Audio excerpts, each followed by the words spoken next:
Chapter 181 Gong Sunning's Request. Bai withdrew the spiritual energy from his palm, hesitating for a moment. Seeing that Bai's expression was somewhat off, Gong Sunning took the initiative to ask, "Uncle Bai, is something wrong? I can't remember anything." "Little girl." Bai looked at the simple-minded young girl before him and asked, "Your previous memories might not be pleasant for you. Family destruction, recognizing an enemy as a father. Such a massive upheaval would be a significant blow even to a seasoned adult, let alone a young girl so inexperienced in the world." Bai had originally intended to grant Gong Sunning a chance at immortality, but now, whether it was a blessing or a calamity, Bai himself was unsure. Her past memories were simply too dark.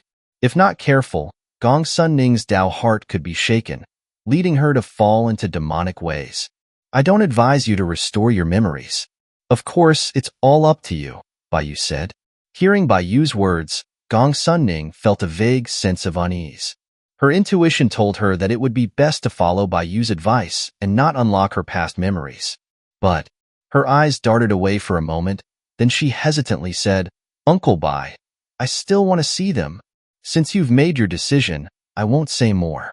"Just take it easy." Bai nodded slightly, placing his palm on her head, then withdrawing it. "Ah!" In an instant, the restraints were broken. The past rushed back, fire everywhere, corpses strewn about. "Dad. Mom, no." Gong Sunning's face was filled with terror. Her body trembled violently, tears flowing like a spring. In the raging fire of her memories, the black-clad figures moved with brutal efficiency, her family falling one after another. What was even more despairing was, she even saw members of the Cultivation Alliance among those executioners. This was impossible. "Uncle Bai." Gong Sunning, overwhelmed by the truth, slumped to the ground, looking at Bai in disbelief. "This isn't real, is it? What do you think?" Bai asked. Gong Sunning fell silent. Although she didn't want to believe it, she was very clear that her memories were real. Everything from the past came back to her. It was the Cultivation Alliance. I have to go back and tell my master. The Cultivation Alliance are all bad people." Bai scoffed. "Heh, still calling him master? Your master told you he raised you from a young age, but what's the truth? He's one of the Cultivation Alliance. They're all in the same group." Bai mercilessly exposed the truth. Now that her memories had been restored, if those cancerous tumors weren't thoroughly excised, they would only fester. They are all in it together. Gong Sunning's eyes were filled with despair. Although she didn't want to admit it, she knew in her heart that Bai was telling the truth. Gong Sunning pursed her lips, then asked Bai, "Uncle Bai, can you please help me? I can give you a reward." Saying that, Gong Sunning tremblingly took out the spare change from her pocket and handed it to Bai. I have a piggy bank at home. I'll give you all my money. I want revenge." As soon as she spoke, Gong Sunning knew she had been impulsive. That was the Cultivation Alliance, a huge organization beyond her wildest imagination. Putting aside whether she had the ability to enlist Bai, even if Bai was willing to help, Bai's individual strength was like a mantis trying to stop a chariot against such a behemoth. How could she even ask him to risk his life for her revenge? Furthermore, she had even tried to kill him earlier. Gong Sunning shook her head, then said, "Forget it, Uncle Bai. Just pretend I didn't say anything. I'll take this as your deposit." Bai took the change from Gong Sunning's hand. "You can make up the rest when you go back." "Uncle Bai." Gong Sunning stared blankly at Bai. You, what did you say?" "I've accepted your request." Bai's lips curled up slightly. "I can help you." Since Gong Sunning didn't immediately succumb to demonic influence when faced with her memories, it showed she had good aptitude and a decent character. He might as well give her a hand. Moreover, the dark web had already targeted by Xiaoya and Luwan, a transgression that was unforgivable. Although he had laid down some bait, the Dragon Intent sect and the Cultivation Alliance might also hold clues related to the dark web. Thinking of these things, Bai smiled at Gong Sunning. "It's best not to delay. Let's go straight to the Dragon Intent sect." "Really?" Gong Sunning was so excited that she didn't know what to do. She started talking a lot, but they have a lot of people, and they're all stronger than me. Although the Dragon Intent sect is a small sect, I've seen that the Cultivation Alliance has big sects, with dozens of chi refining disciples. They're called, it's not that I'm comparing you and me, it's just, I'm afraid you can't win. Quiet for a while. Yes. Gong Sunning shut her mouth. Baiyu pressed her head down and, like a gust of wind, swiftly arrived at the entrance of the Dragon Intent sect. The Dragon Intent sect, though called a sect, was actually just a shop in the city, pretending to sell wine. The doors were tightly shut. How did I get here in an instant? Gong Sunning was still in the position of having her head pressed down by Baiyu, staring in shock at the familiar shop front. She was so shocked by the instantaneous teleportation that she became incoherent. Baiyu said, "A little trick." A little trick? Gong Sunning was a little confused.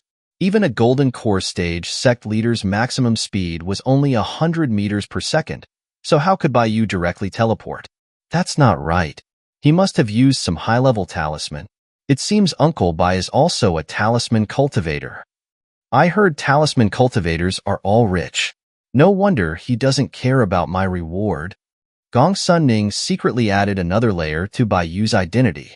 Inside the Dragon Intent sect, in the courtyard, a burly, fleshy man was drinking wine triumphantly, with a bald, skinny man sitting across from him.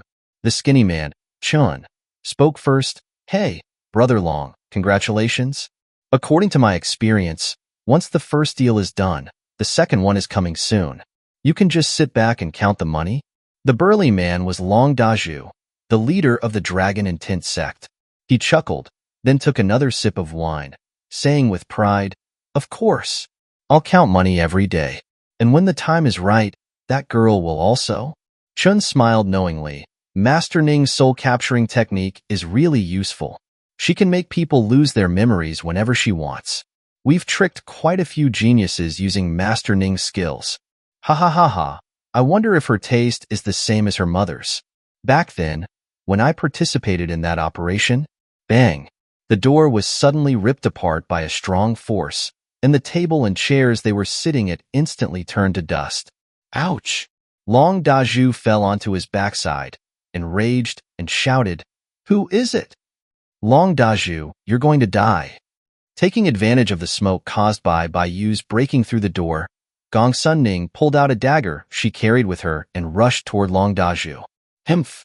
Long Daju's cultivation was far above Gong Sunning's, having already reached the Golden Core stage. He used his true chi to protect himself, blocking the dagger, and in turn pressed Gong Sunning under him. Seeing his struggling apprentice under him, Long Daju questioned, "Gong Sunning, what madness are you having? I'm going to kill you." Gong Sunning's eyes were bloodshot, glaring at Long Daju. "You beasts! You remembered?" Seeing Gong Sunning's resentful expression, Long Daju was stunned, in disbelief. Impossible. How could Master Ning's soul-capturing technique have failed? Just a little trick of the trade. You parasites only use it to trick young girls. A calm male voice came from the doorway. Who? Long Daju looked up warily towards the entrance. The smoke cleared, and Baiyu stood in the courtyard with his hands behind his back, looking at him calmly as if he were an ant. Seeing that the other party was just a young man in his 20s or 30s, Long Daju scoffed, mocking, "You were the one who broke Master Ning's technique? Boy, do you know who you have offended?" Chen, who was beside him, echoed, "Brother Long, why waste words with these two? Since we've been exposed, we need to deal with them quickly. If the Exorcist Association finds out, we'll be treated as demons to be exterminated." Hearing his partner's words, Long Daju laughed even more wildly. "Ha ha ha, Fatty Chen. I don't know what you're worried about. I am a dignified Golden Core stage expert. I can handle this little white face with one hand." Then, he glared fiercely at Gong Sunning, who he was pinning down, and cursed, "You little brat. You look so innocent, yet you go out and provoke a gigolo. After I deal with that kid, I'll come back and take care of you. Mixed you on body protection." With that, Long Daju's body lit up with golden light, and he rushed towards Baiyu like a cannonball. Slap! A loud sound of a slap echoed. Long Daju spun 3 times in the air and flew out along with his bloody teeth. Chapter 182. Next stop, the Cultivation Alliance. Bang! Long Daju's large body made a perfect arc in midair, smashing heavily into a table in the room. With splinters flew everywhere. Long Daju? Chun watched in horror, seeing that Long Daju's left cheek was swollen and red. His mouth was missing half of his teeth, and his whole face was a swollen mess. What kind of person was that kid to send a golden core cultivator flying with one slap? Chun couldn't believe it. Damn it. Long Daju clutched his face tightly, his teeth clenched in pain. Long Daju got up from the ground, took a pill from his pocket and swallowed it, and hurried to use his spiritual power to recover his injuries. However, no matter how he circulated his meridians, his spiritual power was like a frozen river, stagnant and unable to function. He could only endure the pain that was usually felt by ordinary people. You kid, who on earth are you? Long Daju was furious, glaring fiercely at Baiyu. He immediately released his spiritual sense to scan Baiyu, wanting to check his cultivation level. However, before his spiritual sense could touch Baiyu, he felt as if his soul had been struck by a giant hammer. His spiritual sense instantly collapsed. Pooh! Long Daju suddenly spat out a mouthful of blood. He immediately became dizzy. If not for Chin's quick reflexes and supporting him, he would have fallen again. This is impossible. My spiritual sense is shattered? Long Daju looked at Baiyu in panic, as if he were looking at a monster. He had never encountered a situation like this since he began cultivating. Baiyu slightly raised his hand, grabbed the air, and directly pulled Long Daju into his hand. He didn't want to waste any more words with this scum. He directly invaded his soul with his spiritual power to steal his memories. Long Daju let out a miserable cry as his large body kept twitching. Be our brother Long? Seeing Long Daju's miserable state, Chin immediately realized that this was a tough opponent. He shivered all over and hastily took out his phone to call for help. Chi! Just as Chun pulled out his phone, he felt a sharp pain in his abdomen. He looked up in surprise and saw that Gong Sun Ning was holding a dagger, which she had fiercely plunged into his abdomen. Oh! Baiyu looked at Gong Sun Ning in surprise, seemingly quite surprised by her action. Why you? Chun stared intently at Gong Sun Ning, his phone slipping from his hands. He trembled, trying to grab Gong Sun Ning's hands, but Gong Sun Ning twisted the knife. Wah! Chun spat out a large mouthful of blood, collapsing to the ground, and Gong Sun Ning, after stabbing Chin once, seemed still not appeased, pulling out the knife and plunging it in again. Kill! Kill! Kill! Gong Sun Ning's eyes were red as she stabbed crazily. She had already become covered in blood, and Chin had been punctured with holes. That's enough. Baiyu's voice suddenly rang in Gong Sun Ning's ear, making Gong Sun Ning, who was on the verge of falling into demonic ways, pause. The knife in Gong Sun Ning's hand stopped midair. She stared blankly at Chin, who had been dead for a long time, her body shaking violently, tears and blood mixing together, washing her cheeks. In her memories, Chin had killed her 8-year-old brother. Baiyu, holding Long Daju, who was like a dead pig, walked to Gong Sun Ning. Kill this guy too. Uncle Bai. Gong Sun Ning looked back, staring blankly at Baiyu, her eyes still showing a hint of confusion. Baiyu said, Isn't this your blood feud? Baiyu chuckled, I always adhere to an eye for an eye. They kill your family, you kill them, there is nothing wrong with that. However, if you become blinded by hatred because of these people and fall into demonic ways, becoming a ghost cultivator, that would be a loss. Gong Sun Ning took a deep breath and then knelt down to Baiyu, kowtowing. Thank you, Uncle Bai. Let's go. We still have a cultivation alliance to take care of. Baiyu smiled, waving a gust of wind, lifting Gong Sun Ning up, and was about to take Gong Sun Ning to the cultivation alliance. Uncle Bai, wait a moment. Gong Sun Ning quickly stopped Baiyu, and then she trotted into her room, taking out a piggy bank from under her bed. Baiyu was stunned when he saw the small piggy bank in Gong Sun Ning's hand.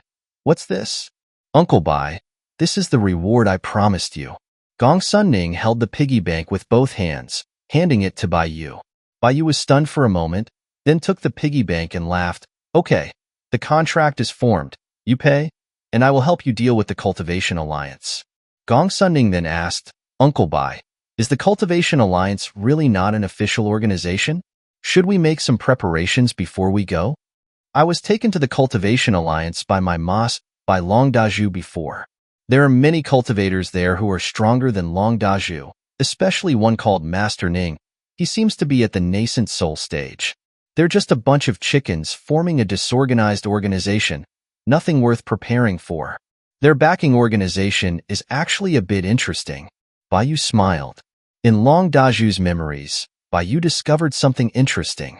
The head of the Cultivation Alliance, Master Ning, was also the China agent for that assassin website. The Cultivation Alliance was the Chinese agency for that assassin website. In other words, tasks such as confirming the identity of an assassin, contacting employers to post a task, and confirming the death of a target were all done by the Cultivation Alliance. In other words, Master Ning of the Cultivation Alliance had contact with the employer who issued the task to assassinate Bai Yu. Although Long Daju's position in the Cultivation Alliance was not high, he was well-informed and could know all the newly released tasks in a timely manner. However, Long Daju did not know who Bai Yu was, thinking that Bai Yu was just an easy target. So, the first moment the assassination of Bai Yu was published on the dark web, he sent Gong Sunning to assassinate Bai Yu, hoping to earn extra money. Under these twists of fate, Long Daju disrupted Master Ning's plan and accidentally led Bai Yu to him. Bai Yu shook his head, thinking of those small calculations in Long Daju's memory, and couldn't help but laugh. It seems I have to thank Long Daju. If he hadn't let me know about this in advance, I'm afraid the number of trash assassins who came to harass my family would be countless in the future. Uncle Bai, does the Cultivation Alliance have an organization behind them? Gong Sunning interrupted Bai Yu's thoughts. It's nothing, that's not your business. Bai Yu came back to his senses, not saying much more. Let's go to our next stop. The Cultivation Alliance. It should be eliminated. As soon as he finished speaking, Bai Yu disappeared with Gong Sunning, leaving the spot. Chapter 183. Slaughtering the Alliance. Jiang City Suburbs, an old building. Gong Sunning, when you came to this dilapidated place before, didn't you have any suspicions? Bai Yu stood before the building, looking at the dilapidated sign that had the words Cultivation Alliance written haphazardly on it. He couldn't help but complain to Gong Sunning. Outsiders would probably only think this was a secret base of a group of teenagers with Chinibyu seeing this sign. Gong Sunning scratched her head, saying to Bai Yu, Long Daju brought me here at the time, and there were two fierce-looking people guarding the door. I was so scared at the time that I didn't dare look closely. Thinking about it now, this Cultivation Alliance is a bit strange. Bai Yu laughed. However, this Cultivation Alliance really knows how to deceive. Setting up their headquarters in a suburb like this, it's no wonder the security department hasn't discovered these guys. Bai Yu glanced at the dilapidated sign, casually set up a barrier around the area, and said to Gong Sunning, let's go in. No matter how much commotion we cause inside, the outside won't know. Okay. Gong Sunning nodded heavily, gripped the knife in her hand, and strode into the building, arriving at a dilapidated office hall. Who are you looking for? A man dressed in casual clothes with a chi refining cultivation blocked Gong Sunning and Bai Yu's path, asking arrogantly, It's you. When Gong Sunning saw the man standing in front of her, her eyes filled with killing intent again. In her memory, this man was also one of the people who set fire to the bodies at that time. Do I know you? The man looked at Gong Sunning in surprise, clearly having completely forgotten her. Even if you turned to ash, I would still know you. Gong Sunning's breathing suddenly became rapid. She gripped the dagger in her hand, and without hesitation stabbed it into the man's neck. Why you? The man covered his neck in terror, but no matter how hard he tried, the blood from his neck poured out like a spring. Thump! The man fell to the ground, his blood staining the floor red, alarming other members of the Cultivation Alliance in the area. Murder! Good. You two really have a lot of guts. How dare you run wild here? "Brothers, grab your weapons." The crowd shouted, grabbing their weapons and pushing toward Gongsun Ning. However, everyone present was just a chi refining cultivator. Gongsun Ning, on the other hand, had already killed several people and was no longer confused. In addition, her cultivation base was already at the foundation establishment stage. At this point, dealing with the surrounding people was like cutting grass. "All of you have to die." Gongsun Ning gripped her dagger and charged into the crowd like a ghost. Blood bloomed like flowers, and miserable screams rose and fell in the hall. Baiyu ignored the screams of the cultivators around him, strolling leisurely behind the hall's counter, turned on the computer, patted the frightened staff member, and asked, "What's the password?" The staff member trembled, not daring to hide anything. He stammered, "The password, 4 zeros. "Thank you." Baiyu entered the password and, seeing that he had successfully accessed the desktop, thanked the staff member. The staff member trembled, replying, "In no problem, whimpers." Before he could finish speaking, a hidden arrow flew from a distance, piercing his throat. The staff member covered his neck and painfully fell to the side. However, Baiyu acted as if he had not seen anything, browsing through the information on the computer. Sure enough, this Cultivation Alliance has a lot of connections with that assassin website. These guys have really become this rampant. Baiyu muttered quietly after seeing that there was a lot of dark web information on even ordinary staff computers. While Baiyu browsed the information, the hall also quieted down. Gongsun Ning, who was covered in blood, walked up to Baiyu, saying, "Uncle Bai, the lackeys have all been cleared out. Is your mood a little better?" Baiyu closed the computer and asked, "Yeah." Gongsun Ning nodded, "But I'm a little scared." "It's normal to be scared." Baiyu smiled. "However, you killed a lot of low-level cultivators today, accumulating a lot of karma. Let me handle it from here on. I'll help you get your revenge. Is that okay?" "Yeah, it's okay." Gongsun Ning nodded again. "I'll leave the rest to you, Uncle Bai."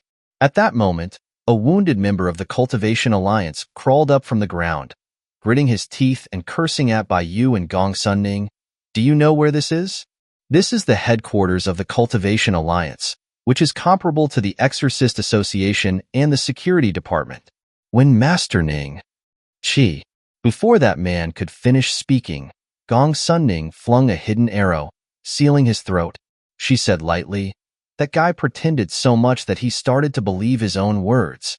How dare this rinky-dink alliance pretend to be an official group?" Then, Gongsun Ning walked over to the man's body, preparing to retrieve her hidden arrow.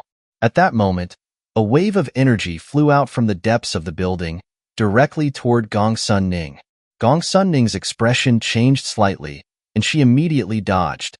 The wave of energy directly blasted a hole in the hard floor. At that moment, more cultivators rushed out from the depths of the building, surrounding Gongsun Ning and Baiyu, who was sitting down in the hall. A tall man emerged from the crowd, his face cold as he swept his gaze over Baiyu and Gongsun Ning, saying in a cold voice, "You dare to cause a ruckus in my Cultivation Alliance with just the two of you?" Looking at the tall man, the memories in the depths of Gongsun Ning's soul surged again, her eyes full of a fierce light. "It's you." This tall man had killed her younger sister. Bang! Without saying more, Gongsun Ning shattered the floor and, gripping her dagger tightly, charged at the tall man like an arrow. Imph! A mayfly trying to shake a tree. The tall man just sneered as Gongsun Ning attacked, releasing his aura. The power of the Golden Core stage was unleashed upon Gongsun Ning. Gongsun Ning was directly sent flying, smashing through a wall, and buried in rubble. The tall man ignored Gongsun Ning and looked at Baiyu again, his eyes narrowing slightly. From beginning to end, Baiyu had not made a move, and he could not see through Baiyu's depths, always feeling that Baiyu was a bit dangerous. "You two, go and test him," the tall man instructed two Foundation Establishment stage cultivators beside him, seemingly not planning to take action himself. "Yes." The two Foundation Establishment stage cultivators responded and then charged at Baiyu. However, before the two had gone halfway, their heads flew off, and their headless bodies collapsed to the ground. "This is..." Seeing that the two Foundation establishment stage cultivators were instantly killed and yet Bai Yu did not move at all, the tall man's pupils shrank violently as a huge wave surged in his heart. This guy is a tough nut. It seems I have to use my real skills. Realizing that Bai Yu was a strong opponent, the tall man immediately assumed a hoarse stance, shouted loudly, and activated the natal golden wheel in his body. In an instant, the golden wheel flew quickly toward Bai Yu with sparks. Bai Yu raised his hand and simply pointed his finger. Whoosh! The golden wheel flew back toward the man at a speed 100 times faster than before. The man's head instantly relocated. The tall man's headless body was still in a hoarse stance, and his head had already rolled to the side. Everyone nearby was stunned. Senior Brother Gao. Senior Brother Gao. After a moment of silence, the crowd immediately exploded. They looked at the tall man's body, fear on their faces. That was one of the top 10 strongest experts in the Cultivation Alliance, a ruthless character who could slaughter an entire small sect with just one golden wheel. But just now, such a ruthless character had been so easily beheaded. Just one move. Just an instant. A group of Alliance disciples retreated in fear, afraid that they would share the same fate as the corpse in front of them. At that moment, someone was the first to react, shouting loudly, "Quick, go and invite Master Ning." Right. Find Master Ning. Master Ning will surely be able to destroy these two punks. For a time, the crowd was like frightened birds, in a chaotic mess, running into the depths of the building. Soon, there was no one left in the hall. Bai Yu ignored the fleeing cultivators and said to the area buried in rubble, "Gongsun Ning, how much longer are you going to lie there?" I'll come out now." Gongsun Ning, covered in dust and dirt, dug her way out from the pile of rubble and said to Bai Yu, "Let's go. The important people are all inside." Bai Yu stood up and walked toward the direction where the cultivators had fled. "Why, yes." Gongsun Ning nodded repeatedly and quickly followed. The two slowly went up the stairs. In the hall on the second floor, an old man sat on a Wangwali wood chair, his eyelids lowered, constantly playing with a string of prayer beads in his hand. The group of cultivators who had fled earlier were all standing on both sides of the hall, trembling. "Master Ning, they're coming up." A cultivator shouted in panic when he saw Bai Yu and Gongsun Ning. "I'm not blind," Master Ning said slowly, raising his eyes to look at Bai Yu and Gongsun Ning. He said, "Who are you two? How dare you make a ruckus on my turf? You're the Master Ning who cast that soul-capturing technique on me?" Gongsun Ning glared at Master Ning and demanded. When Master Ning heard the words soul-capturing technique, he looked at Gongsun Ning in surprise. He was stunned for a moment, then seemed to remember something and asked, "Are you the girl that Long Daju took in? You call that taking in?" Gongsun Ning's eyes were full of killing intent. "It seems you've recovered your memories." Seeing Gongsun Ning's reaction, Master Ning smiled slightly, saying, "Little girl, I don't know what kind of crooked methods you used to break my soul-capturing technique, but since you have broken it and regained your old memories, I can't let you live. If you attract the security department, it will also be a problem for us." With that, a ball of energy rapidly gathered behind Master Ning. The air gradually distorted, and soon the air almost solidified. "Go!" Master Ning pointed his finger, and a needle of solidified air shot toward Gongsun Ning's forehead. Chapter 184. Reap What You Sow. Seeing the air needle flying towards her, Gongsun Ning did not fear. She gripped the dagger in her hand, wanting to fight back. However, before she could take action, those air needles disintegrated in midair. "That guy's cultivation level is something you can't defeat with your skills and willpower," Bai Yu said calmly, walking in front of Gongsun Ning. Although Bai Yu wasn't very concerned with the cultivation level of cultivators, he still had a basic understanding of their realm classifications. Master Ning was already at the nascent soul stage, and one step further would be the spirit transformation stage.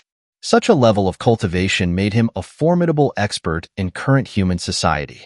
With Gongsun Ning's foundation establishment stage cultivation, challenging Master Ning was akin to throwing eggs against rocks. After hearing Bai Yu's words, although Gongsun Ning knew that Master Ning was the main culprit in the destruction of her family, She didn't recklessly attack him. She bowed respectfully to Bai Yu and said, "Then I'll leave the rest to you, Uncle Bai." "Okay." Bai Yu nodded slightly, looking calmly at Master Ning ahead, his eyes devoid of any fluctuation, as if he was looking at an ant. In fact, he was really looking at an ant. The end of cultivation for cultivators was only ascending to become immortals. And Bai Yu, since the beginning of the creation of the world, was already at the pinnacle of immortality. Master Ning, seeing Bai Yu's indifferent gaze, simply scoffed and said, "I don't know where your confidence comes from, but you dare to barge in here with a small girl at the foundation establishment stage. I admire your courage. Boy, before you die, tell me your name." Bai Yu smiled slightly, saying, "You're just a mere ant.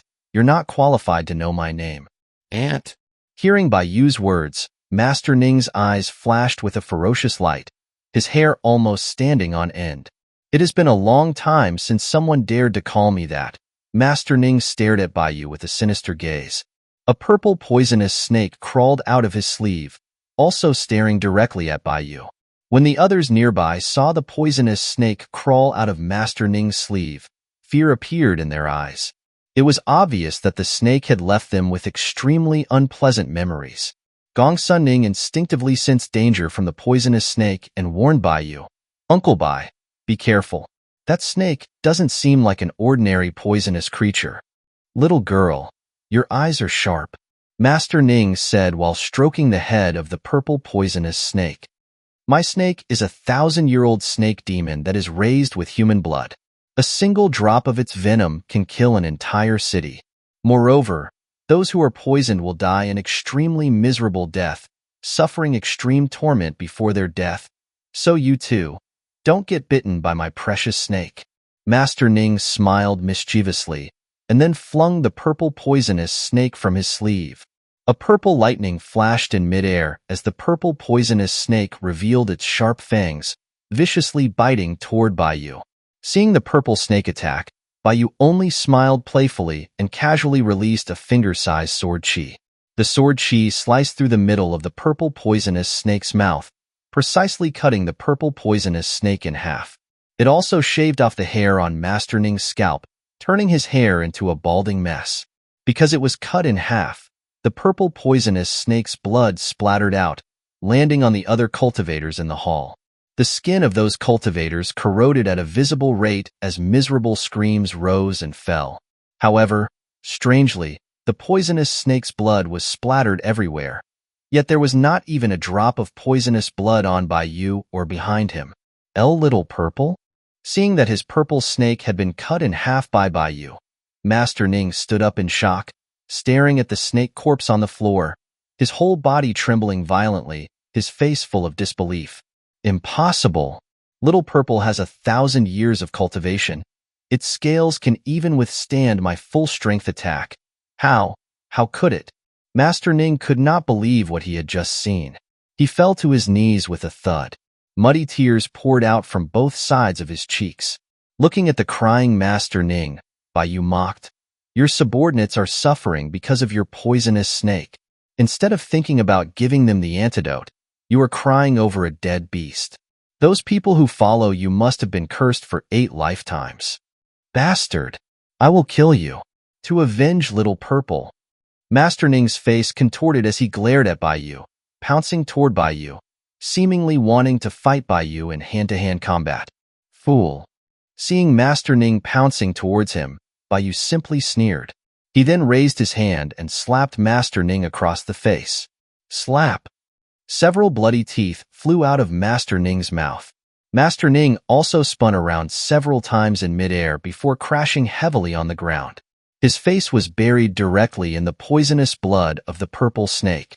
Ah, ah, ah, ah, ah. Master Ning immediately let out a pig-like scream. His face was rotting at a visible rate, and he seemed to be enduring incomparable pain. "Damn it! I need the antidote." "That's right. I still have the antidote." Master Ning screamed while cursing. He immediately took out a jade bottle from his pocket and poured out a pill, tremblingly trying to put it in his mouth. However, before Master Ning could eat the antidote, a member of the Cultivation Alliance who had been poisoned took the opportunity to rush forward, biting Master Ning's hand directly and swallowing the antidote in his hand. Bastard! When Master Ning saw that person had bitten his hand, he immediately cursed loudly and sent the person flying with a palm. Bang! The person crashed heavily into the wall, completely turning into a lump of flesh. And because of the fright he just experienced, the bottle containing the antidote had already rolled to Baiyu's feet. Master Ning looked at Baiyu, his pupils shrinking violently. He frantically said while scratching his ears and cheeks to relieve the pain, "Quick! Give me the antidote. Do you want it?" Baiyu sucked the bottle into his hand, poured out all the antidote inside, and asked Master Ning with a smile. "Quick, give it to me." Master Ning roared, rushing toward Baiyu desperately. Although with his cultivation level he could still resist the poison, he could not resist for too long. During that time, he simply did not have time to make a new antidote. Seeing Master Ning rushing towards him, the mockery in Baiyu's eyes intensified. He mocked, "To be forced into such a state by your own poison. I don't know how to describe your foolishness." As he said that, Baiyu shattered the antidote in his hand, leaving only one pill. He then threw that pill into the crowd. The people in the hall who had been poisoned were silent for a moment when they saw the antidote rolling over, and then rushed to the antidote one after another. That was their only hope for survival. "All of you, get out of the way. That antidote is mine." Seeing this, Master Ning roared again. He also charged into the crowd like a wild dog, fighting with those people for the only antidote. In an instant, many cultivators fighting for the antidote were beaten to death by Master Ning. The once lofty Master Ning was wrestling with his subordinates, like wild dogs fighting for food. And Baiyu, who was watching all of this from the side, had an increasingly intense look of mockery in his eyes. Chapter 185, Taking Revenge and Settling Scores. Master Ning, relying on his powerful cultivation, easily killed all the cultivators who were fighting with him for the antidote. Finally, he tremblingly swallowed the antidote covered in blood. The moment Master Ning swallowed the antidote, the toxins on his face quickly stopped spreading, and the muscles on his face stopped rotting. That was close. Master Ning breathed a sigh of relief after confirming that the toxins in his body had disappeared. The joy of surviving a disaster made him feel extremely comfortable. Afterwards, Master Ning calmed his emotions, looked at Baiyu again, and said in a deep voice, "Boy, you will pay the price for what you have done. Do you know who you have offended?" Baiyu laughed. "I'd like to see what price I have to pay, Baiyu. A dog fighting for food? You're seeking death." Master Ning's anger instantly exploded when he heard Baiyu's sarcasm, and his face became incredibly distorted. At this moment, besides anger and humiliation, Baiyu could not see any other emotions in Master Ning's eyes. "Master Ning, you're losing it." Baiyu watched Master Ning's berserk appearance and did not forget to continue his sarcasm, laughing, "You just barely escaped the gates of hell, and you've forgotten your lesson so soon? Enough nonsense. Take this." Master Ning could no longer think rationally. He shouted angrily, using all his spiritual power to distort the air around himself, creating a large number of air needles. The entire Cultivation Alliance building vibrated violently because of Master Ning's current aura. The next moment, countless air needles shot toward Baiyu. Looking at the incoming air needles, Baiyu just yawned and continued, "It seems that these are all your moves. I'm also tired of seeing them. Just give up." With that said, Baiyu blew out a soft breath, and all of the air needles that Master Ning had shot with all of his might dissipated in midair. How is this possible? Seeing the scene in front of him, Master Ning's pupils shrank violently, and he exclaimed subconsciously. At that moment, he finally calmed down. But it was too late. There is nothing impossible. Baiyu appeared behind Master Ning, pressing his hand against his head, asking calmly, "But now that I think about it, weren't you the ones who helped the dark web release the bounty on my head? Why is it that after so long, you still haven't recognized me?" "You are?" Upon hearing Baiyu's words, Master Ning's body trembled. He finally remembered where he had seen Baiyu before, and said in shock, "Why you are that Baiyu?" He had a very deep memory of this Baiyu. After all, The bounty mission had been given to him by the person in charge of the dark web personally. However, the person in charge of the dark web had not emphasized Bai Yu's strength, and had also written Bai Yu's family information to be extremely comprehensive, seeming to have thoroughly investigated Bai Yu. Seeing Bai Yu's ordinary information, Master Ning thought that Bai Yu was just like those other unlucky bastards who accidentally offended the dark web, just another target to be silenced. Therefore, he did not pay much attention to the matter, and casually posted it online for the lowest price. But no matter what, he never thought that his perfunctory action would bring about his own demise. It seems you still remember. Bai Yu smiled slightly at Master Ning. Then, his 5 fingers tightened slightly, and he began extracting Master Ning's soul. Ah, ah, ah, ah, ah. Master Ning let out a miserable scream. In his extreme pain, his soul was completely extracted into Bai Yu's palm, and all of his memories poured into Bai Yu's mind. And in the extreme pain of having his soul extracted, Master Ning gradually realized Bai Yu's almost perverted strength. Normally, the cultivators of the Cultivation Alliance would constantly look for talented children. Once they selected a target, the Cultivation Alliance would use all means to bring the selected target into the Cultivation Alliance, so that Master Ning could use soul-capturing techniques to modify those children's memories. Those talented children would then be trained as assassins to work for them, strengthening the power of the Cultivation Alliance. And Gongsun Ning was one of the geniuses selected by the Cultivation Alliance. Her memories were modified by Master Ning using the soul-capturing technique. If Gongsun Ning had not met Bai Yu, she would probably have been like those other children, either becoming a cold-blooded killer or failing in a mission and being ruthlessly abandoned by the Cultivation Alliance. Those geniuses were all plundered by the Cultivation Alliance. Therefore, the cultivators of the Cultivation Alliance would not feel any heartache when they abandoned those geniuses. Master Ning was able to gradually reach his current position from an unknown figure because of his soul-capturing technique. It was also because Master Ning often used soul-capturing techniques to modify people's memories that he was very clear about how terrifying Bai Yu's methods were now. He believed that his own mastery of soul-capturing techniques was not weaker than a tribulation-transcending expert, but compared to Bai Yu's methods of controlling souls, he had probably not even entered the door. Was Bai Yu an immortal? The last thought flashed through Master Ning's mind. His soul was then completely extracted by Bai Yu, and he declared his death. And after extracting Master Ning's memories, Bai Yu didn't hesitate at all, and roughly read all of Master Ning's memories. Huh? The assassin assignment against me was actually issued by the person in charge of the dark web, personally? Bai Yu frowned slightly after reading Master Ning's memories. He did not know the person in charge of the assassin website in the dark web, nor did he know why that person was putting on this show. However, Master Ning could only be considered as an outsourced worker in the entire assassin website, and he did not even know where the headquarters of the website was.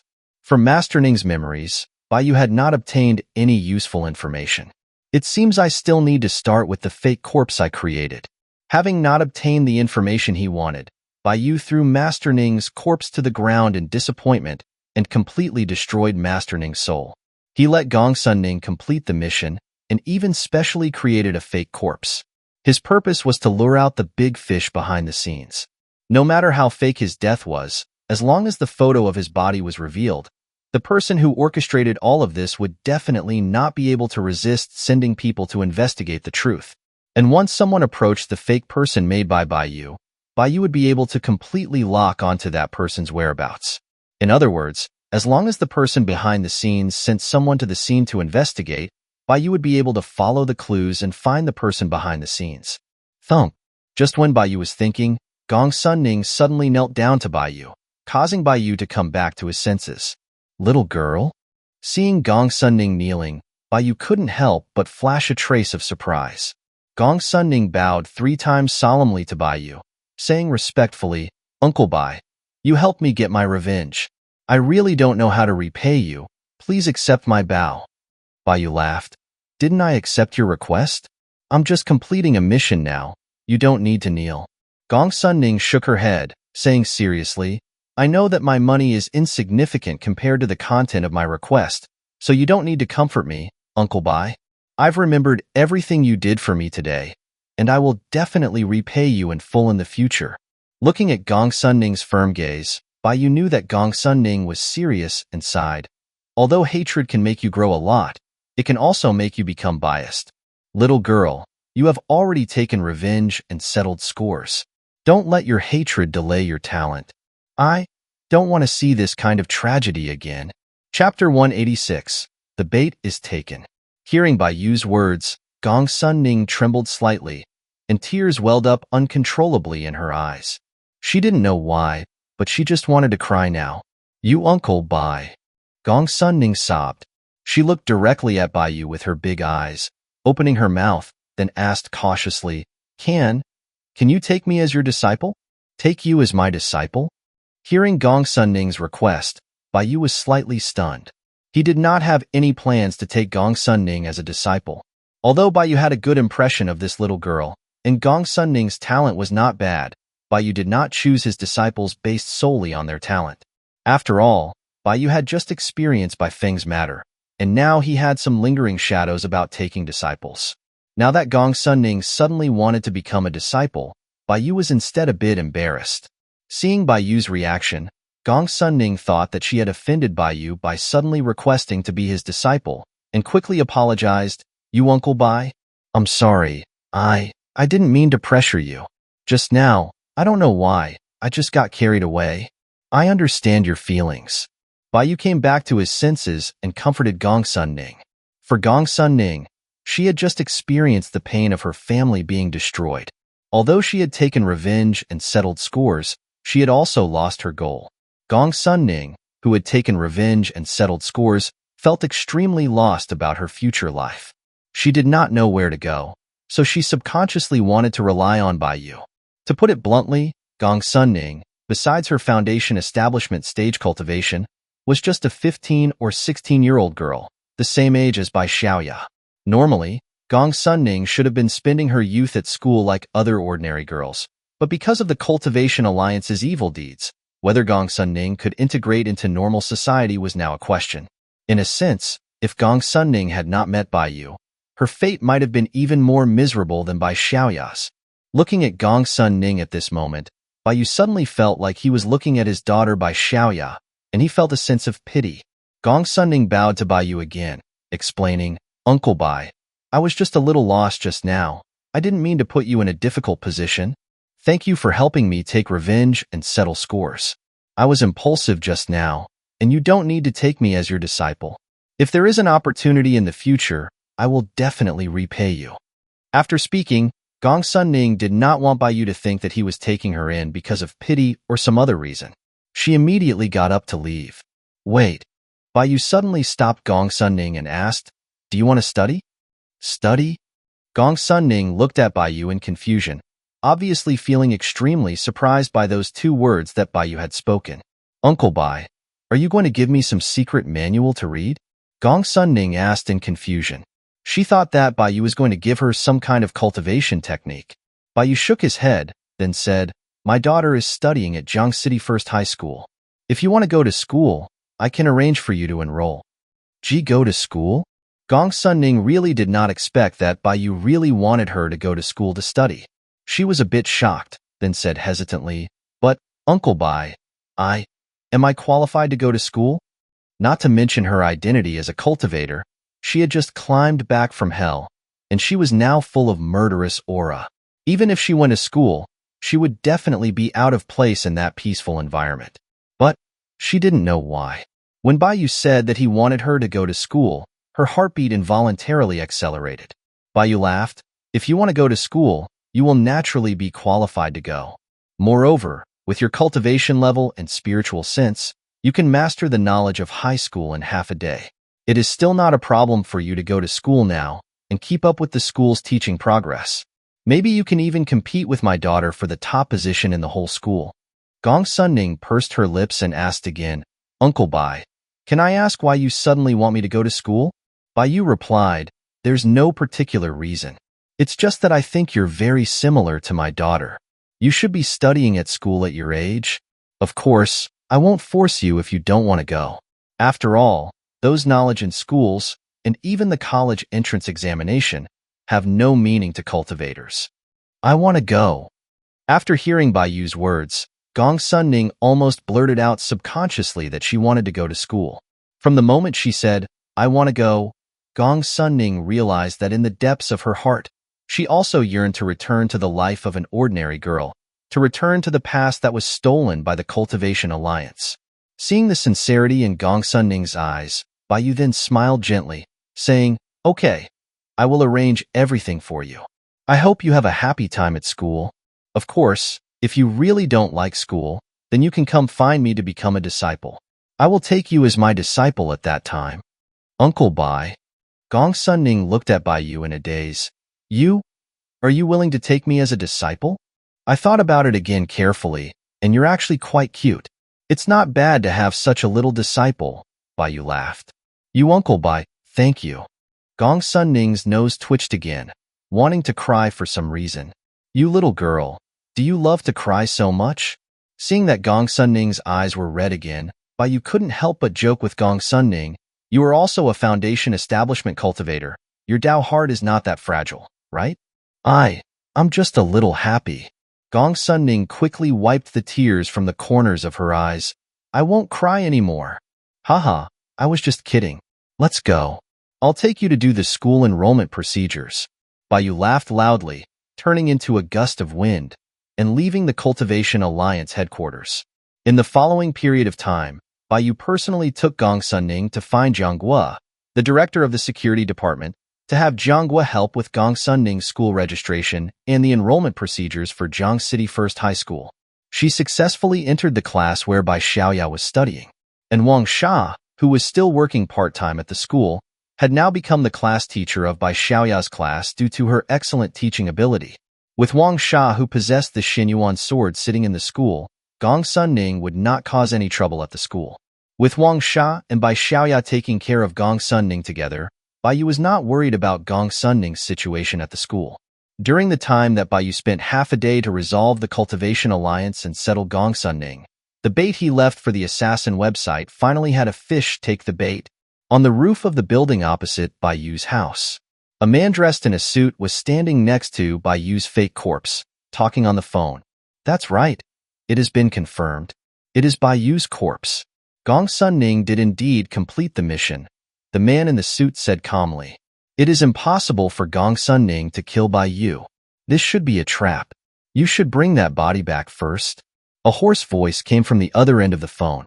Understood, master. The man in the suit replied respectfully, and then took out a black mechanical ball from his pocket and sucked Bai Yu's fake body into it. Afterwards, bat wings grew out of the man in the suit's back. He took to the sky, flying away into the distance. Not long after the man in the suit left, Bai Yu appeared on the top of the building, looking in amusement at the direction where the man in the suit had left. To fall for such a clumsy trap. I don't know if this guy behind the scenes is really stupid, or if he is deliberately trying to lure me in. However, since you have decided to lure me over, you must also bear the calamities that are about to come. Bai Yu laughed playfully, and he also disappeared on the spot, fleeing in the direction where the man in the suit had left. Chapter 187. Overseas Immortal Island. The East Sea of China, a small island not marked on maps, was surrounded by a barrier. From the outside, the location of the small island was just a calm sea area, with nothing there. Even if fishermen accidentally entered the sea area where the small island was located, they would be guided away by the barrier. It was precisely because of that peculiar barrier that this small island had been safely hidden under the eyes of the Chinese government, and had not been discovered to this day. The man in the suit who had taken away Bai Yu's fake corpse drove a speedboat to the outside of the small island's barrier and took out a special compass from his pocket. The needle on the compass spun rapidly and erratically, finally settling on one direction. When the man in the suit saw that the compass needle had stabilized, he began to drive the speedboat into the outer barrier of the small island. Soon after the speedboat began moving, the compass needle changed direction again. The man in the suit immediately turned the boat's head in the direction indicated by the needle. Inside the barrier, the compass needle kept changing direction erratically, and the man in the suit also turned the boat's head tirelessly. The whole process lasted for more than 10 minutes. Then, thick fog rose on the sea surface, and the compass needle in the man's hand no longer moved randomly. Instead, it pointed steadily to the north. Following the direction of the compass needle, the man in the suit quickly drove the speedboat out of the fog and saw the small island in front of him. This small island was covered in a large amount of vegetation. In the center of the small island, there was also a mechanical black tower that was more than 100 meters high. A golden magic array was suspended at the top of the black tower. It appeared to be the barrier protecting this small island. The man in the suit skillfully parked the speedboat at the island's port. Then, a robot wearing a guard uniform walked to the port and scanned the man in the suit from head to toe. The man in the suit was accustomed to these things. He got off the boat and stood at the port. While letting the robot scan him, he took out the black mechanical ball and retrieved Bayu's fake corpse. Confirming the identity of the visitor, "Welcome back, young Master Fu." After confirming the man in the suit's identity, the robot bowed respectfully to him, welcoming him back. Young Master Fu ignored the robot, shouldered Bayu's fake corpse, grew wings on his back, and flew toward the black tower in the center of the island. The robot that had scanned young Master Fu returned to the port to stand by, silently guarding the mysterious island. And not long after young Master Fu left, Bayu, walking on the water, effortlessly passed through the small island's hidden barrier, arriving at the port. "I didn't expect that there was such an immortal island hidden in the East Sea. The owner of this dark web really knows how to pick locations." Bayu glanced at the mechanical black tower in the center and muttered to himself. The spiritual energy on this island was 100 times richer than the outside world. It was a standard blessed land, and generally, only people above the Earth immortal level were qualified to occupy such an immortal island. The cultivators at the human immortal stage and below could only find their own cave abodes in the mountains on the mainland. Judging from this immortal island alone, Bayu could confirm that the dark web owner's strength was definitely above the Earth immortal stage. Bayu walked onto the port, glanced at the speedboat parked at the port, and a hint of playfulness flashed in his eyes. At this time, the robot that scanned young Master Fu started again, coming forward to scan Bayu again to confirm Bayu's identity. However, before the robot could even scan him, Bayu gently raised his hand, shattering the robot into dust. Ignoring the robot at the port, Bayu took to the sky, flying toward the black tower in the center of the immortal island. Outside the black tower, there were more robots guarding the area, all of them fully armed, using nuclear energy. They possessed terrifying power. The person carrying Bayu's fake corpse, the moment he stepped into the detection range of the robots were activated from their standby state, aiming their black muzzles at young Master Fu. However, after all the robots confirmed young Master Fu's identity, their red eyes dimmed, and they returned to their standby state. "No matter how many times I come here, these metal blocks can make me feel a chill." Young Master Fu glanced at the robots who had returned to their calm state and couldn't help but shudder, complaining. Those robots were all weapons manufactured by the island owner. Each one had the strength to kill demon kings. There was once a demon king who had passed through the barrier and mistakenly entered the immortal island. The demon king thought that he had found a blessed land, but before he could even calm down and cultivate, he was blasted to ashes by one of the robots on the island. Even the demon king was unable to contend against the robots on this island. Young Master Fu, a bat demon with only 1,000 years of cultivation, was simply no match for these robots. However, just after young Master Fu finished complaining, and before he had time to enter the Black Tower, he saw that the robots around him, which were supposed to be in standby, were reactivated, raising their gun muzzles to aim behind him. What does this mean? When young Master Fu saw those black muzzles, his pupils shrank slightly. Before he could react, he heard a leisurely voice coming from behind him. These metal blocks are a bit interesting. I'm getting more and more curious about the person who created these things. Bayu walked out of the forest, facing the muzzles of the robots, and chuckled softly. Young Master Fu turned around to look. Seeing Bayu's appearance, his pupils shrank slightly, and he exclaimed in surprise, "Bayu? You're not dead?" Seeing the living Bayu, he quickly glanced at the corpse on his shoulder that looked exactly like Bayu. He was completely confused. What is going on? What else could it be? The corpse on your shoulder is fake. Bai said to young Master Fu with a smile. Fake? Young Master Fu was stunned. He hurriedly placed the fake corpse he was carrying on the ground, but no matter how he checked, he could not see where the corpse was fake. He also had 1,000 years of cultivation, and he could see what was a clone and what was a real person. The corpse he carried was definitely not fake. You have some tricks that you don't understand. It's not your fault. After all, you're just 1,000-year-old bat. You haven't seen much of the world. Bai did not explain much to young Master Fu. He just smiled slightly, lightly snapped his fingers, and the fake corpse instantly melted into water and disappeared. It really disappeared. When young Master Fu saw the disappearing corpse, a huge wave surged in his heart, and he retreated repeatedly. What kind of trick is this? He was shocked by Bai's methods. Young Master Fu swallowed and looked at Bai with disbelief, asking in surprise, "See, could it be? You created that fake corpse just to make me bring you to the Immortal Island?" "You're right, so I'll reward you with a trip to hell." Bai narrowed his eyes and smiled. A flash of light passed through his eyes. "Bat Demon, why haven't you knelt down to accept your death?" Boom. The might of an immortal erupted from Bai's body, crushing down on young Master Fu. Young Master Fu could not withstand Bai's pressure. His legs buckled, and he immediately knelt on the spot. Chapter 188. Endless Nuclear Explosions. What kind of divine power is this? Young Master Fu felt the supreme divine power emanating from Bai. A huge wave surged in his heart, his face full of disbelief. The pressure released by Bai at this time, in young Master Fu's eyes, was already close to that of the island owner.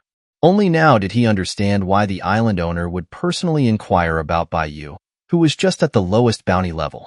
The island owner even wanted him to bring Bai's corpse back. The island owner was completely using him as bait to lure Bai over.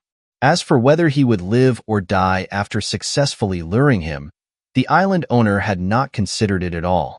Thinking of this, young Master Fu did not plan to wait for death. He hurriedly shouted at the nuclear energy robots guarding the Black Tower, "There is an intruder! Quickly kill him!" Young Master Fu's desperate cry seemed to have had some effect. The muzzles of all the robots began to gather powerful energy, aiming at Bai, preparing to blast Bai to death in an instant. Bai glanced at the nuclear energy robots and chuckled. "These metal blocks are interesting, and their power is sufficient, but it's a little naive to think you can hurt me with these scrap metal." With that said, Bai just blew a soft breath, and the nuclear energy robots all extinguished their flames and stopped operating. What's going on? Seeing that all the robots around him had stopped running, young Master Fu's face froze, and infinite fear welled up in his eyes. Crack, crack. The next moment, young Master Fu watched as the steel killing machines that were enough to kill a demon king all shattered, turning into scrap metal. "In no way!" Young Master Fu exclaimed in shock, suddenly looked at Bai and questioned, "What exactly are you?" "Chi."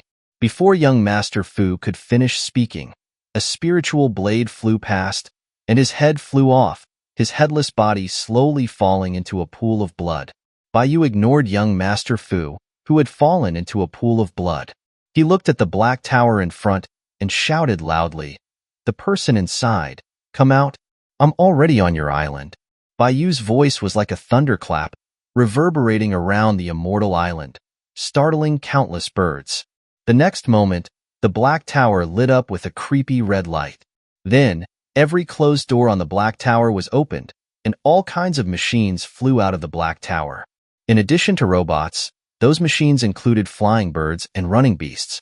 Flying in the sky, running on the ground, and swimming in the sea. Bai could see all of these from the mechanical army.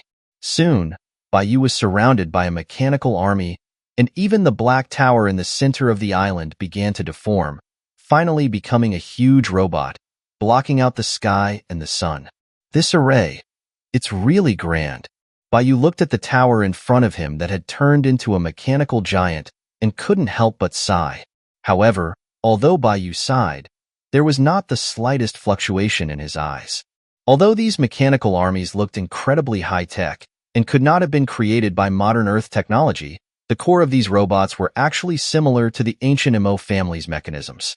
If Baiyu was not mistaken, these robots were products of a combination of the Imo family's mechanisms and modern technology. Baiyu had seen too many of these types of mechanisms. The current mechanical army looked intimidating, but their single combat capabilities were not strong. Even if they all attacked together, Baiyu only needed to unleash the Eastern Emperor Bell, and these mechanical armies would not even be able to leave a white mark on it. Baiyu, I have been preparing for 2,000 years to deal with you. You finally arrived.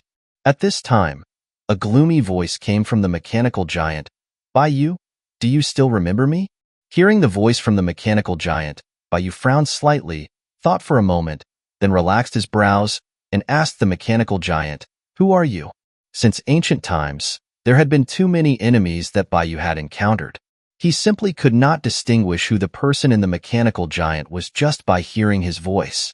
Baiyu also tried to think about the Imo family, but the Imo family's mechanisms had been lost, and in Baiyu's memory, he had no conflict with anyone who knew how to use mechanisms. He really couldn't remember who the owner of this immortal island was. It's normal for a big shot like you not to remember a small figure like me, but soon, I will make your arrogance pay. The island owner in the mechanical giant snorted coldly. Baiyu laughed lightly. You call yourself a small figure, but you address yourself with the term, I*. I don't think you're too modest. You're good at using your tongue. We'll see if you can still laugh later. The island owner in the mechanical giant snorted coldly again. Then, the mechanical giant released a strange energy wave. The hidden barrier in the air was affected by the strange energy wave, turning into a scarlet magic array, and began to plunder the spiritual energy of the world, pouring it into the mechanical giant. The mechanical legions surrounding Baiyu also began to go berserk, attacking Baiyu one after another. The nuclear energy of each machine was running at full power, and a large number of mechanical beasts rushed toward Baiyu. Baiyu looked at the mechanical beasts coming from all directions, and just had a faint smile on his face, seeming to not have any intention of moving a single step. Thump! The Eastern Emperor Bell flew out of Baiyu's body, quickly transforming to protect Baiyu within it. The mechanical beasts that collided with the Eastern Emperor Bell were all bounced back, exploding in midair. A large number of explosions comparable to nuclear explosions were like fireworks, blooming in the sky over the Immortal Island. The machines that had not been bounced back by the Eastern Emperor Bell were also affected by those explosions, and the nuclear energy inside them was also detonated. Almost instantly, the huge Immortal Island was razed to the ground by countless nuclear explosions. However, the power generated by countless nuclear explosions did not spread outside the Immortal Island. Instead, it was all absorbed by the barrier covering the island. The red light emitted by the barrier surrounding the island became more and more demonic, beginning to give people an extremely uncomfortable and ominous feeling. And in the Immortal Island that had been razed, besides Baiyu and the Eastern Emperor Bell, which were unscathed in the nuclear explosions, the mechanical giant that had turned from the Black Tower was also unscathed. Baiyu stood with his hands behind his back, sizing up the pitch-black mechanical giant, and laughed. That's really interesting. Although the defense of this machine is not as good as the Eastern Emperor Bell, it can be comparable to an ordinary defense-type divine artifact. I also have to admit that the person who was able to build this big guy is a genius. As he said that, Baiyu looked at the barrier in the sky that was emitting a demonic light and evaluated again. That barrier has absorbed so much energy, and if it's released all at once, it should be able to directly raise half of China. Even a celestial immortal would be reduced to dust in an instant. I wonder what that guy will do with all of this energy. This is really... Baiyu smiled and actually removed the Eastern Emperor Bell. At this time, his eyes did not show fear, but rather endless excitement. It's too exciting. Chapter 189. The Demon God Machine, Jichu. Buzz. After the barrier enveloping the Immortal Island had absorbed enough power, the mechanical giant suddenly emitted a strange sound, and the entire island began to shake violently. The surface of the earth cracked, and an eerie blue light seeped out from the fissures. What's this? Baiyu, seeing the blue light seeping from below, showed a hint of surprise in his eyes, but still rose into the air. Boom! The moment Bayou left the ground, the entire island crumbled, revealing a massive cannon muzzle, almost the size of the whole island, right before Bayou's eyes. That eerie blue light was precisely the energy being nurtured within the cannon muzzle. Bayou, can you see it? This divine might cannon is a gift I've prepared especially for you. The power of just one shot. Even if you are still in your demon god form, I can still make you vanish into thin air. A gloomy and deranged voice came from within the mechanical giant, shouting at Bayou. You know I'm a demon god? Bayou looked at the mechanical giant with surprise, feeling quite taken aback. The fact that he was an innate demon god was known to very few people in the three realms, and each one was incredibly familiar to Bayou. He thought back through the people who knew his identity, and none of them were that fellow inside the mechanical giant. And besides the living beings in the three realms, the only others who would know he was in a demon god form would be the other innate demon gods, like himself. Bayou briefly recalled the demon gods he had grudges against. Among them, the only one slightly associated with mechanical arts was a demon god ranked relatively high among the 3,000 demon gods, Ji-Chu. Demon god ranking, 23. Before the three realms were established, 3,000 demon gods were born in the chaos. Each demon god possessed infinite power and was a master of the chaos. Even the demon gods ranked at the bottom possessed extremely powerful strength. Those ranked higher possessed the power to split the chaos and create worlds.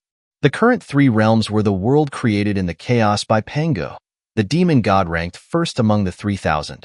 Although Ji-Chu's strength was not as powerful as Panga's, it was not to be underestimated. Moreover, Ji-Chu was fond of tinkering with various contraptions, capable of creating many machines and having a multitude of bizarre methods. Even Bayou in his prime would have to take Ji-Chu seriously to kill him. Are you Ji-Chu? Thinking this, Bayou couldn't help but ask the mechanical giant. It seems even the lofty and superior demon god ranked in the top 10 still remembers me. Ji-Chu laughed at Bayou, continuing to accumulate power in the huge cannon muzzle below. Recognizing Ji-Chu's identity, Bayou wasn't flustered in the slightest. Instead, he asked Ji-Chu, how did you survive back then? I should have completely annihilated your divine soul and demon body. Back when Raho led the demon gods to invade the three realms, Ji-Chu was one of the demon gods who followed Rahu. The various mechanical creations he created wrought countless acts of killing in the three realms. At the time, Bayou didn't join Rahu's faction. Instead, he chose to abandon his powerful innate demon body, reincarnate as a celestial, and stand on the side of the three realms, slaying a multitude of demon gods. Ji-Chu was among those demon gods Bayou had slain back then. Ji-Chu replied, back then, I was lucky. A wisp of my residual soul managed to attach itself to a chaotic core that I created, allowing me to survive. After that, I spent endless eons absorbing the essence of the heavens, the sun, and the moon to barely replenish my divine soul and recover a portion of my power. Bayou, thanks to you, I was only able to move in the world 3,000 years ago. Bayou laughed and said, if you luckily survived, then you should live well. Why come looking for trouble with me? Are you tired of living? The last time I killed you was simply because we were on different sides. Now, the demon god war has ended countless years ago. Even Rahu is mixing in the three realms honestly. Why are you so obsessed with targeting me? Bayou. Ji-Chu seemed to have been poked at a sore spot, angrily shouting at Bayou. Do you have the gall to mention the demon god war? You, as a great demon god ranked in the top 10, instead of helping Rahu, you actually betrayed us and worked for these lowly beings of the three realms? If it wasn't for your betrayal, how could we have lost the war? These three realms should have long been our territory. I'm not Rahu's subordinate, so how can there be talk of betrayal? Bayou replied calmly, his tone turning colder. And even if I hadn't stood on the side of the three realms, with the rotten ideas you guys held, being beaten back into the chaos was inevitable. The innate demon god's power had been fixed from the moment they were born in the chaos, and they would never become stronger. Therefore, even if innate demon gods possessed the power to create worlds, their future was fixed from birth. And the demon gods in the chaos, relying on their powerful strength and thinking the living beings of the three realms were incredibly weak, never faced up to their own shortcomings. Although the living beings of the three realms were weak, they possessed boundless potential, and their growth had no limit at all. Even if the demon god invasion brought grievous casualties to the living beings of the three realms at first, as long as they weren't wiped out, there would eventually be beings born that surpassed demon gods. The Tao ancestor Hongjun, who repelled Rahu, was one such representative. Baiyu had realized this, which was why he unhesitatingly gave up his demon body, reincarnated as a celestial, and pursued a higher realm. Nonsense! We are demon gods born in the chaos, ruling over the chaos, and are supreme beings. How can we be compared to the lowly beings of the three realms? Baiyu, the only reason we failed was because of you. Jichu did not agree with Baiyu's words. He roared loudly, the mechanical giant's energy core beginning to operate at full power.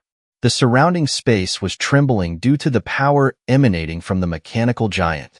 The energy accumulated in the divine might cannon muzzle below had increased significantly. You are truly beyond saving. Seeing Jichu was becoming hysterical, Baiyu shook his head. You have lived these past 3,000 years in vain. Clearly, the mechanical creations you've made now draw references from the mechanical arts of the Mahis school. The dark web that attracted me here is also the crystallization of human wisdom, yet you haven't recognized the power of the living beings of the three realms at all? Someone so arrogant, old-fashioned, and stubborn like you should have long been eliminated by the times. Baiyu spoke softly, the limitless sword and the measuring ruler slowly solidifying around him. The powerful divine power caused the space to distort slightly. Baiyu, I know you were imprisoned in the nether jail. You were in that damn place for 100,000 years. With your current strength, you are absolutely no match for me. Baiyu, prepare to die. Jichu roared angrily. The huge cannon muzzle in the Immortal Island had finished accumulating enough energy and fired at Baiyu. Boom! A dazzling blue beam of light shot into the sky, directly engulfing Baiyu. Chapter 190, Unscathed. A world-destroying pillar of light gushed out from the divine might cannon's muzzle. After engulfing Baiyu, the remaining unexpended energy was absorbed by the barrier above the Immortal Island. Subsequently, the barrier injected the absorbed energy back into the divine might cannon, forming a cycle. The dazzling blue light filled the barrier, and the divine might cannon's attack continued, with no end in sight. Jichu, sitting in a wheelchair in the cockpit of the mechanical giant, stared intently at the place where Baiyu was through the screen, sneering, Baiyu? The divine might cannon that I painstakingly developed has the power to blast through the entire Earth. And with the help of the spirit-locking barrier, all of the divine might cannon's power is locked within this island. You will bear all the power of the divine might cannon.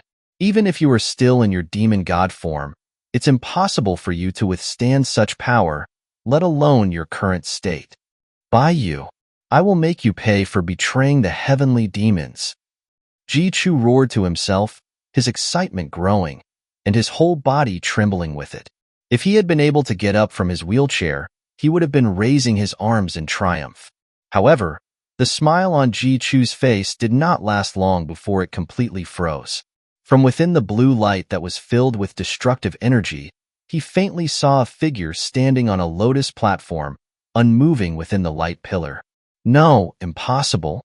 Seeing the figure in the light pillar, Jichu's face was filled with disbelief. He hurriedly increased the power of the divine might cannon to the maximum. Boom! The divine might cannon unleashed 10 times more power again. Even the mechanical giant he built, designed specifically to absorb the divine might cannon's attacks, couldn't withstand the divine might cannon's assault, and cracks began to appear on its surface. The divine might cannon's overwhelming power permeated inside the mechanical giant through the cracks, causing the employees of the dark web, who were working for Jichu, to vanish into thin air. The killer website that Jichu had spent hundreds of years creating, and that had unparalleled influence around the world, was completely destroyed by the supreme power of the divine might cannon. However, Jichu couldn't care less about all this. His eyes were bloodshot as he stared intently at the figure within the blue light, roaring, "Why? Why are you unaffected by the divine might cannon? This is impossible. Increase the power for me. I'll see how long you can hold on." Jichu mercilessly pushed the power of the divine might cannon to the maximum. Its terrifying power even exceeded the spirit-locking barrier's ability to absorb it. Large amounts of energy leaked out, shooting up into the sky and alarming countless celestials and gods in the immortal realms.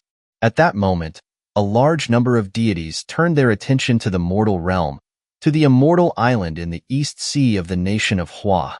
Jichu was going all out. He was no longer considering the danger of being annihilated by the heavenly Tao once he was exposed. Now he just wanted to kill Baiyu. "Lord Rahu, don't worry. I will definitely make this traitor's soul scatter, even if it costs me my life," Jichu said to himself, looking towards Baiyu expectantly, wanting to see the scene where Baiyu's figure vanished. But even after he had maximized the divine might cannon's power, the figure in the blue light remained completely still. Impossible. Could I be hallucinating? Seeing that Baiyu's figure was completely unaffected by the divine might cannon, Jichu thought he was hallucinating. Disregarding the danger of being devoured by the divine might cannon, he controlled the mechanical giant's arm to grab at Baiyu's figure, trying to figure out if that figure was real or not. Clang! The moment Jichu controlled the mechanical giant's arm to swing at Baiyu's figure, the phantom image Jichu was expecting didn't appear. The mechanical giant's arm was like it had struck an indestructible wall and was directly shattered. "Jichu, you underestimate my strength too much. Do you really think that with an attack of this power, I would choose to dodge?" At this time, Baiyu's voice came from within the blue light, causing Jichu to shudder. The next moment, Jichu saw Baiyu's figure slightly raise a hand. A ruler suddenly grew larger, slicing the divine might cannon's beam of light in half. "Fall." Baiyu spoke softly. The measuring ruler fell from the sky, directly slamming onto the immortal island, blocking the entire muzzle of the divine might cannon. Boom! All of the divine might cannon's energy accumulated underground, directly blowing up the divine might cannon and the entire island into nothingness. The spirit-locking barrier could not withstand the level of explosion and shattered instantly. The power of the divine might cannon kicked up a towering wave several kilometers high, surging towards the nation of Hua. If that towering wave were to land, it would surely cause great devastation. However, Baiyu, facing that towering wave, didn't change his expression. He merely tossed out the demon refining pot. All of the explosive power of the divine might cannon was absorbed into the demon refining pot. The towering wave, which was enough to destroy the world, also had all of its energy dissipated by the demon refining pot and vanished in an instant. In less than a second, the sky became clear and the sea returned to calm. Only the immortal island that Jichu had spent so much effort to build no longer existed. The mechanical giant that Jichu was in was now only half of its head, floating on the sea surface. No, why did it turn out like this? Jichu, in the ruined cockpit, stared blankly at Baiyu, who was standing on a red lotus of karmic fire, unable to believe what had happened. He couldn't understand why the divine might cannon that he had painstakingly built was so easily crushed by Baiyu. Clearly, it was built to match Baiyu's peak strength. Clearly, Baiyu was in a weakened state. But why was it he who was so easily defeated? Baiyu calmly looked at the head of the mechanical giant floating on the sea. He casually waved a spiritual blade, slicing the head open and letting the Jichu inside roll out. Although Jichu was an innate demon god, his demon body had already been annihilated by Baiyu. At this moment, his soul was only attached to a puppet. Because he had used most of his energy to build the immortal island and the divine might cannon, he could not spare the energy to look after his body. This was the reason why he was unable to control his current body very well and had to rely on a wheelchair. Now that Baiyu had dragged Jichu out of the mechanical giant, Jichu could only struggle in the sea, relying on the puppet's buoyancy to keep him from sinking. "After so many years, you haven't made any progress at all. I'm truly disappointed in you."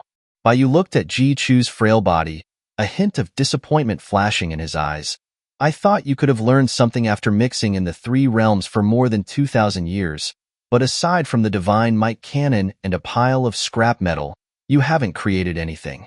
As the 23rd ranked, high-ranking demon god who once dominated in the chaos, after your demon body was destroyed, your soul is only attached to a machine. If you had reincarnated as a celestial or a human, perhaps you would pose a threat to me. However, you only focus on preserving the old ways and relying on external objects. There are already more people stronger than you in the 3 realms now. I've lost count. I no longer have any interest in you, so go die. As Baiyu spoke, the limitless sword sliced through the sky, fiercely shooting towards Ji-Chu.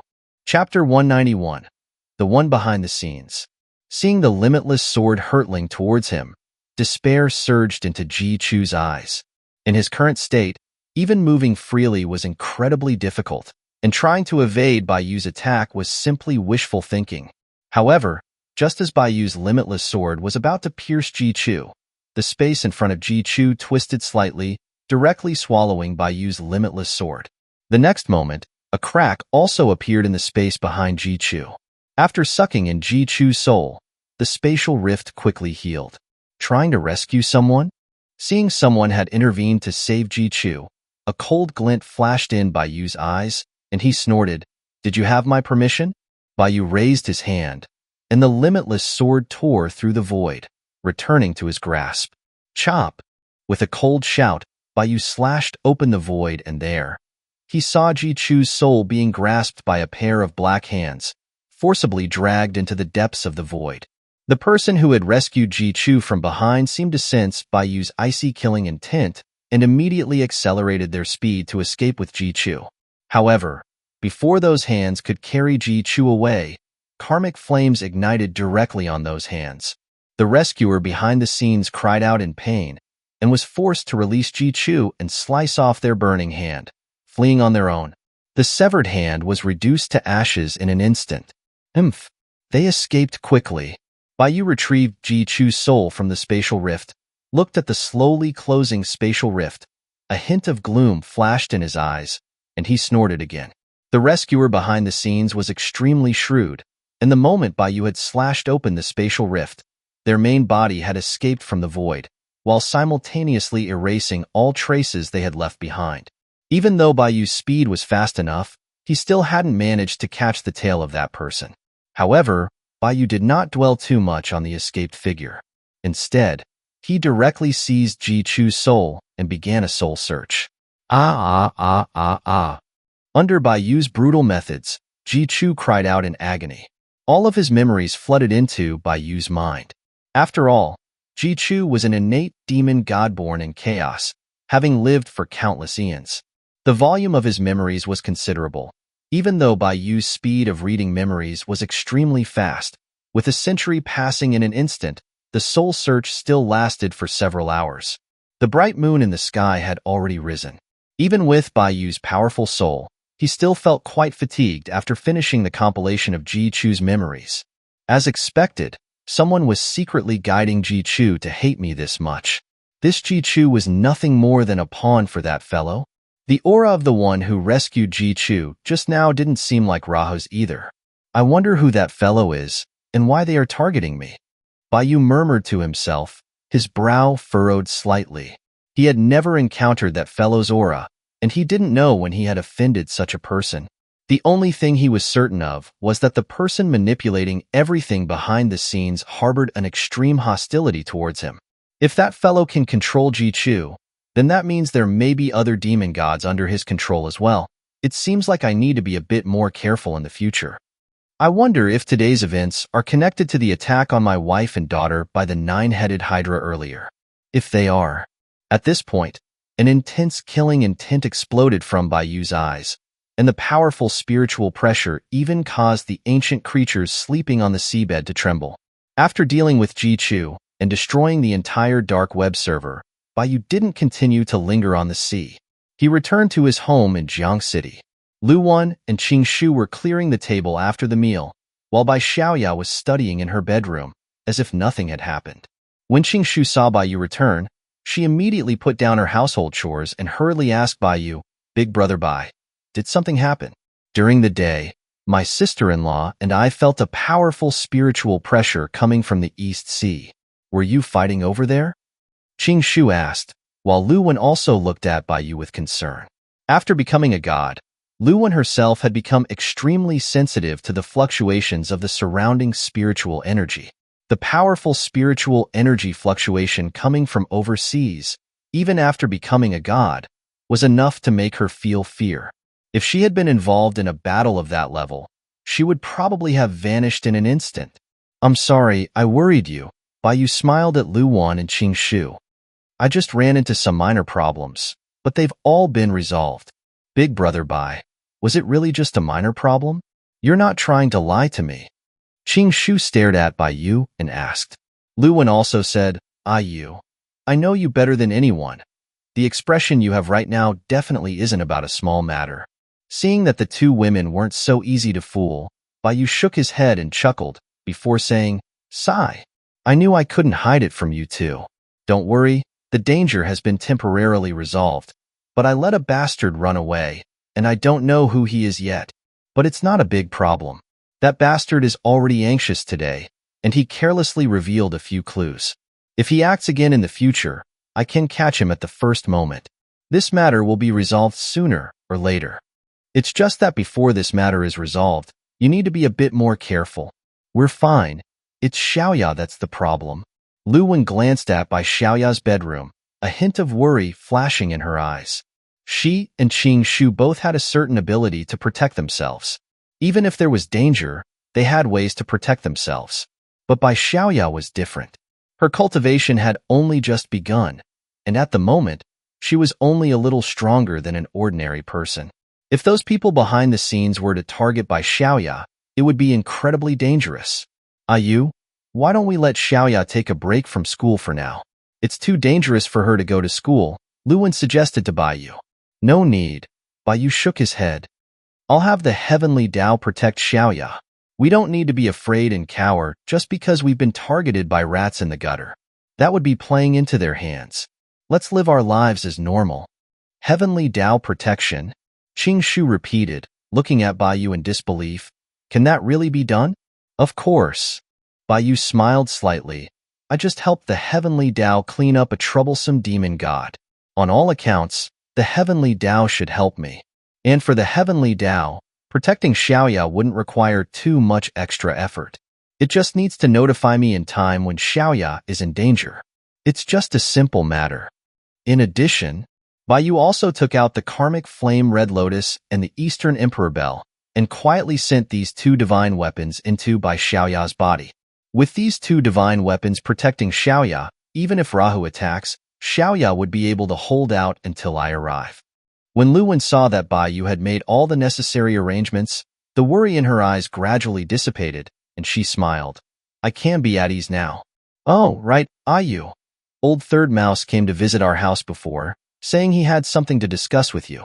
But you weren't home at the time, so I told him to go back first. Lu Wen then remembered something and said to Baiyu, Old Third Mouse. Baiyu raised his eyebrows slightly. What did he want with me? It was about your divine weapon, the Chaos Armor. Lu Wen replied. Chaos Armor? Hearing Lu Wen's words, Baiyu's eyes lit up. The Chaos Armor was his strongest defensive artifact, possessing the power to withstand the erosion of chaos. If he could retrieve the Chaos Armor, then the safety of Lu Wen and Xiaoya would be guaranteed. This was simply a pillow delivered when he was sleepy. Chapter 192. The Demoness Changes Her Mind. After learning about the Chaos Armor from Lu Wen, Baiyu did not immediately go and look for Old Third Mouse. Instead, he spent some time chatting with Bai Xiaoya, resolving some of the problems she had encountered on her cultivation path in order to foster their father-daughter bond. Although Baiyu's family was now reunited, family relationships still needed to be nurtured. Bai Xiaoya had experienced hardships since she was young, missing both paternal and maternal love. Although Baiyu could now give all the best things to Bai Xiaoya, what Bai Xiaoya needed most was companionship. Therefore, no matter how important Baiyu's matters were, he would always prioritize Bai Xiaoya and Lu Wen. After Bai Xiaoya fell asleep and Lu Wen had rested, Baiyu bid farewell to Xianxia, who was nestled on the sofa playing games, and went to Old Third Mouse's shop. When Baiyu arrived at the antique street, the shops had already closed, with only Old Third Mouse's antique shop still lit. Baiyu walked into the shop and saw Old Third Mouse, frowning, calculating his accounts with an abacus, looking very preoccupied. "Yo, Master Bai, you're here. Please come in." When Old Third Mouse saw Baiyu enter the shop, a smile immediately spread across his face. He dropped what he was doing and greeted Baiyu. "Old Third Mouse, do you have news about the chaos armor?" Baiyu didn't beat around the bush, but directly asked. "Yes, after I received news about the chaos armor from my big brother. I want to find you right away, Master Bai." Old Third Mouse rubbed his hands together, smiling at Baiyu. "From your big brother?" Hearing Old Third Mouse's words, Baiyu raised his eyebrow slightly. "Does that mean my chaos armor is in the immortal realm?" Of the three Mouse brothers, the eldest, Old First Mouse, was an intelligence dealer in the immortal realm, working for the Celestial Palace. Since Old Third Mouse had gotten his information from Old First Mouse, the chaos armor was most likely in the immortal realm. Master Bai is wise. "The chaos armor is indeed in the immortal realm," Old Third Mouse said with a smile. "My big brother found out that your chaos armor was bought by a wealthy family in Japan 10 years ago, and later offered it as a sacrifice to a god. Now your chaos armor is in the hands of Amaterasu and is now called the Orochi armor." "I see. I'll go pick it up later," Baiyu nodded slightly, not feeling it would be very difficult to retrieve his chaos armor.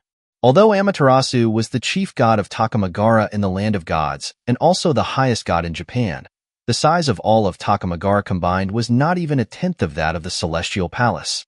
Amaterasu's strength did not rank in the top 10 in the Celestial Palace.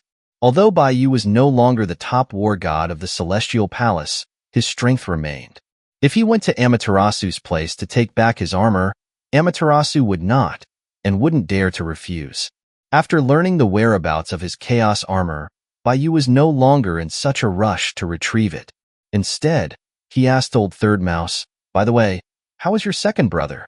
Why do you look so preoccupied?" When Baiyu mentioned Old Second Mouse, Old Third Mouse's expression stiffened, looking as if he had something to say but was hesitant. Seeing Old Third Mouse's expression, Baiyu raised his eyebrows slightly. "What? Did something go wrong?"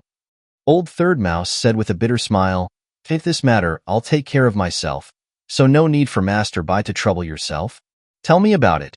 I'm a bit curious," Baiyu said, signaling for Old Third Mouse to continue. Old Third Mouse sighed slightly and then said, "To be honest with you, Master Bai, I was a fool this time, not leaving a backup. After you helped me retrieve the World Tree's heart, I was so eager to save him that I immediately took the World Tree's heart to the demon realm to trade with the demoness Yilian, wanting to exchange it for my second brother. But before I could even see the demoness Yilian, I was attacked by a demon beast in the demon realm, and the World Tree's heart was snatched away.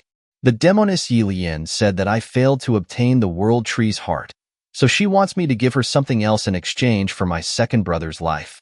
After listening to Old Third Mouse's words, Baiyu laughed.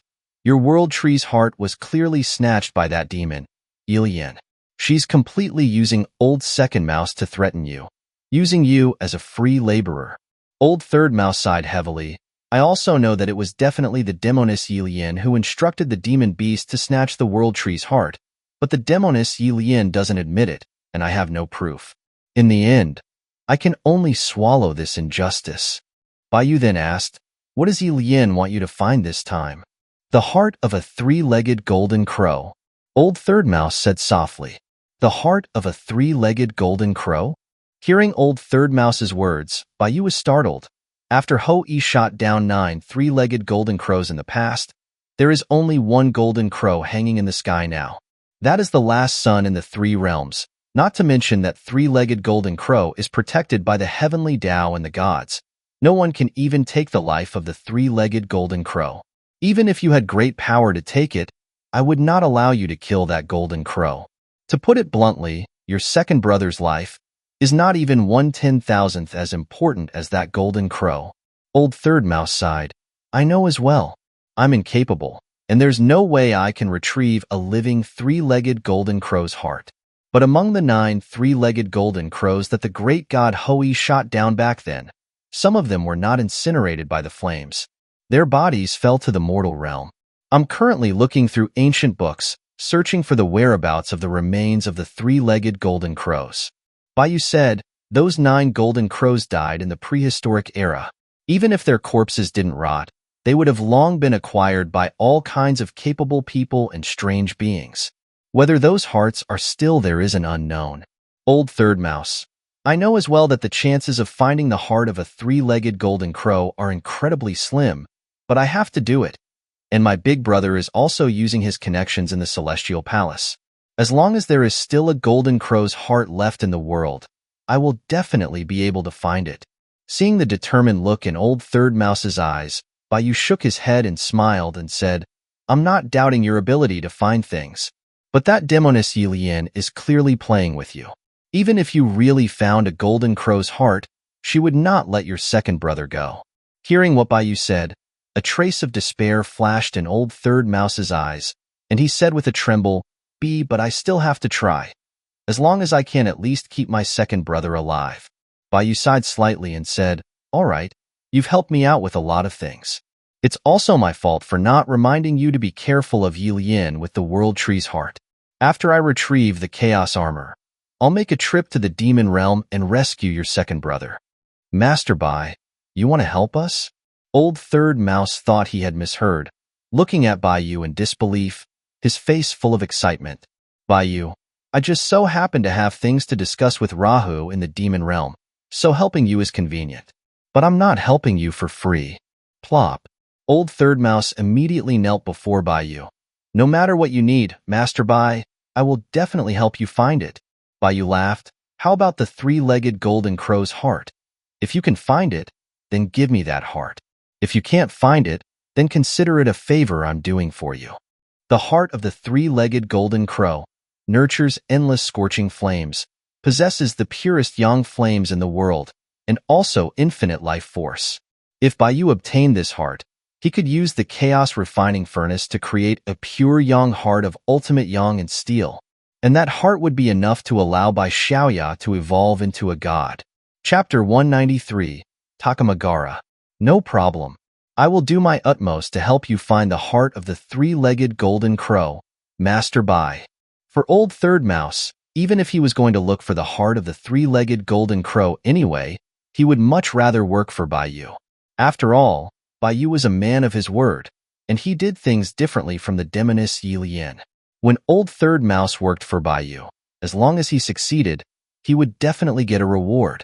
But working for the demoness Yilian, even after finishing the task, if you weren't killed by the demoness Yilian, you would have to be considered lucky.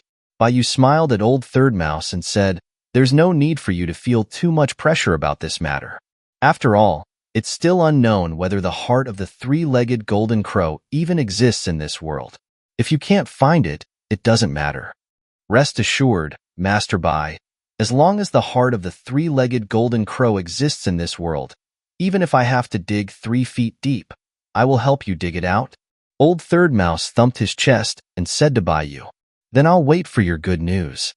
Baiyu smiled at Old Third Mouse, and then turned into a gust of clear wind, flying towards the Immortal Realm. In the east of the Celestial Palace, there was a sea of auspicious clouds. Above the sea of clouds floated an island in the sky, wreathed in a rosy glow. That was Amaterasu's divine kingdom, Takamagara. Baiyu stood on the sea of clouds, looking at Takamagara, which was shrouded in a barrier ahead, a faint smile on his lips as he muttered to himself, no matter how long it has been since I came here, this place hasn't changed at all. Because Takamagara was a divine kingdom adjacent to the Celestial Palace, in order to prevent the Celestial Palace from keeping an eye on Takamagara, Amaterasu had placed a barrier around Takamagara, prohibiting any gods in Takamagara from leaving the boundaries of the divine kingdom, so as to avoid clashes with the gods of the Celestial Palace.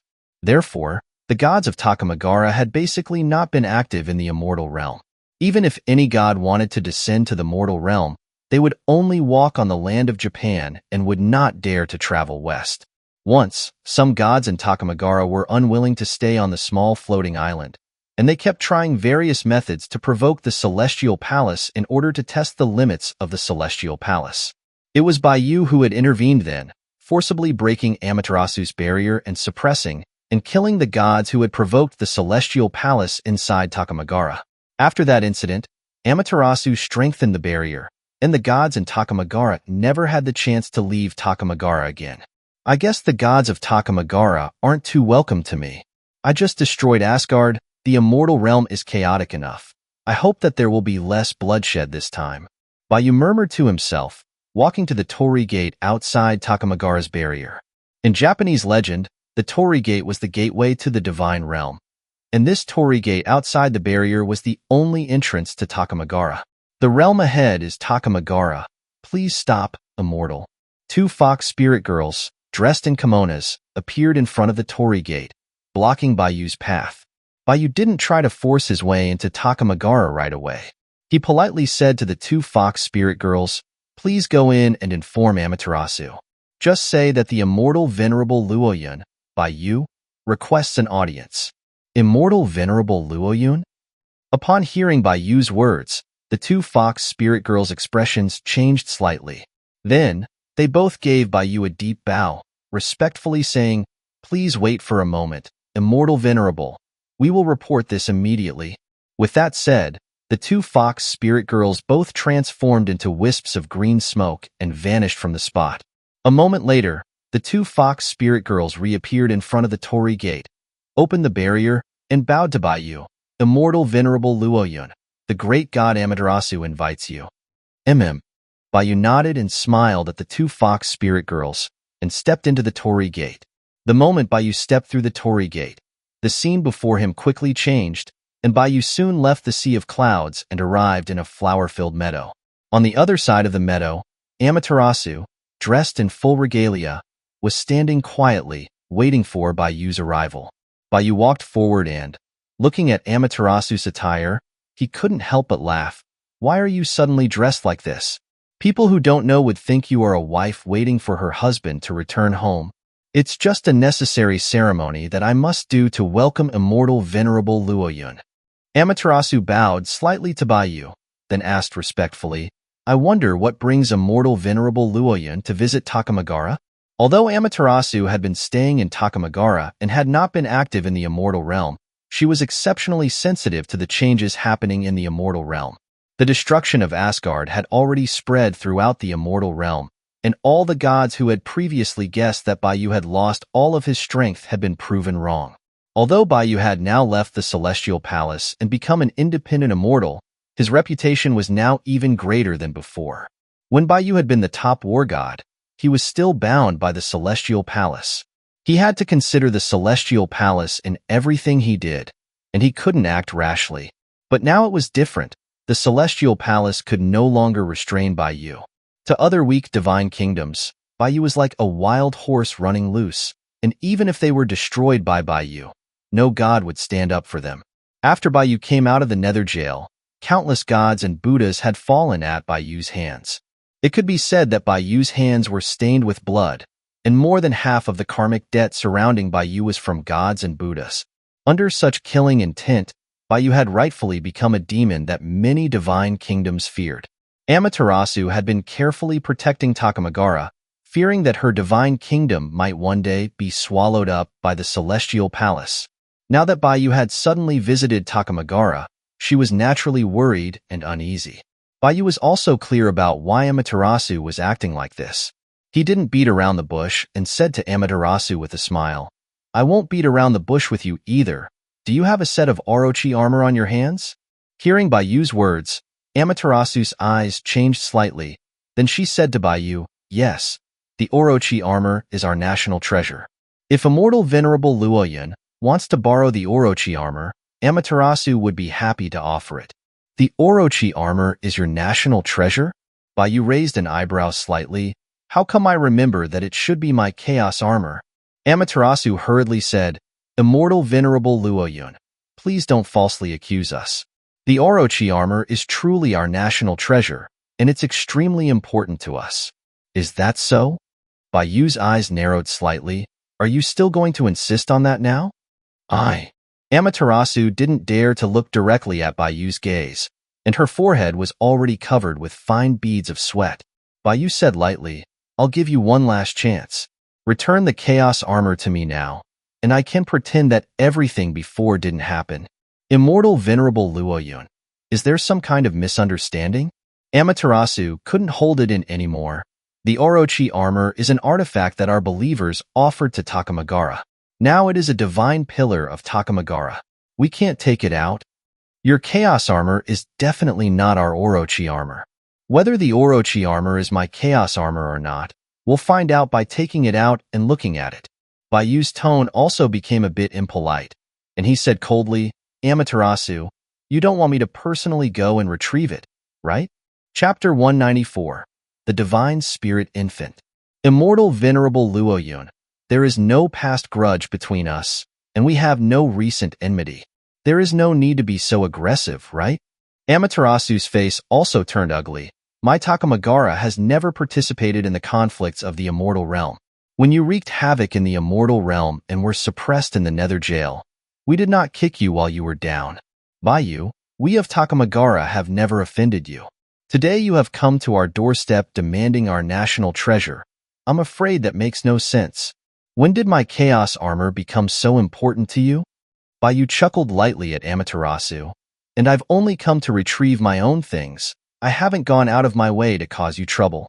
The fact that we can still have a peaceful conversation now is because I'm considering the fact that we don't have any great grievances.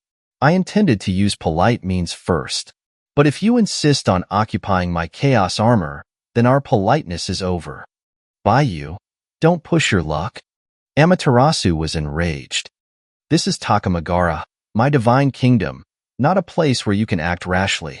With Amaterasu's anger, another layer of barriers was raised around Takamagara, completely sealing the entire island. A powerful spiritual pressure came from all directions, pressing down on Bayu. Around Bayu, the other gods of Takamagara also appeared, surrounding Bayu. Amaterasu suppressed the anger in her heart, reorganized her words, and said to Bayu, Immortal Venerable Luoyun, we respect you as the top war god and have been enduring your rudeness to the greatest extent. However, the Orochi armor is an important national treasure and is a matter of Takamagara's safety, so it absolutely cannot be handed over to you. The chaos armor you're looking for isn't here with us. Sigh. It seems that there's no way for us to talk things out, Bayu sighed. Since that's the case, I don't have to be polite either. As soon as his voice fell, Bayu raised his hand. Rumble. Rumble? The entire Takamagara began to shake violently. Then, the earth cracked, and a huge cherry blossom tree, as scarlet as blood, burst out from the earth. On the branches of the cherry blossom tree were sealed a large number of divine weapons, and in the middle of the tree trunk, Bayu's chaos armor was tightly entwined by the tree branches, appearing as if it was having its power absorbed by the cherry blossom tree. Upon seeing this scene, Bayu's eyes turned cold, and he looked towards Amaterasu, asking calmly, is the so-called national treasure Orochi armor that you have just a power bank used to charge your broken tree? The blood cherry tree?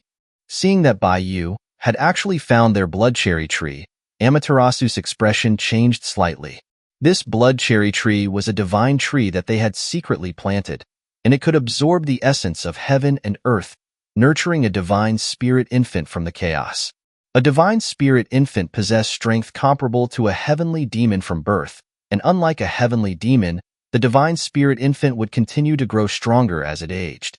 Although Amaterasu had always been sealing off Takamagara on the surface and not interfering with the affairs of the immortal realm, in reality, she was just under the great pressure from the celestial palace.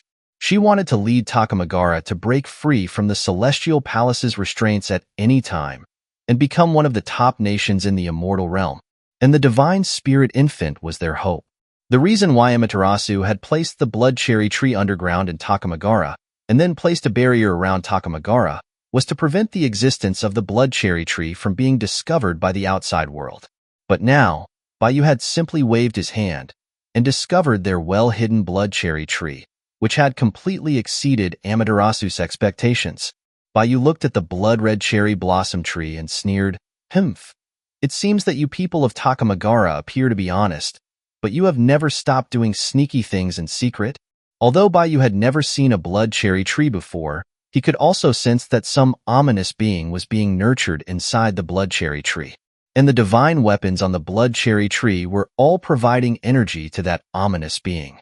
Once that ominous being was nurtured, then the divine artifacts all over the tree, including Bayu's chaos armor, would probably turn into a pile of scrap metal. Amaterasu stood in front of Bayu and said fiercely, "Bayu, that is our divine tree. You are not allowed to touch it. I'm not interested in your ambitions, but you want to use my things to achieve your ambitions. I can't stand that," Bayu said calmly, directly stepping past Amaterasu, teleporting to the blood cherry tree, and reaching out to touch his chaos armor. Seeing this, Amaterasu behind him said hysterically, "Bayu, if you dare take our Orochi armor, Takamagara will be at odds with you until we die, and will chase you to the ends of the earth." Overestimating yourself? Hearing Amaterasu's threat, Bayu just smiled slightly. Without the slightest hesitation, he directly broke the seal in the blood cherry tree and retrieved the chaos armor.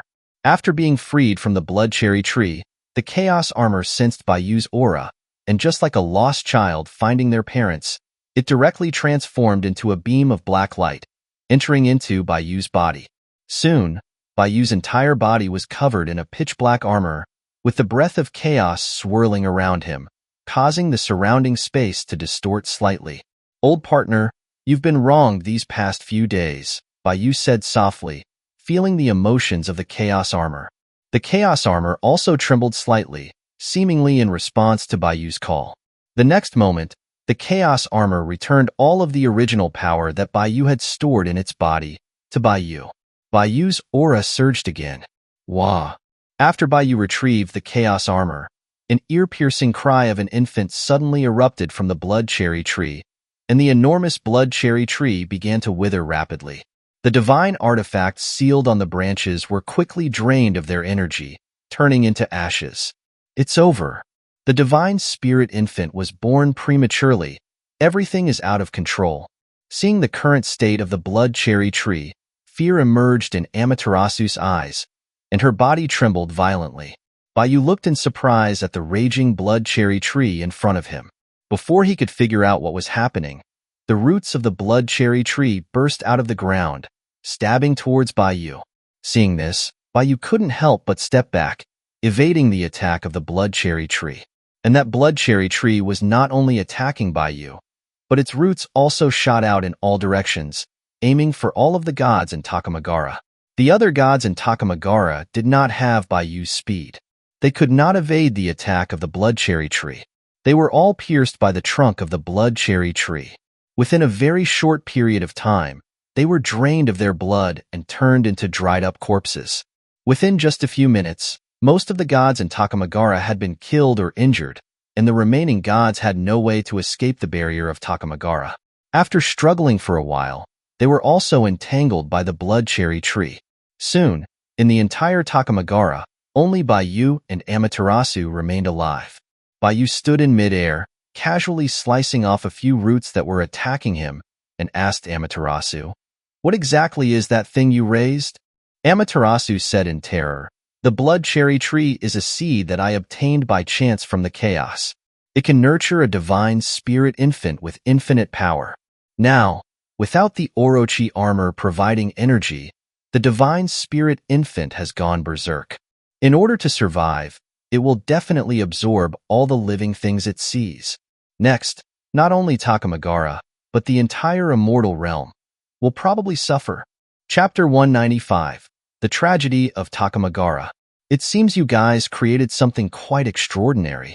Upon hearing Amaterasu's words, Bayu couldn't help but laugh, his tone full of mockery, completely unconcerned about the chaos unfolding. This divine spirit infant was fortunate that it had not fully come into existence yet. If it had truly absorbed the chaos armor and been quietly born, then Amaterasu could have secretly nurtured it, and it might grow into a formidable calamity.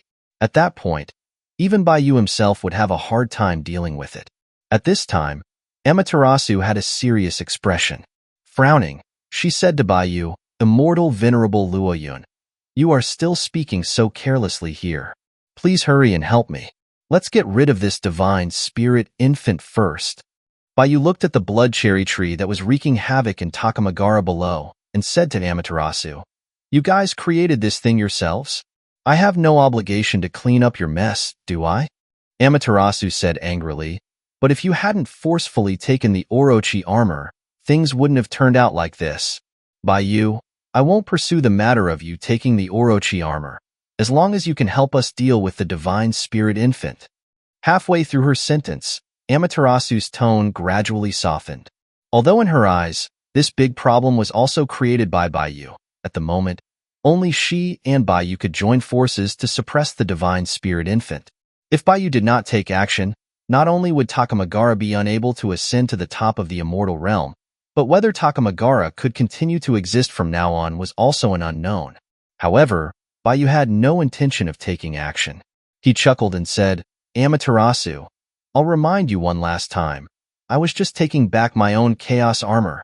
You were the one who used my artifact without permission first, and the evil thing you raised is your own fault. Even without this evil thing, a lot of your gods would die today. That evil thing just did some things for me instead." Hearing Bayu's words, Amaterasu's face became extremely ugly. She said once again, "Bayu, if you don't seize the opportunity to kill the divine spirit infant now when he is weak, you will definitely regret it when he devours Takamagara and brings disaster to the three realms. Don't worry, he won't leave Takamagara alive," Bayu said with a smile, narrowing his eyes. "You." Amaterasu was about to be driven mad by Bayu's words, but she also realized at this moment that Bayu would not help her. She did not dare to watch from the sidelines. She immediately took out her own divine artifact and activated the barrier around Takamagara, creating a huge magic formation in the sky above Takamagara in an attempt to temporarily suppress the blood cherry tree. "All gods, quickly join me to suppress the divine spirit infant." Amaterasu stood at the center of the formation, gathering the remaining gods in Takamagara who had not been killed, trying to suppress the berserk blood cherry tree by gathering the power of all the gods. A god, who had been completely terrified by the blood cherry tree, frantically begged Amaterasu, "Great God Amaterasu, we can no longer control the blood cherry tree. Please open the barrier and let everyone escape." At present, Takamagara was still sealed by Amaterasu's barrier, and the gods of Takamagara could not escape at all. Otherwise, it would not have been possible for them to suffer such heavy casualties. "We can't open it," Amaterasu shouted sternly. "If we let the various divine kingdoms of the immortal realm know that we created such an evil thing, then there will be no place for us in the three realms. We will all be doomed, so everyone must suppress this divine spirit infant internally. Otherwise, none of us will survive." Amaterasu had no intention of helping the gods open the barrier, and instead, she continued to strengthen it.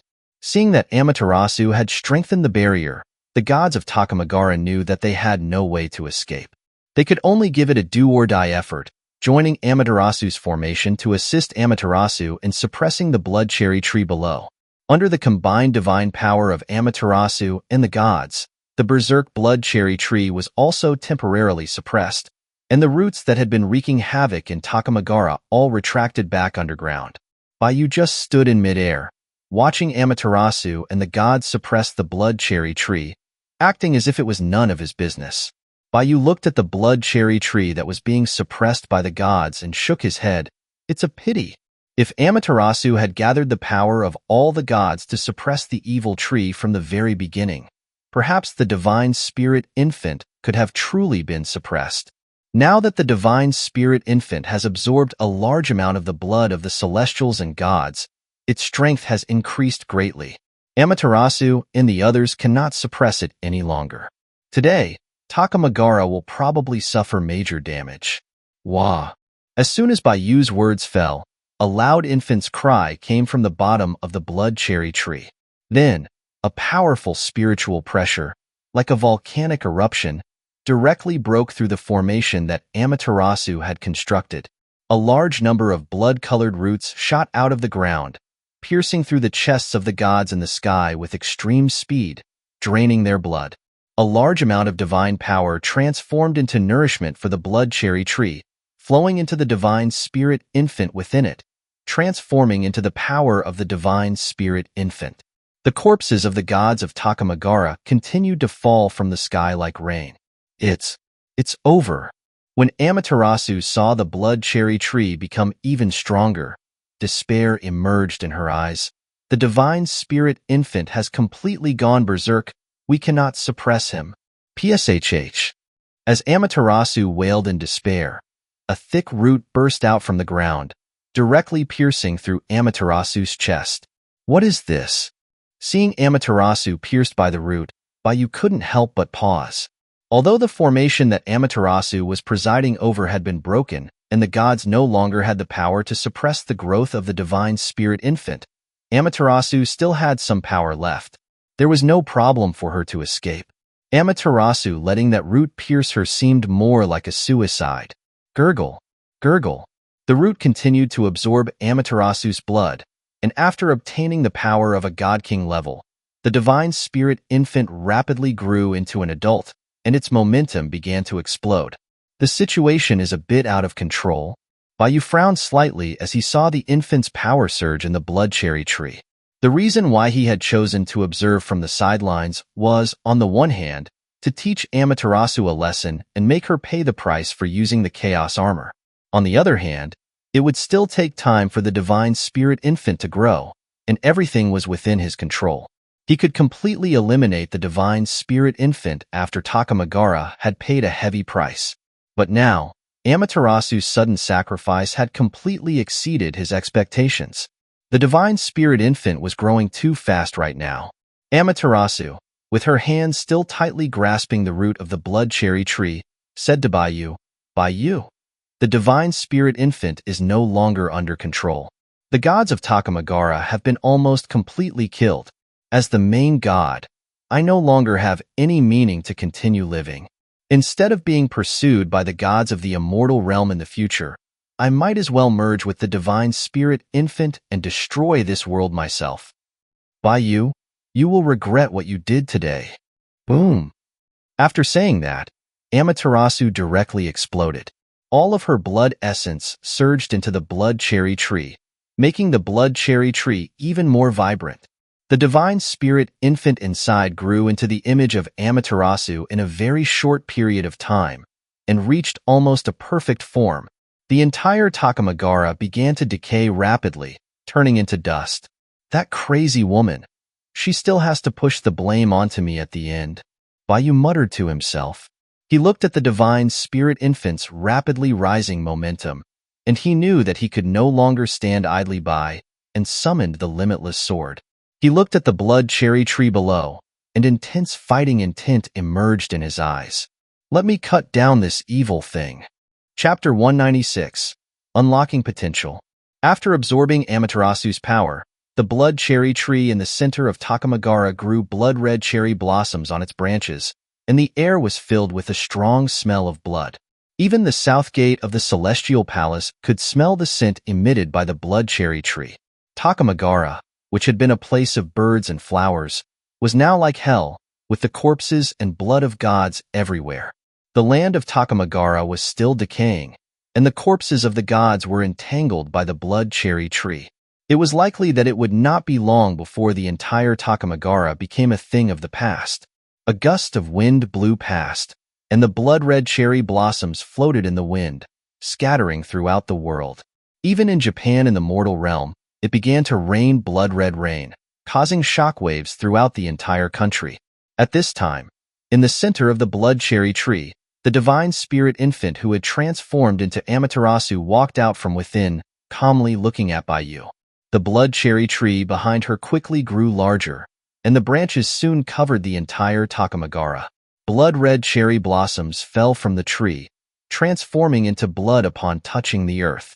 It was extremely strange.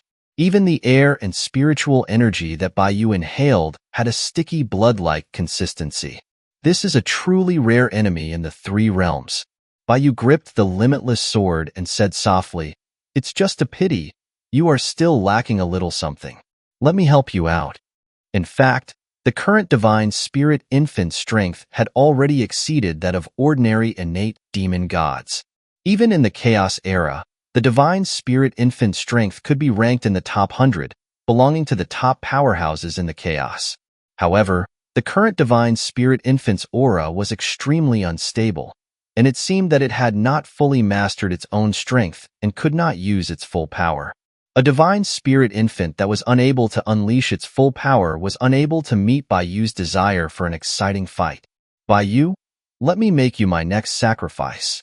The Divine Spirit Infant, who had walked out of the blood cherry tree, raised her head and glanced at Baiyu.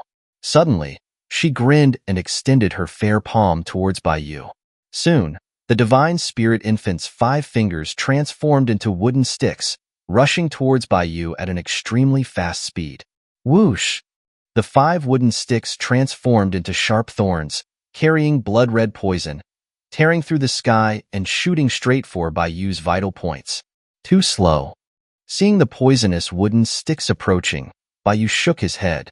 He didn't dodge or avoid, but used his sword with one hand, easily chopping off the Divine Spirit Infant's fingers that had transformed into wooden sticks. Hee. It's useless.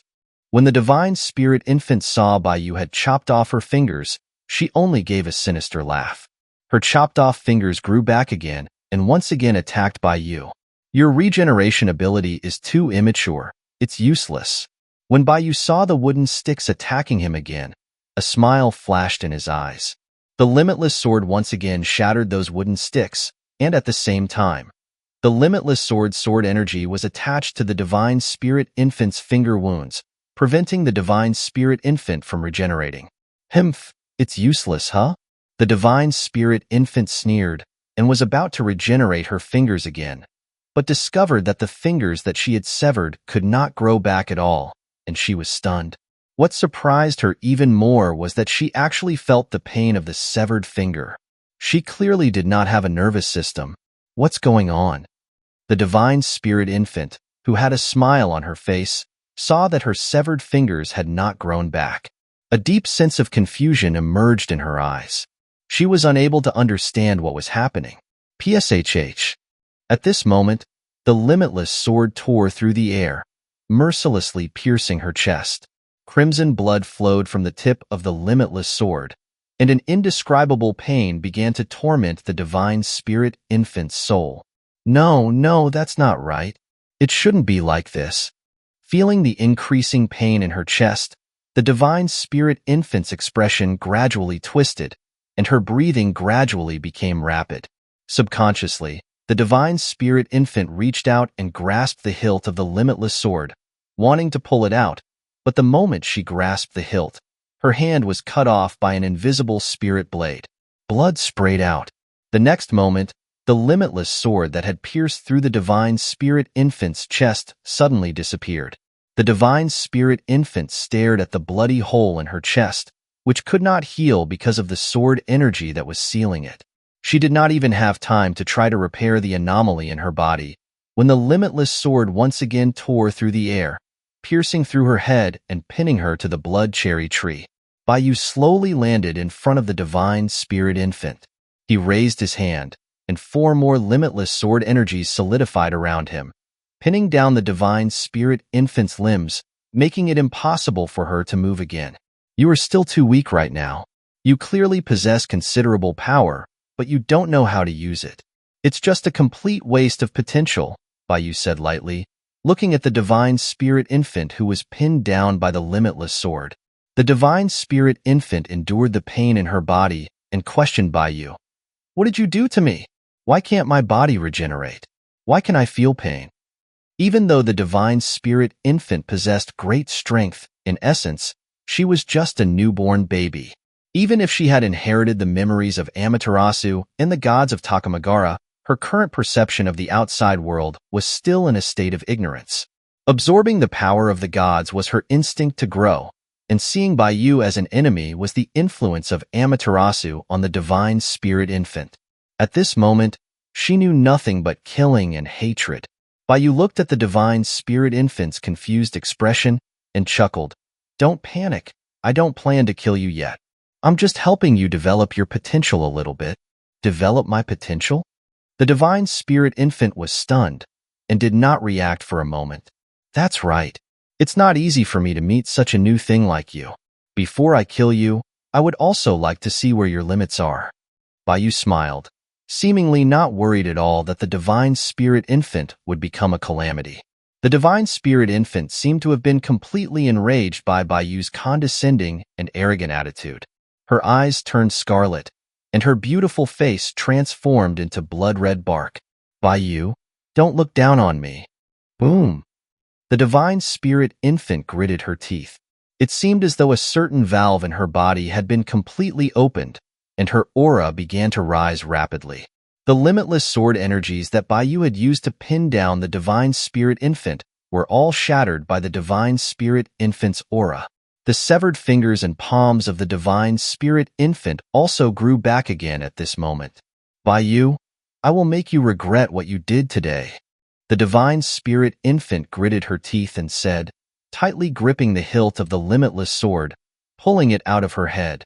The huge bloody hole in the divine spirit infant's head rapidly healed at a speed visible to the naked eye. Not bad. Sensing the divine spirit infant's current aura, Baiyu also nodded in satisfaction. He opened up a barrier and trapped the huge blood cherry tree within the barrier. After that, Baiyu raised his hand, and the limitless sword that was grasped by the divine spirit infant returned to his hand again. Baiyu twirled the sword and smiled at the divine spirit infant. Divine spirit infant, in this barrier, no one will disturb the two of us. In this place, unleash your full power. If you can make me happy today, then I will let you die with dignity. Chapter 197. A Momentary Breakthrough. The spirit infant gazed at Baiyu, who stood proudly with the boundless, thoughtless sword in his hand. The flames of rage within her chest burned hotter and hotter. Endless power surged from within her. The blood cherry tree behind her sprouted numerous branches, piercing into her body and channeling massive amounts of spiritual power into her. Boom! The spirit infant's aura erupted once more. The blood cherry tree, which covered the high heavens, decayed at a visible rate, eventually transforming into a set of pitch-black armor that enveloped the spirit infant's entire body. The style of the armor even bore a resemblance to Baiyu's chaos armor.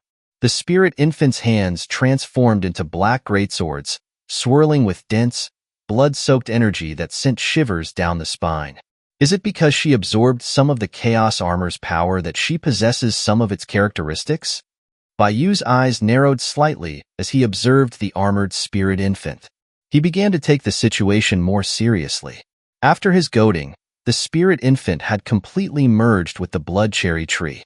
At this moment, she was a combination of the power of all the gods of the high heavens, and her strength had reached a new level. The spirit infant's current power was enough to annihilate a medium-sized divine kingdom. Even large divine kingdoms like the Heavenly Palace and the Western Heaven would have to pay a heavy price to subdue her. Such a powerful being was worthy of Baiyu's full attention. The spirit infant crossed her swords before her chest and looked at Baiyu coldly. Baiyu, am I worthy of your attention now? She asked in a frigid voice. Barely, Baiyu chuckled. Barely? Hearing Baiyu's words, the spirit infant sneered. You're so audacious. You have no idea how powerful I am right now. But very soon, I will make you pay for your arrogance. The spirit infant's voice had barely faded before she vanished from her spot. The next moment, she appeared in front of Baiyu, her great sword-like hands instantly slashing at him. The blades tore through space itself. Clang! The great swords collided with the boundless, thoughtless sword, sending out violent sparks, and the space around Baiyu and the spirit infant rapidly crumbled. Not bad, this force. Baiyu smiled at the spirit infant. You're getting there. I used 5/10 of my power to receive that strike. Hearing Baiyu's words, the spirit infant's eyes blazed with endless fury. She unleashed her full power upon Baiyu, roaring, Stop your boasting! Break! Boom! Wild power erupted from the spirit infant's body, sweeping out in all directions. The space inside the barrier instantly shattered, and a space storm filled with destructive force surged in, devouring everything within the broken space. Baiyu, however, remained standing in the shattered void. He held the boundless, thoughtless sword with one hand and remained unmoved in the face of the spirit infant's power. I refuse to believe it. Are you really that strong? The spirit infant's face grew more contorted as she saw Baiyu's effortless demeanor. Suddenly, numerous roots grew from her back and wrapped around Baiyu at an extreme speed. The roots were covered in small barbs that attempted to pierce Baiyu's chaos armor and absorb his power. However, the chaos armor's strength surpassed the spirit infant's imagination. Not a single barb succeeded in breaking through its defense. Baiyu chuckled as he saw the spirit infant's face flush crimson with frustration. Are you thinking that if I didn't have the chaos armor, you could successfully kill me? Then let me fulfill your wish. With that, Baiyu actively withdrew his chaos armor, allowing the spirit infant's roots to come into direct contact with his skin. You? The spirit infant's eyes flashed with surprise at Baiyu's move, but her shock quickly turned into murderous intent. Baiyu, you asked for this. The spirit infant laughed, and the roots wrapped around Baiyu sprouted countless barbs, trying to pierce his skin and devour his energy. However, the strength of Baiyu's skin was also beyond her imagination. Not a single one of her barbs was able to break through his defense. Spirit infant, your tricks may work on the gods of the high heavens, but for me, they're lacking something. Baiyu allowed the roots to continue to wrap around him, smiling lightly at the spirit infant. But considering you managed to barely exchange a blow with me, I'll repay you. Let me show you what true power is. Sizzle. Just as Baiyu finished speaking, the roots wrapped around him all turned to dust. The spirit infant's pupils constricted. The next moment, Baiyu released the boundless, thoughtless sword, turned his palm into a fist, and struck the spirit infant's chest with tremendous force. Bang! The raging space storm behind the spirit infant was instantly dispersed. The usually chaotic, shattered void returned to deathly silence. The inside of the barrier became eerily quiet. The spirit infant stared blankly at Baiyu's fist resting on her chest, her eyes full of confusion. She could feel that the power of Baiyu's fist was enough to obliterate her soul. But why? The spirit infant looked at Baiyu, asking in confusion. She couldn't understand why she was still alive after that blow. Baiyu retracted his fist and exhaled a breath of turbid air. Then, he smiled at the spirit infant, saying, Didn't I say before? If you can make me happy, I'll let you die with dignity. Your burst of power just now was pretty good and gave me a glimpse of my peak self, so I'm currently quite pleased. You're saying, I'm already dead? The confusion in the spirit infant's eyes deepened. She didn't feel any pain at all, and her body and soul were completely unharmed. Yeah, Baiyu did not deny the spirit infant's confusion. He simply reached out and gave her a light push. The next moment, the spirit infant's soul floated out of her body.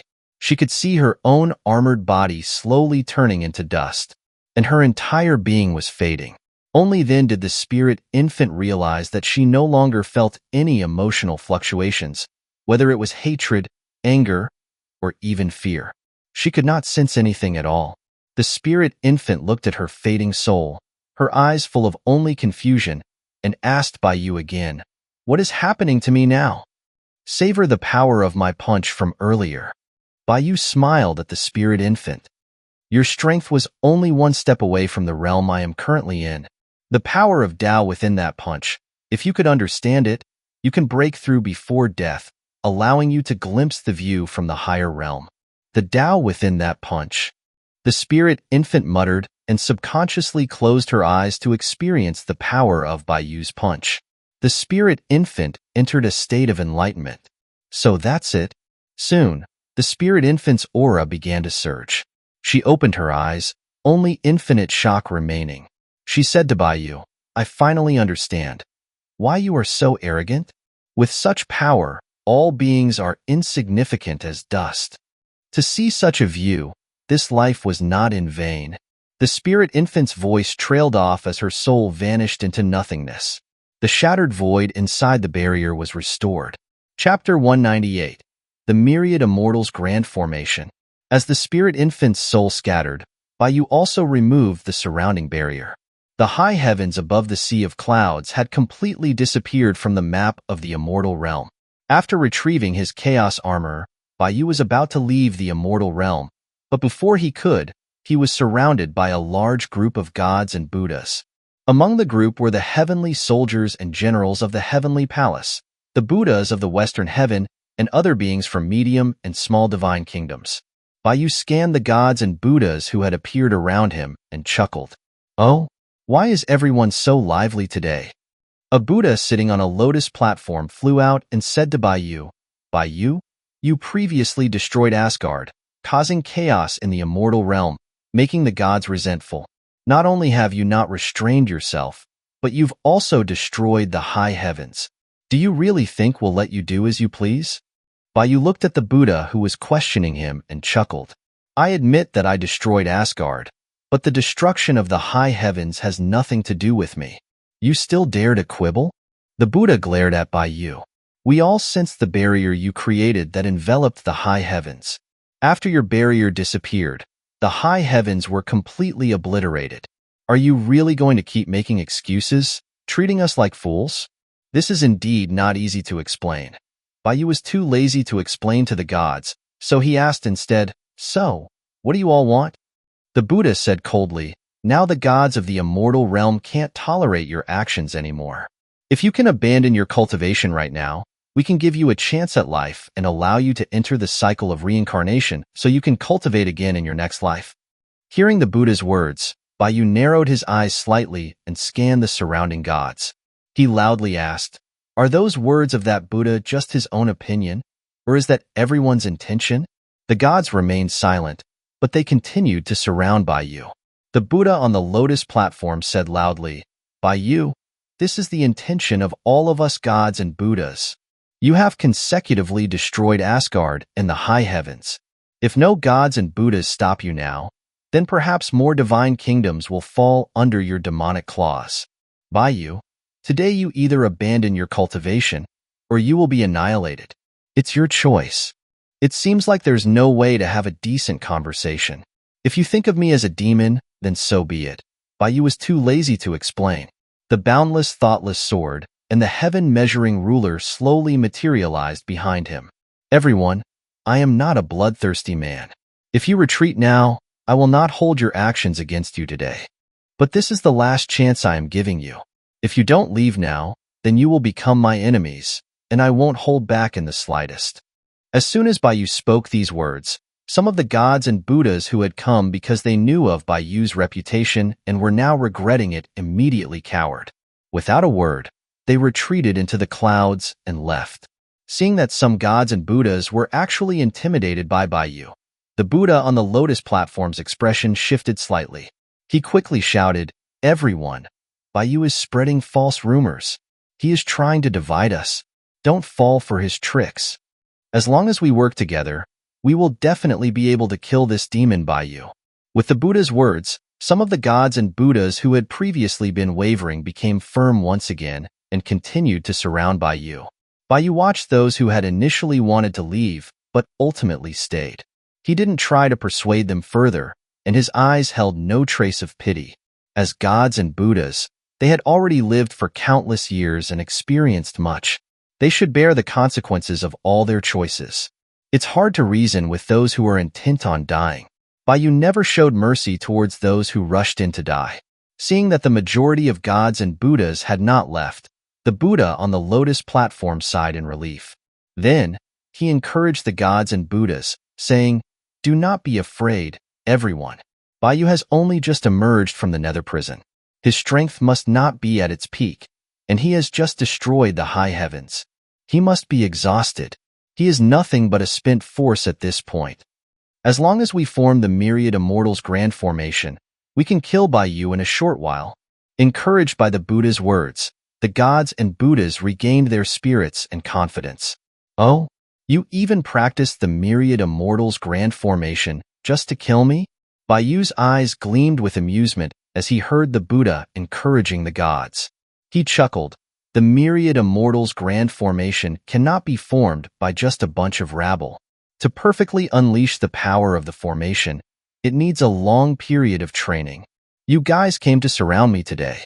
You must have been planning this for a long time, haven't you? The Myriad Immortals Grand Formation was one of the most famous killing formations from the ancient era. During the battle against the celestial demons invading the three realms, low-level immortals and gods were able to kill powerful celestial demons from chaos by forming the Myriad Immortals Grand Formation. After Raho was defeated and the celestial demons retreated into chaos, no one in the three realms had used the Myriad Immortals Grand Formation again. Baiyu had not expected that the Myriad Immortals Grand Formation would reappear to be used against him. The Buddha on the lotus platform coldly snorted at Baiyu. Baiyu, you have been a scourge in the three realms for far too long. There are many in the three realms who want to kill you. It's only natural that they'd all respond to my call to form this Myriad Immortals Grand Formation to kill you. All right, Baiyu smiled faintly.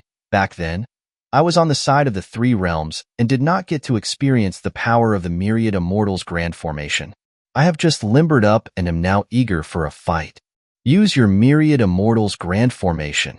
I want to know, how big is the gap between you gods and the gods and Buddhas of the ancient era? Baiyu, you are as arrogant as the rumors say. The Buddha on the lotus platform sneered at Baiyu and took out a formation flag.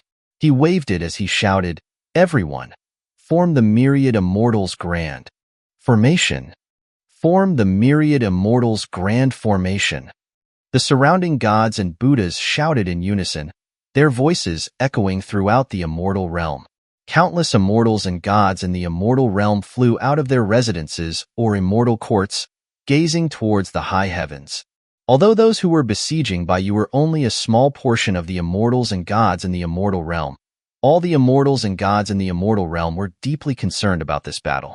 After all, Baiyu had been famous for too long. His title as the #1 war god was too loud and suffocated countless gods and Buddhas. If Baiyu was defeated today, then the title of #1 war god would naturally be relinquished to another. Those upper gods who had been suppressed by Baiyu since the ancient era would finally be able to raise their heads. Therefore, this battle of Baiyu's touched the hearts of countless upper gods. Baiyu was not aware that the entire immortal realm was watching him. He stood alone above the clouds, looking at the Buddha who was seated at the core of the Myriad Immortals Grand Formation, a faint smile playing on his lips. The Buddha looked calmly at Baiyu, waving the Myriad Immortals Grand Formation flag in his hand. 7-colored divine light flowed through the heavens and earth, and the Myriad Immortals Grand Formation manifested among the gods. A supreme divine power pressed down on Baiyu. Baiyu, the Myriad Immortals Formation is complete. Why don't you surrender now? Chapter 199. The Buddha's Intentions. The Myriad Immortals Formation, a pretty good recreation, worthy of praise, Baiyu commented, carefully sensing the divine power of the formation crafted by the gods. The Buddha wielding the Myriad Immortals Formation flag saw Baiyu's relaxed demeanor in the face of the formation. A flicker of darkness crossed his eyes, and he coldly snorted, "Baiyu, let's see how long you can keep up that arrogance." Demon-slaying greatsword. The Buddha roared, waving his formation flag. The gods rapidly shifted their positions, and a colossal, pitch-black demon-slaying greatsword, 1,000 feet long, materialized in the high sky, pointing directly at Baiyu. Its supreme divine power caused the space to warp slightly. The demon-slaying greatsword is also quite presentable. Baiyu chuckled softly as he looked at the demon-slaying greatsword locked onto him, thinking back to the ancient demon god war. Back then, the 12th-ranked demon god, Yi, had died under the demon-slaying greatsword. In that earth-shattering strike, the demon god Yi, who had committed endless acts of slaughter in the three realms, was completely obliterated, his body and spirit extinguished. Even chaos could not reunite his form.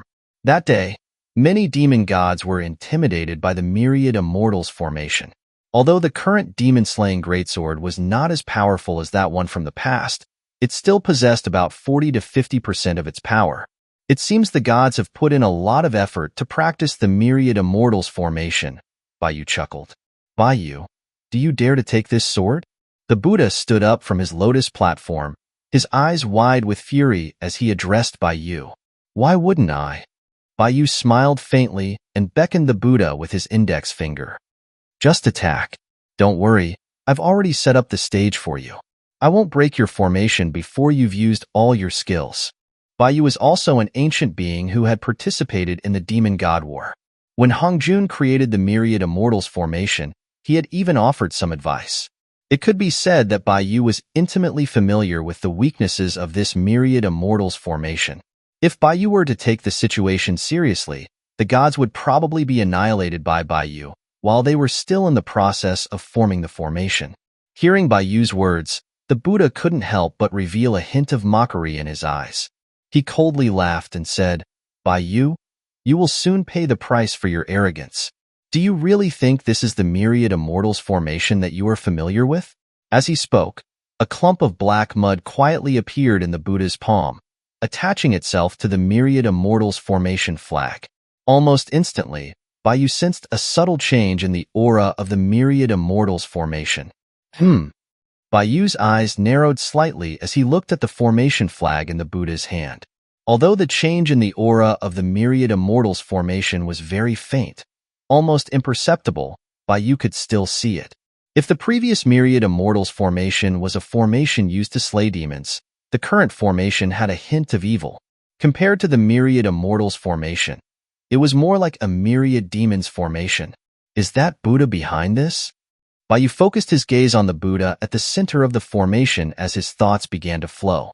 To be honest, Bai didn't recognize the Buddha, nor did he remember ever having met him. However, the Buddha was unusually hostile towards him, actively encouraging the gods to confront him. The Buddha claimed to be seeking revenge for Asgard and the high heavens, but his words lacked even the slightest pity for Asgard and the high heavens. He didn't even show the most basic Buddhist compassion. Seeing this Buddha, Bai was reminded of the nine-headed serpent that had attacked his wife and daughters 10 years ago, acting on someone else's orders. Could this guy also be acting on someone else's orders, specifically targeting me?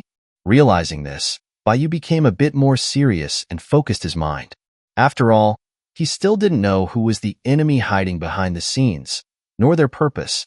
However, when he had previously met with Rahu, although Rahu did not reveal any useful information, he could still vaguely sense from Rahu's words that the person behind all this was absolutely not simple. Their strength might be no less than his and Rahu's. If a figure of that caliber was setting a trap for Bai, if he were careless, he might fall in a ditch. Bai, take this sword.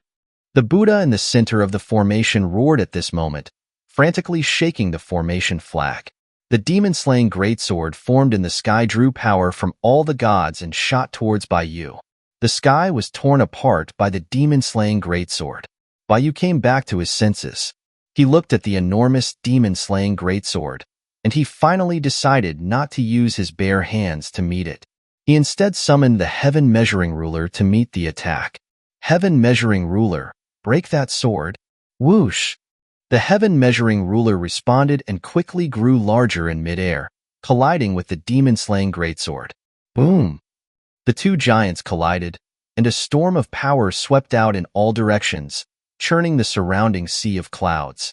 Even Neon Country, beneath the Immortal Realm, began to tremble due to the effects of the Immortal Realm's spiritual power fluctuations. Seeing that Bai had used the Heaven Measuring Ruler to block the demon-slaying greatsword, the Buddha at the center of the Myriad Immortals formation flashed a glint of light in his eyes. He immediately shouted, "Everyone, keep it up! Bai is about to give in." The gods, who were being kept in the dark, were greatly encouraged by the Buddha's words. They poured their divine power into the formation, strengthening the power of the demon-slaying greatsword. However, the divine power contributed by the gods was not absorbed by the demon-slaying greatsword. Instead, it was all transferred to the black mud attached to the surface of the sword. This bald donkey, has he fooled all of the gods? Bai noticed the direction of the god's power and narrowed his eyes slightly. He then turned to look at the Buddha in the formation's eye. He saw that the Buddha was also staring at him, with a subtle smile on his face. "Bai, you've lost." After saying this softly, the Buddha's entire body suddenly burst into pitch-black flames. Seeing those flames, Bai's pupils shrank suddenly. "That is..." The Buddha screamed, instantly consumed by the pitch-black flames. His entire body was burned down to the bones. His soul struggled in the flames. The gods of the myriad immortals formation were clearly also unaware of this, and they were all terrified by the sudden change in the Buddha, their expressions drastically changing. What is that? Did Baiyu do it? It must be Baiyu. There were rumors that Baiyu was a reincarnation of a celestial demon. Only Baiyu can use such evil methods. The gods cried out, their faces clearly showing panic. The sudden death of the Buddha made them think of retreating. However, before the gods could escape, their entire bodies also began to burn with pitch-black flames, their souls being burned. The vast myriad immortals formation turned into a sea of fire in that instant, and the demon-slaying greatsword, which had been fighting against the heaven-measuring ruler, also rapidly decayed, eventually transforming into a giant claw wrapped in black mud that was firmly gripping Baiyu's heaven-measuring ruler. The divine power of the heaven-measuring ruler was being stolen by the sudden giant claw. The connection between Baiyu and the heaven-measuring ruler was becoming weaker and weaker. Chapter 200, The Mudman. What exactly is this evil thing? It has the aura of chaos, but it doesn't seem to have been born from chaos. Baiyu looked at the giant claw that was gripping his heaven-measuring ruler and couldn't help but show a hint of surprise in his eyes. He had been guarding against the Buddha making any small moves, but he had not expected that the Buddha's final plan was to sacrifice himself and all the immortals to summon this strange giant claw. Under the constraints of the giant claw, the heaven-measuring ruler let out a wail, and cracks began to appear on its surface. Even the heaven-measuring ruler can't withstand the power of that claw. It seems I underestimated these guys. Baiyu's expression slightly hardened as he saw that the heaven-measuring ruler was on the verge of collapse. He immediately used the boundless, thoughtless sword to sever the giant claw holding the heaven-measuring ruler. He then retrieved the heaven-measuring ruler and put it in the chaos body refining furnace for nurturing. Luckily, I have recovered the chaos body refining furnace, so I can nurture the damaged heaven-measuring ruler. Otherwise, this treasure of mine would have been destroyed here today. Baiyu glanced at the heaven-measuring ruler in the chaos body refining furnace. Then, he put away the boundless, thoughtless sword and the chaos armor surrounding him. It was clear that the claw was capable of absorbing the power of divine weapons. If he continued to use divine weapons in battle, he would simply be giving his power away to the enemy. After losing the heaven-measuring ruler as its target, the pitch-black giant claw quickly turned its attention to Baiyu. It surged towards him with a sinister aura. The space of the immortal realm was torn apart by the 5 fingers of the giant claw. The power contained in that giant claw did not seem like something that could exist in the 3 realms. Baiyu's expression gradually became serious as he looked at the giant claw attacking him. The karmic flames around him flared up, and an unusually powerful aura emanated from his body. At this moment, the immortal realm was trembling. Countless immortals and gods sensed the terrifying aura that Baiyu was releasing, and they looked towards Baiyu's direction in shock. No matter who you are, or what your goal is, if you think that you can defeat me with just these unorthodox methods, you're being delusional. As soon as Baiyu finished speaking, the giant claw broke through the air. The black mud on its surface spawned numerous tentacles that wrapped around Baiyu. However, the pitch-black tentacles were not able to get close to Baiyu. They were all burned to ashes by the karmic flames around Baiyu. Bang! The pitch-black giant claw slammed into an invisible barrier in front of Baiyu, and the loud sound spread all around, causing the entire immortal realm to tremble once again.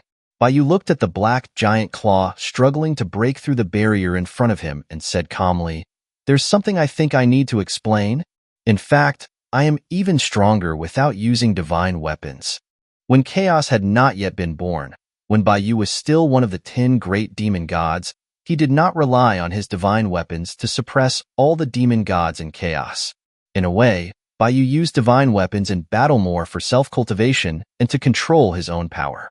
Even though Baiyu had been reincarnated as a human and had rid himself of all his demonic nature, his priority during his cultivation was still to forge his physique.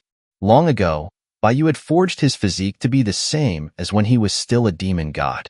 His physical strength was even greater than that of his divine weapons. This secret of Yu's was known by very few people in the three realms. The pitch-black giant claw seemed to possess intelligence.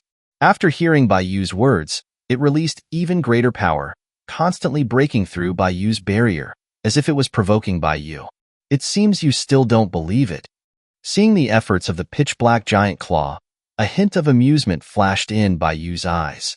He immediately removed the barrier in front of him and then punched the attacking pitch-black giant claw. Bang! The fist collided with the giant claw, and the surrounding space instantly collapsed. The pitch-black giant claw was blown through by Yu's fist in the blink of an eye. Now that Yu had recovered 6 divine weapons, his strength had also recovered more than half of what it was before. In the three realms, he couldn't find more than 10 beings capable of fighting him head-on. And that number of 10 clearly did not include the current claw. Under Yu's powerful strength, the pitch-black giant claw could not even stabilize its own form. It began to collapse rapidly, transforming back into black mud, returning all the divine power of the heaven-measuring ruler it had swallowed. Yu! A piercing scream came from the black mud. Immediately, the clump of black mud quickly transformed into a black mud man. The right arm of the mud man turned into the pitch-black sharp claw from before. Yu's eyes narrowed as he looked at the mud man in front of him. He could see that this mud man was an avatar of some being. However, Yu could not sense any connection between this avatar and anyone. It was as if this mud man was existing independently. Yu had previously only seen such an avatar on Rahu. Rahu's main body was hidden in chaos, so Yu and even the heavenly Tao could not sense Rahu's main body. The current Mudman's main body was probably in a situation similar to that of Rahu's. You're finally willing to come out? Yu chuckled as he looked at the Mudman. I thought you were just going to keep making moves from the shadows. The Mudman laughed softly. In the past, I could only hide in the shadows and secretly make moves. But now it's different. I have sufficient strength. You should wash your neck and wait for me. I'm right here in front of you. If you want my head, just come and get it. Yu beckoned the Mudman with his finger. No hurry. You are not our first target, the Mudman smiled, revealing his teeth. Today, I am just here to say hello to you and to test your strength. You? Are there other targets? Yu raised an eyebrow slightly. He heard a lot of information from the Mudman's words. At the very least, he was not the only one being targeted. And behind the Mudman, there was likely a large organization. Keep guessing, Yu. The Mudman chuckled. But it doesn't matter if you can't guess. You will know our true colors soon enough. This vast three realms have long since become toys in our hands. This decaying era will soon welcome a new future. Yu, you are one of the leaders of the old era. Your death will be the overture of the new era. Hearing the Mudman's words, Yu frowned slightly. He did not expect that the group of people targeting him would be a bunch of lunatics who wanted to overturn the three realms. And judging from the Mudman's tone, their plan had already reached the later stages and was about to succeed. Where exactly did these people come from? The more Yu thought, the more confused he became.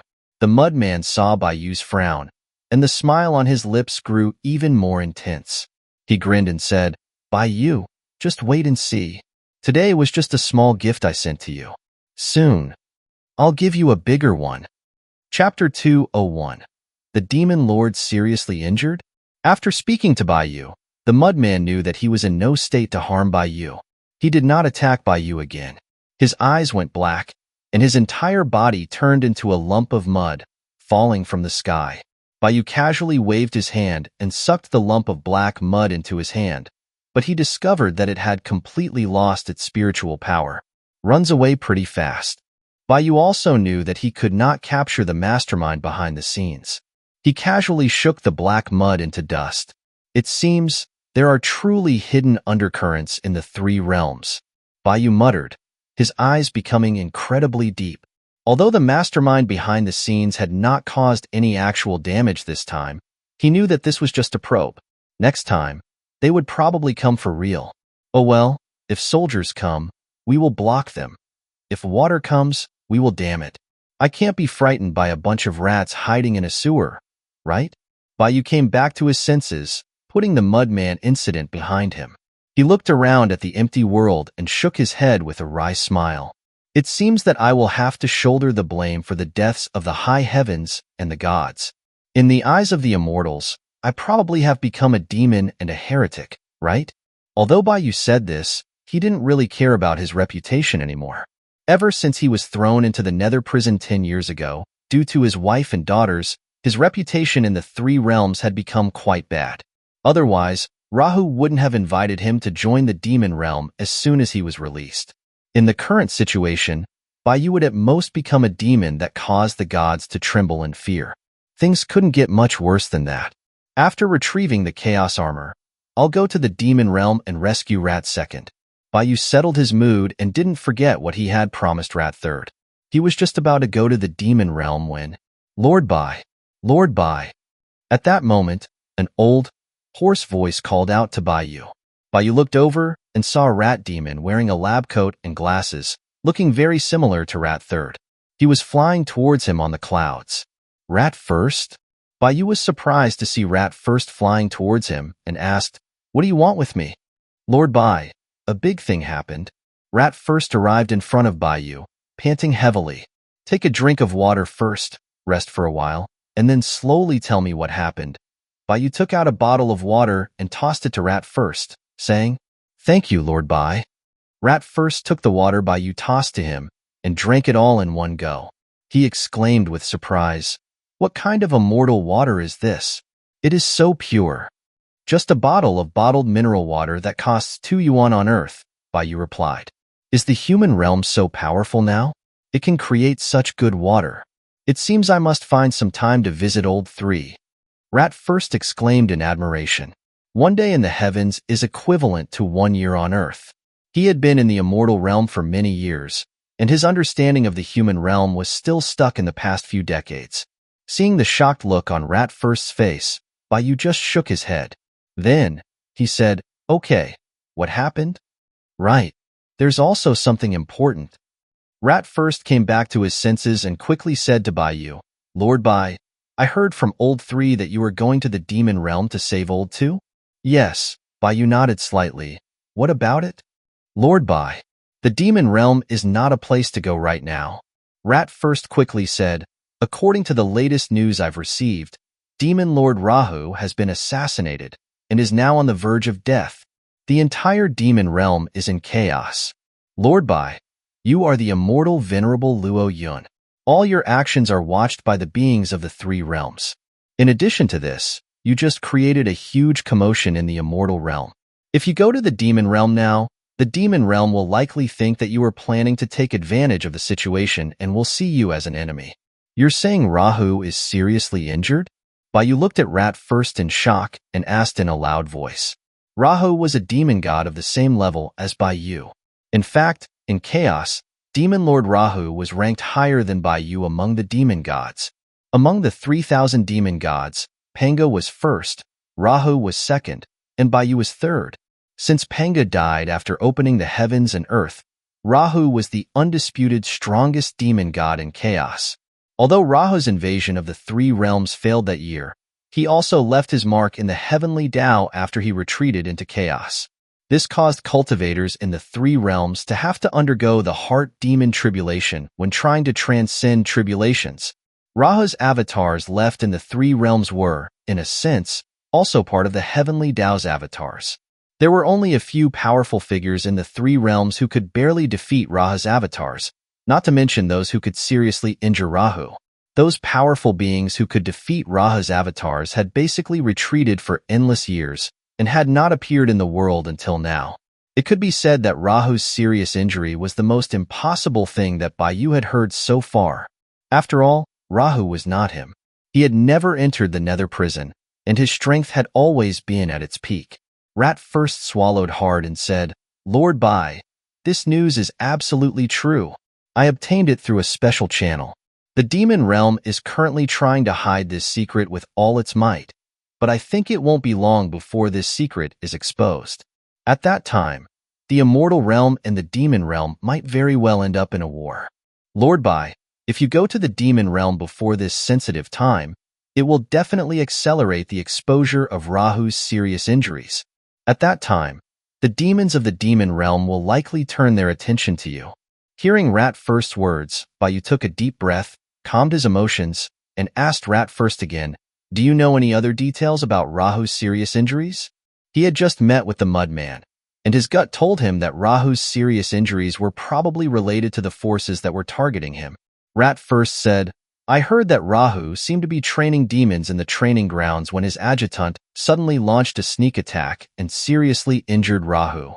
Bayu asked again, "What happened to his adjutant?" After successfully seriously injuring Rahu, that adjutant was obliterated. The demon realm doesn't even know who attacked Rahu.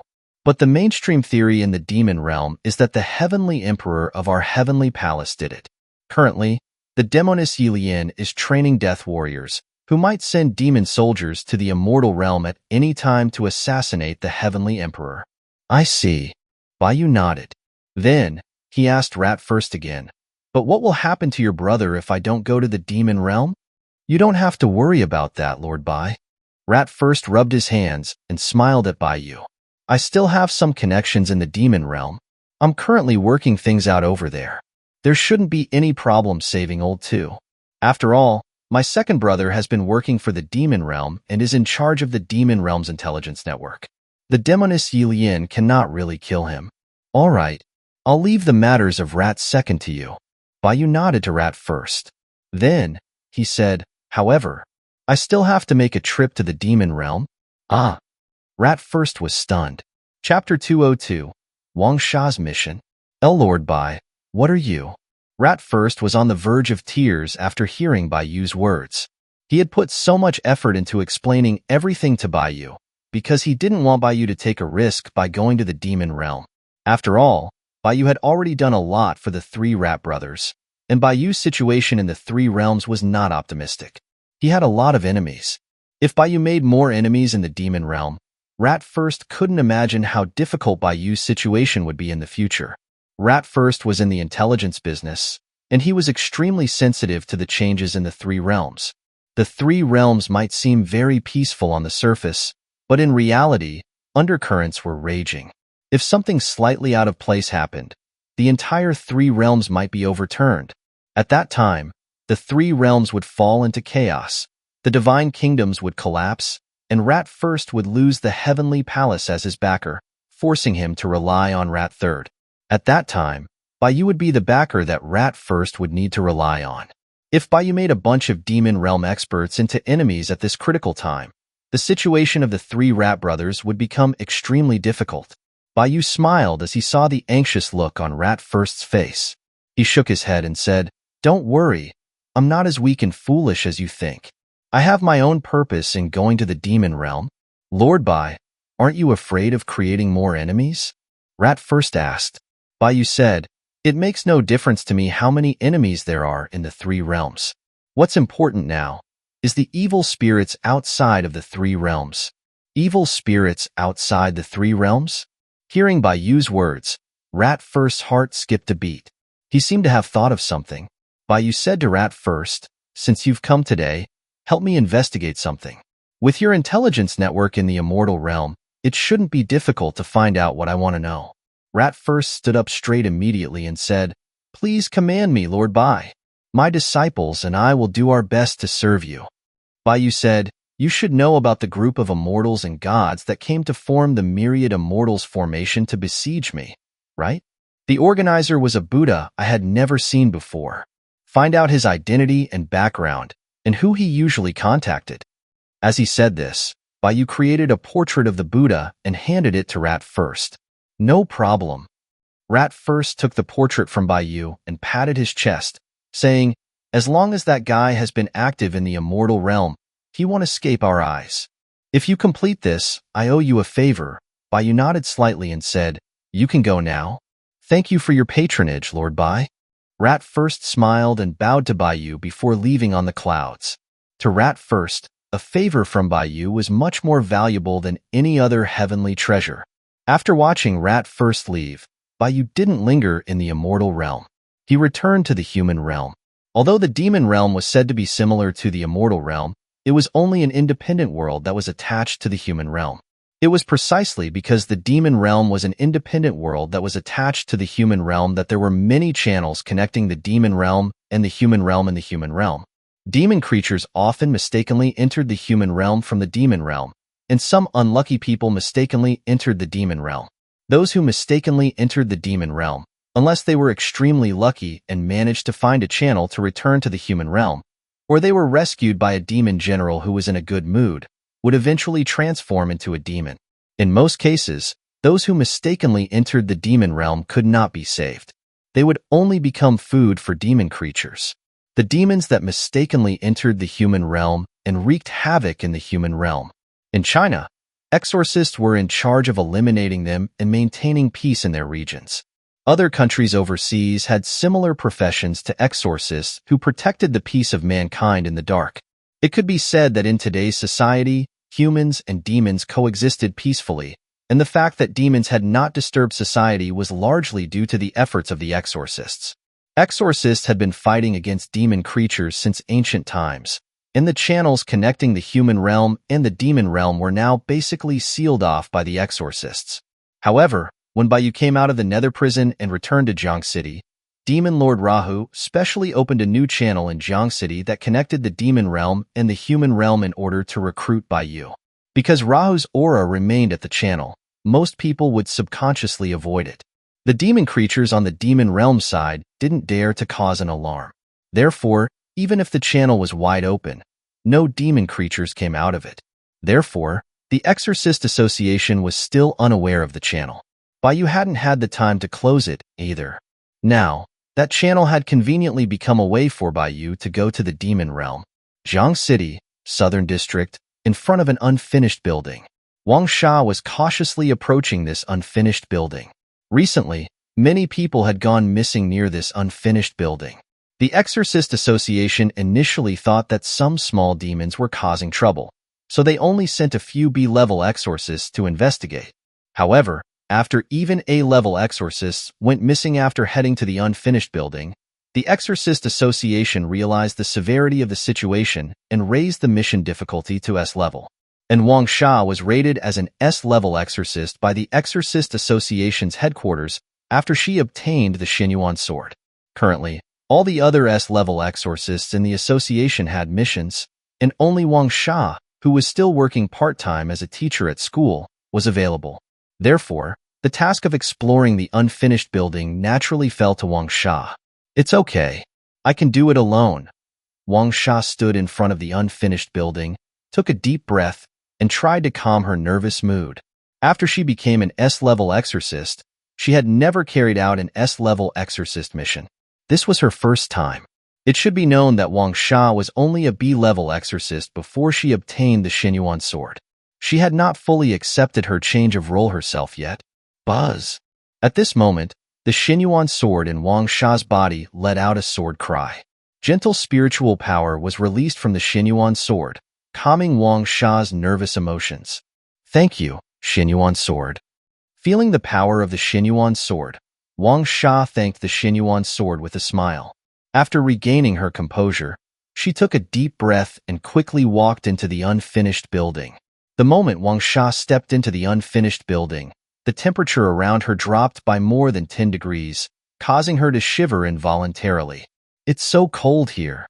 Wang Sha subconsciously tightened her clothes, looked around, and tensed up to the extreme. There's no demon aura. The spiritual power is also unusually cold and sinister. Could it be that a demon creature appeared here? Wang Sha checked the situation in the unfinished building, her eyebrows furrowing together. All the demon creature channels should have been sealed by the association. If demon creatures appeared here, it would be a big deal. I have to notify headquarters quickly. Wang Sha realized that the situation might be even more serious than she had thought. She immediately took out her communicator and prepared to report the situation here to the association. Whoosh! However, just as Wang Sha had taken out the communicator, a black shadow attacked from the darkness, quietly attacking her from behind. Chapter 203. The Mysterious Great Demon. Wang Sha didn't notice the black shadow attacking from behind. She only felt a chill on the back of her neck, and an extremely strong sense of danger immediately arose in her heart. Zing! The Xianyuan sword, without waiting for Wang Sha to call upon it, directly flew out of her body and cut the black shadow behind her in half with a single slash. Only then did Wang Sha come back to her senses. She turned around to look at the corpse behind her and saw a pitch-black, fanged beast lying on the ground. However, calling this creature a beast was only because it looked a bit like a dog. It was over a meter tall, had no fur, and had a total of 4 crimson eyes and a mouth full of sharp fangs. Wang Sha couldn't even count how many teeth were in its mouth. Wang Sha had never seen such a creature before. Could this be a demon creature? Wang Sha looked at the demon creature's corpse in front of her and subconsciously grasped the hilt of the Xianyuan sword, letting it protect her. She had heard from her seniors in the association that the last time demon creatures appeared was before the liberation. At that time, the land of Shenzhou was filled with war. The people were impoverished, and despair permeated everywhere. The exorcists were unable to protect themselves, so the demon creatures took advantage of the chaos, rampaging across the land of Shenzhou. However, after the liberation, society stabilized, the exorcists gradually united, and the demon creatures were gradually eliminated. Only then were the channels connecting the human realm and the demon realm completely sealed off by the exorcists. Since then, demon creatures had rarely appeared in the land of Shenzhou. Young exorcists like Wang Sha had basically never seen a demon creature before. They dealt with uncontrolled monsters instead. After seeing a demon creature, Wang Sha realized that the monsters she had dealt with in the past were like cute pets compared to the current demon creatures. It seems that this place has really been occupied by demon creatures. I have to deal with this quickly, so as not to threaten the nearby residents. After quickly reporting the situation to the association, Wang Sha didn't plan to retreat. Gripping the Xianyuan sword, she slowly walked towards the depths of the unfinished building. The Exorcist Association was currently severely short on manpower, and she was the only S-level exorcist who could be mobilized. This task of eliminating the demon creatures would fall on her no matter what. Right now, she could only investigate this place further. As long as she found more information, when the association dispatched other exorcists later, casualties could be greatly reduced. Perhaps because of the Xianyuan sword's power. After that first demon creature attacked Wang Sha, no other demon creatures ambushed her as she went deeper into the unfinished building. However, Wang Sha did not dare to be careless, concentrating fully and keeping her mind on high alert. Unknowingly, the temperature around her became even lower, and the environment became incredibly dark. In these areas, Wang Sha could even see dried bloodstains around her. Those should be the blood of the exorcists who came to investigate before and went missing. It seems that the demon creature's lair is ahead. Wang Sha's expression became serious as she saw the blood trails around her.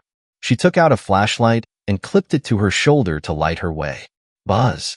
At this moment, the Xianyuan sword suddenly released an alert sword cry. Immediately, Wang Sha felt a gust of wind brush past her ears. A black shadow had just passed by her side. I can't see it. Wang Sha could clearly feel that a creature had just passed by her, but she couldn't see its movements at all.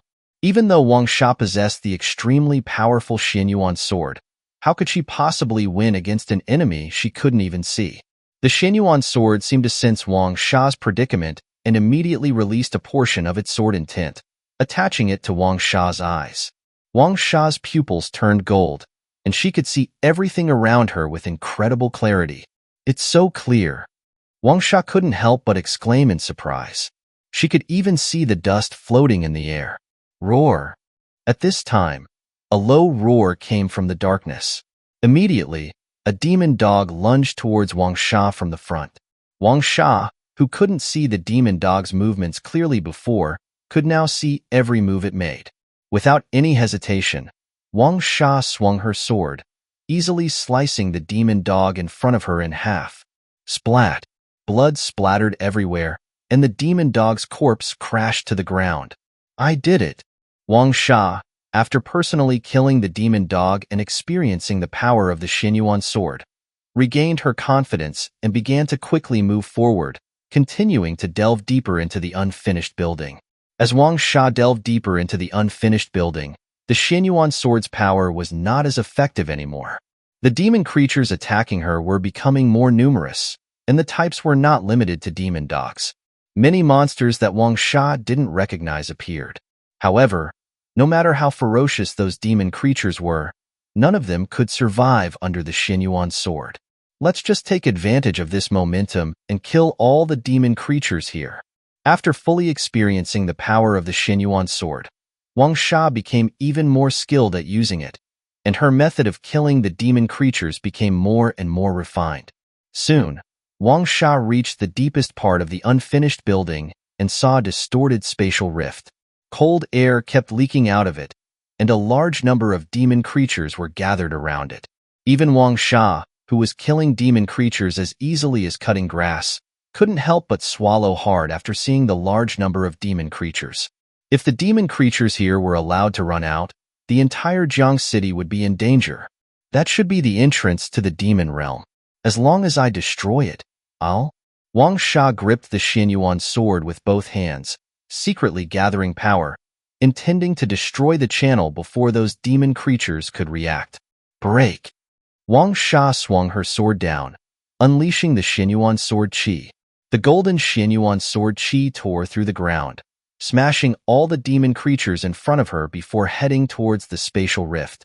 However, just as the Xianyuan sword chi was about to tear through the spatial rift, a hand reached out from the spatial rift and easily pinched the Xianyuan sword chi, shattering it. What? Seeing that her Xianyuan sword chi had been blocked, Wang Sha's pupils shrank suddenly. Hee. I didn't expect that after thousands of years, I would actually encounter a descendant of Xianyuan. This is quite interesting. A sinister voice came from the spatial rift. Then, a man with horns on his forehead and wearing bone armor all over his body walked out of the spatial rift, smiling at Wang Sha. Wang Sha felt an immense danger from the man. She subconsciously backed away and asked in a shocked voice, "Who are you?" "Just an old friend of your ancestors." The man smiled slightly at Wang Sha. Then, he glanced at the Xianyuan sword in Wang Sha's hand and shook his head, sighing, "What a pity." After finally encountering a descendant of Xianyuan, I didn't expect that today's descendants of Xianyuan would be so weak and useless. The Xianyuan sword has been dishonored in your hands. Give it to me. After saying that, the man raised his hand, and Wang Sha felt a powerful suction force.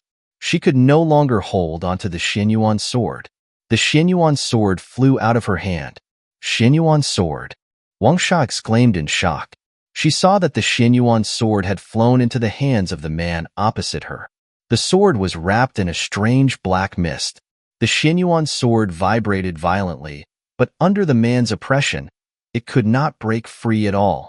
Without the power of Xianyuan, the Xianyuan sword's divine power is less than a tenth of what it once was. What a pity. The man suppressed the Xianyuan sword to the side, and he smiled at Wang Sha again, saying, "Girl, for the sake of you being a descendant of Xianyuan, I will give you a chance. 10 seconds. If you can escape out of my sight, I will spare your life." Without waiting for Wang Sha to respond, the man began to count down 10. As the man counted down, an immense fear arose from the bottom of Wang Sha's heart. Although she was worried about the Xianyuan sword, her rationality told her the difference between her and the other party was too great. If she continued to stay here, there was only death. A being of this caliber could probably only be dealt with by Bai Yu. She had to escape and seek help from Bai Yu. Wang Sha didn't think much about it. She turned around and ran. 9. The man smiled as he watched Wang Sha's fleeing back.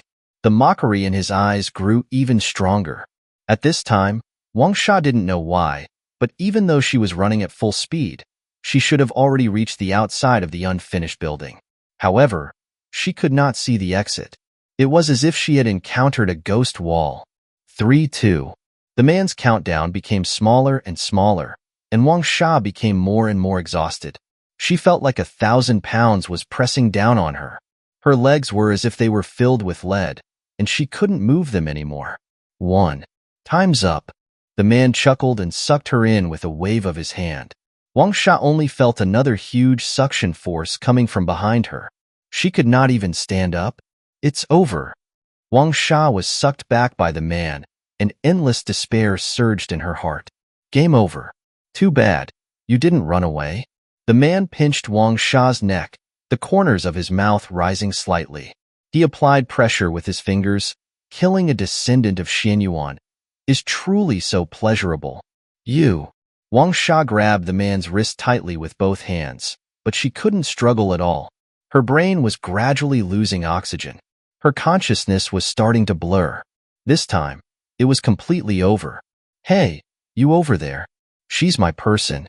Just as Wang Sha was about to lose consciousness, she suddenly heard a familiar voice ringing out behind her. It was as if a ray of light shone on her in the endless darkness. It was Baiyu. Chapter 204, Instant Kill. Who? Hearing Baiyu's words, the man's expression changed slightly. He immediately looked towards the direction from which the voice came and saw Baiyu slowly walking over. I didn't expect that I would be able to play hero while just passing by. Baiyu chuckled. Seeing Baiyu appear, the man's expression changed slightly, and he exclaimed in shock, Baiyu? You recognize me. It seems that I don't need to introduce myself. Baiyu smiled at the man. Then, he beckoned to the man. Give her back to me. As Baiyu's voice faded, the man felt a sharp pain in his wrist. He could no longer grip Wang Sha, and his hands went limp. Wang Sha fell out of the man's hands. Before she could hit the ground, she was pulled by a gentle spiritual force and landed in front of Baiyu. The finger marks on her neck gradually disappeared under the healing power of Baiyu's gentle spiritual power. Cough, cough. I'm saved. Wang Sha supported herself on the ground and coughed violently, her eyes full of lingering fear. She was so close to having to meet her grandfather. Baiyu casually waved his hand again, sucking Wang Sha's Xianyuan sword into his hand. He then casually broke the seal around the Xianyuan sword and asked Wang Sha, You said you were fine. What are you doing running around in this place? Wang Sha sat down on the ground and replied, We've had several exorcists go missing here. As an S-level exorcist of the association, I was responsible for investigating the situation here. Oh, you're already an S-level exorcist? Hearing Wang Sha's words, Baiyu was surprised. When did you get promoted? Wang Sha rolled her eyes at Baiyu and sat on the ground to rest, saying in an annoyed tone, Don't make fun of me. An S-level exorcist is nothing in your eyes. Since you're here, help me complete this task. The demons are rampaging, threatening all beings. You also have a responsibility to eliminate them. Seeing how much you trust me, I will reluctantly help you out. Baiyu chuckled, Half of your task reward is mine. Is that okay? No problem. Wang Sha waved her hand, without hesitation. After becoming an S-level exorcist, she could get a substantial reward for any mission she took. Not only was she not short on money now, she could even buy a house in Jiang City in full. Having become a small rich woman, Wang Sha was naturally no longer going to argue with Baiyu about money. Baiyu was also just joking with Wang Sha. He just shook his head and smiled when he saw Wang Sha agree so readily. He casually swung the Xianyuan sword, saying, Let me borrow the Xianyuan sword for a while. Although Baiyu had only met with Wang Sha once in the recent past, after going through a series of conspiracies in the Immortal realm, his mood was much better after seeing Wang Sha again. After all, there were not many girls like Wang Sha who were straightforward, simple, and that Baiyu had a good impression of. The man on the opposite side saw that Baiyu had taken up the Xianyuan sword, and his expression became serious. He took 2 steps back and said to Baiyu in a deep voice, Baiyu, you should think this over carefully.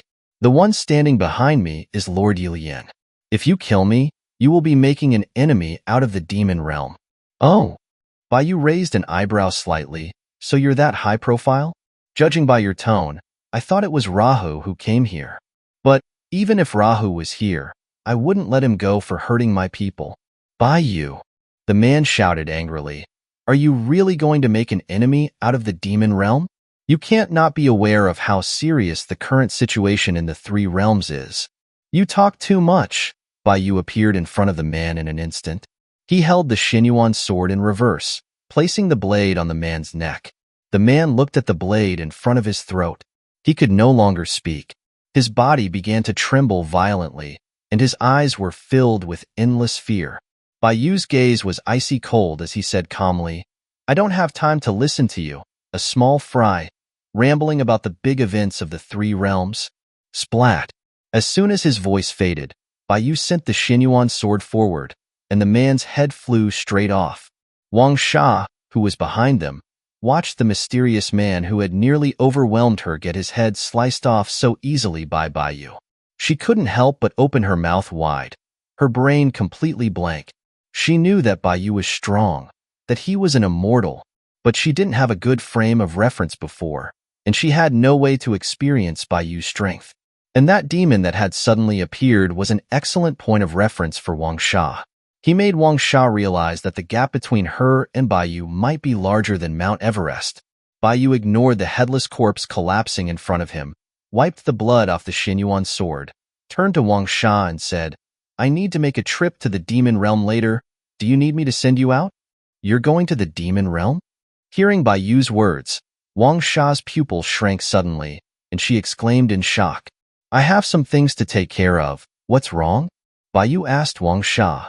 Wang Sha pursed her lips and asked Yu with a worried expression, The demon realm is so dangerous. Will you be okay going there alone? In her eyes, the demon realm was a legendary and terrifying place. Those who went in had never come back alive. In the demon realm, there were probably existences even more powerful than the demon from before everywhere. Even if Yu was an immortal, the demon creatures in the demon realm were, in mythology, the evil beings that were on par with gods. Was it really okay for Yu, an immortal, to go to the enemy's stronghold alone? You think too highly of the demon realm and too lowly of me. Yu smiled at Wang Sha. To me, going to the demon realm is like taking a vacation. Like taking a vacation. Hearing Yu's answer, Wang Sha didn't know how to describe her feelings for a moment. After a brief pause, Wang Sha suddenly had an idea and asked Yu, Since you're going to the demon realm for a vacation, can you take me with you? I haven't seen what the demon realm looks like. Take you? Yu looked at Wang Sha in surprise. He had not thought about this. However, upon closer inspection, Wang Sha was a descendant of Xinyuan, but she was not yet able to fully unleash the power of the Xinyuan sword.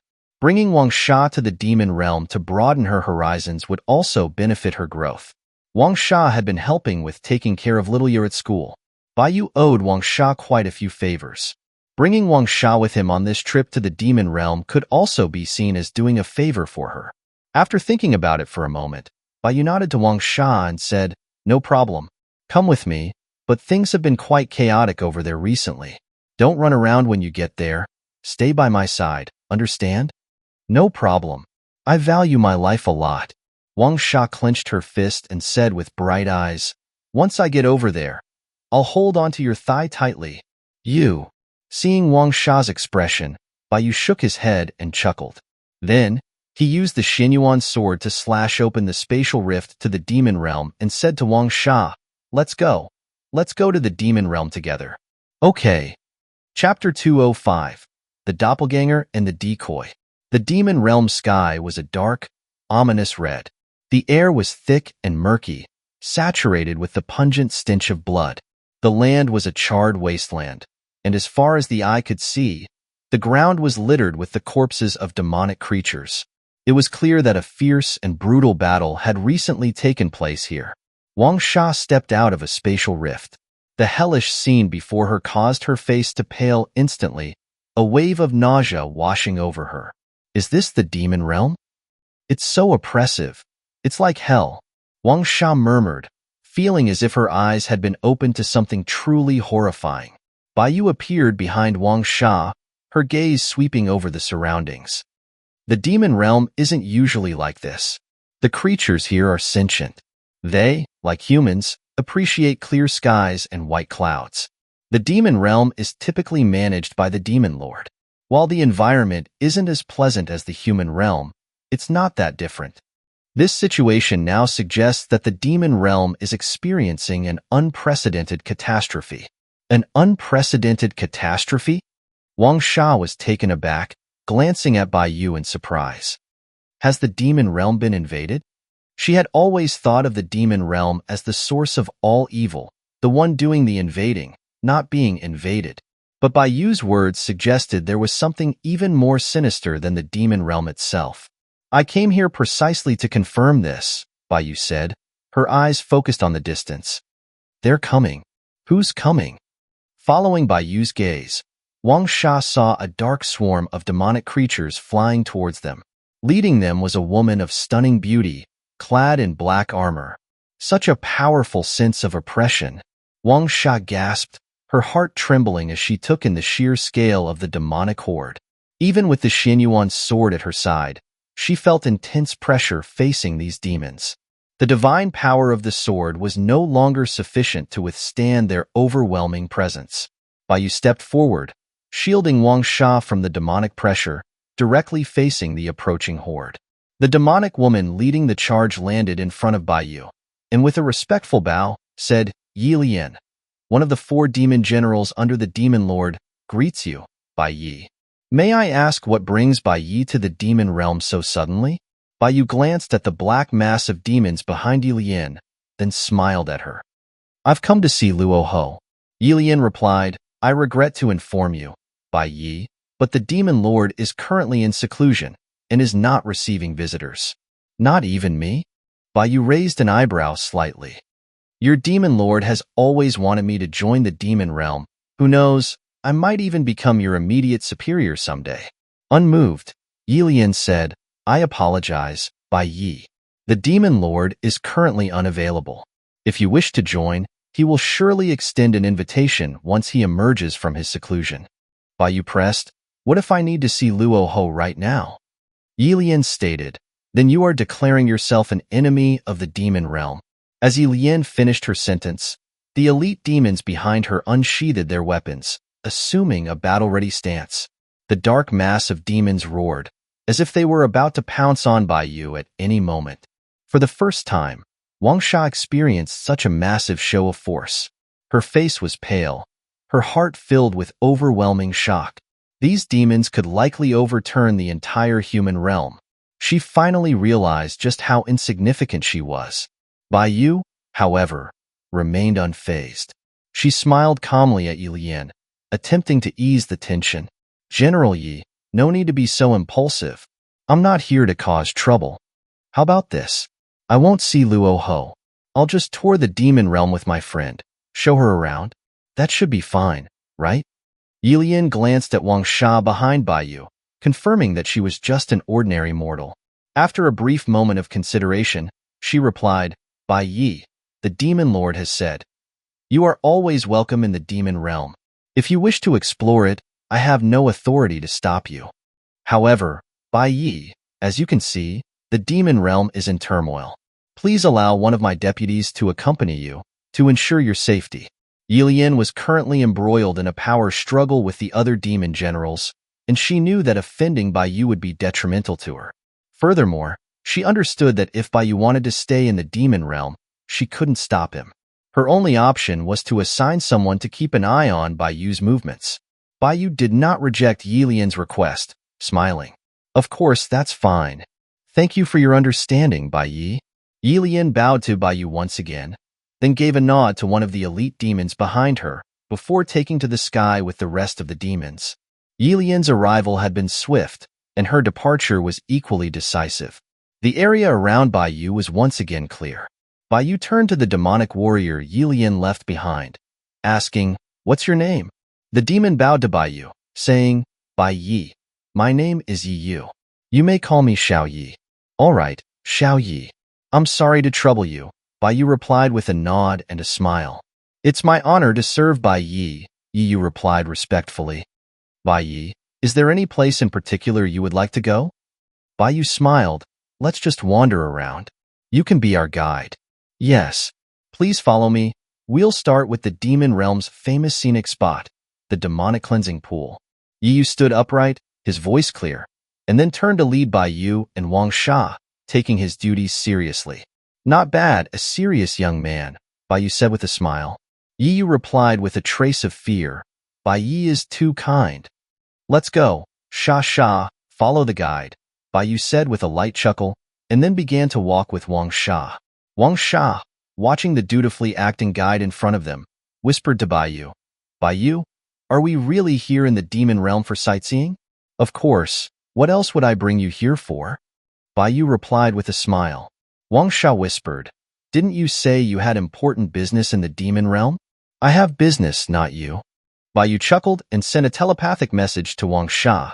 Yi Yu is Yi Lian's deputy and a top-tier fighter in the demon realm. With him nearby, no demon can come close to you. You can broaden your horizons, and that will be beneficial for your cultivation. What about you? Wang Sha looked at Bai Yu, her eyes filled with confusion. I'm naturally going to take care of my business, Bai Yu said, and then discreetly created a doppelganger, while his true self vanished behind Yi Yu. This. Wang Sha saw Bai Yu blatantly using a doppelganger. Her pupils contracted slightly. Before she could exclaim in surprise, Bai Yu's doppelganger put a finger to her lips. Yi Yu, who was in front of them, seemed completely unaware of Bai Yu's actions. He whistled and summoned a carriage. Turning towards Bai Yu's doppelganger and Wang Sha, he said, both of you, the demonic cleansing pool is a bit far. Let's take the carriage. Thank you. Seeing that Yi Yu did not seem to notice that Bai Yu's real body had already left, Wang Sha composed herself quickly and pretended as if nothing had happened. She got into the carriage with Bai Yu's doppelganger. However, once inside the carriage, Wang Sha couldn't help but observe the Bai Yu doppelganger next to her. Bai Yu's doppelganger was exactly the same as his true self. Miss, are you settled in? Yi Yu suddenly asked Wang Sha. Still a bit dazed, Wang Sha recovered and nodded towards Yi Yu saying, yes, I'm ready. Let's go. All right. Yi Yu replied with a smile and then, directly driving the carriage, ascended into the air and sped into the distance. Bai Yu stood alone on the barren earth, watching the carriage disappear into the distance. He muttered to himself, this way, even if the mastermind is in the demon realm, their focus will be on Wang Sha, and no one will notice me. Sorry, Sha. You're acting as a decoy this time. Once you've finished exploring the demon realm, I'll have the doppelganger send you back to the human realm. The rest of the demon realm's affairs will be beyond your involvement. Bai Yu took a deep breath, his gaze focusing on the center of the demon realm, his eyes becoming deep and piercing. Chapter 206, Internal Strife in the Demon Realm. At the heart of the demon realm stood a towering spire, reaching high into the sky. The spire was shrouded in thick demonic energy and protected by an immensely powerful barrier, encompassing the entire structure. Outside the barrier, a large gathering of demonic creatures stood guard, surrounding the spire in multiple layers. Not even a fly could get through them and touch the barrier. It seems Elder Rat's information was accurate. Luo Ho is indeed severely injured. Otherwise, Yi Lian wouldn't have so many demons guarding this demonic tower. Bai Yu stood high in the sky, watching the large horde of demons surrounding the tower, muttering to himself. Rumbling. Just then, the ground began to tremble violently, and the sound of numerous hooves could be heard from the distance. Bai Yu looked towards the source of the sound and saw a demon general, about 3 meters tall with red skin and carrying a massive sword on his back, riding a panda covered in armor. He was leading a large group of demonic cavalry heading their way. The demons guarding the tower noticed the approaching forces and immediately became wary, drawing their weapons as if preparing for a major battle. Bai Yu observed the demon leading the army, his eyes narrowing slightly. That guy must be the sword demon Wu Ming, one of the 4 demon generals. Judging by this, it looks like he's going to go to war against Yi Lian. Yi Lian and Wu Ming were both among the 4 demon generals. They took orders directly from Luo Ho and were among the most powerful entities in the demon realm, possessing strength comparable to that of top-tier celestial immortals in the immortal realm. Before arriving at the demon realm, Bai Yu had anticipated that with Luo Ho in seclusion due to severe injury, the demon realm would fall into chaos, with the 4 demon generals vying for power. However, based on the current situation, the level of division in the demon realm was even more severe than he had imagined. Everyone stop right there. The demonic woman, Yi Lian, appeared in midair, blocking Wu Ming's path, her voice sharp and cold. Large numbers of demons descended from the sky, confronting Wu Ming's army. Wu Ming glared at Yi Lian and roared, Yi Lian, are you holding the demon lord hostage? Now that he is severely injured, we only want to see him, but you keep blocking us. What are you up to? That's right, Yilian. After the demon lord was injured and went into seclusion, instead of searching for the culprit, you used your army to surround the demon tower and refused to let anyone visit the demon lord. You are handling all the affairs of the demon realm. How dare you? Are you trying to seize power? Next to Wu Ming, a handsome man holding a feather fan rode forward, his voice cold as he confronted Yilian. Baiyu looked at the handsome man and muttered to himself, "That must be the strategist Gong Zi, another of the 4 demon generals. 3 out of 4 are already here. The Beast King Huang Shi should be arriving soon as well." As if on cue, the sound of a massive roar echoed from the distance. A demon general, standing 5 meters tall, with a lion's head on a humanoid body, led another large group towards the tower. "Speak of the devil," Baiyu laughed softly upon seeing Huang Shi appear in the distance. "Now, all 4 demon generals have assembled. Sister Yi, I've come to help." Huang Shi roared, his legs slamming into the ground, causing it to shatter. He launched into the air like a cannonball, landing heavily in front of Wu Ming's demonic army, creating a crater in the earth. "Today, anyone who dares to approach the demon tower will become the victim of my axe." Huang Shi roared, wielding 2 massive axes, his immense aura causing Wu Ming and Gong Zi's army to take 3 steps back. Yilian, relieved at Huang Shi's arrival, turned to the sword demon and Gong Zi and said coldly, "The demon lord is recovering and has ordered me to guard the demon tower. No one is allowed to come near it. The mastermind is yet to be identified. Before the demon lord comes out of seclusion, anyone who approaches the demon tower will be considered a traitor. Gong Zi, Wu Ming, if you both take another step forward, I will consider you traitors to the demon lord." Faced with Yilian's threats, Wu Ming drew his bloody greatsword and said coldly, "I believe the traitor is you, Yilian. The demon lord issued no such orders, and neither Gong Zi nor I received any. Your words are all lies. Yilian, today, I will rescue the demon lord. No one can stop me." Gong Zi also confronted Yilian. "Yilian, now that the demon lord is severely injured, we should be working together to find the mastermind, not stubbornly holding the demon lord hostage. Why are you preventing us from seeing him? What are you up to? Yilian, if you keep blocking us, do not blame us for being merciless. Fight if you want. You will not disturb the demon lord's recovery." Huang Shi brandished his axes.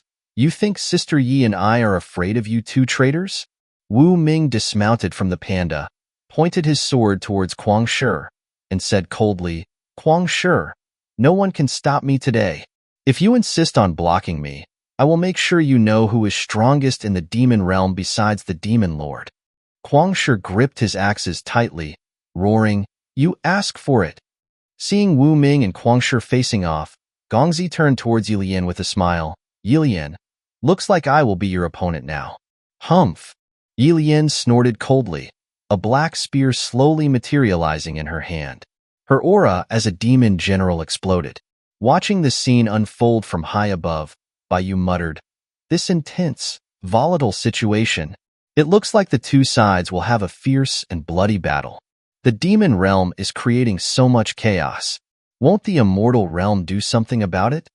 To the immortal realm, the demon realm was nothing but a thorn in their side. If the immortal realm did not interfere when the demon realm was experiencing internal strife, that would be a very unusual situation. Oh well, the internal strife of the demon realm has nothing to do with me. I still need to go inside and check on Luo Ho. He should know who attacked him. Baiyu had no interest in the battle between the 4 demon generals. He turned into a wisp of spectral light and quietly passed through the barrier around the demon tower, arriving inside the tower itself. The interior of the demon tower was deathly quiet. It was empty. Baiyu reached a hall and scanned the entire tower, his eyebrows furrowing slightly. "I don't sense Luo Ho's presence?" Not feeling Luo Ho's energy, Baiyu realized something was amiss. He vanished and started to ascend to the highest level of the tower. Soon, Baiyu reached the top of the tower, standing before a large black door. The door was sealed shut. It was surrounded by thick, demonic energy, blocking any scent of what lay beyond it. What exactly is Luo Ho up to? He's just wounded in a doppelganger body. Does he have to make such a big deal out of it? Baiyu looked at the sealed door and frowned. He pressed his hand onto the door, used his power to break the seal, and pushed the door open. The moment Baiyu opened the door, a putrid, foul odor wafted out from within. Baiyu used his spiritual power to disperse the foul air. He looked deep inside the palace and saw a skeletal, red-haired man with a bloodied sword impaled in his chest sitting on the throne. His aura was weak. Luo Ho? Baiyu's pupils constricted when he saw Luo Ho's pathetic appearance.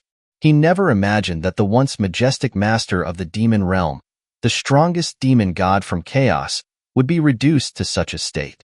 If Luo Ho's doppelganger was like this, it meant that something must have happened to Luo Ho's true self as well. Baiyu? Luo Ho struggled to look up, his gaze focusing on Baiyu at the doorway. He said with a bitter smile, "You finally came." Chapter 207. An Unprecedented Threat. It was the first time Baiyu had seen Luo Ho in such a pitiful state, and he couldn't help but ask, "I'm quite curious to know, who was it that reduced you to this?" Luo Ho said, "That guy should have looked for you, right? Are you talking about that mudman?" Baiyu raised an eyebrow slightly. "I thought that guy was just a loudmouth, but I didn't expect him to actually have some skills. He actually managed to make you look like this." "That mudman you met was just his doppelganger," Luo Ho said, spitting out a mouthful of black blood. "His true form is from a place beyond the chaos." Beyond the chaos? Hearing Luo Ho's words, Baiyu's brow furrowed slightly. He had lived for countless ages, and this was the first time he had heard talk of a place beyond the chaos. Shouldn't the chaos be boundless, without limits? Luo Ho said in a heavy voice, "I only learned of this in recent years.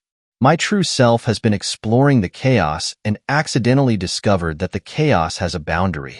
Beyond that boundary, there are unknown beings.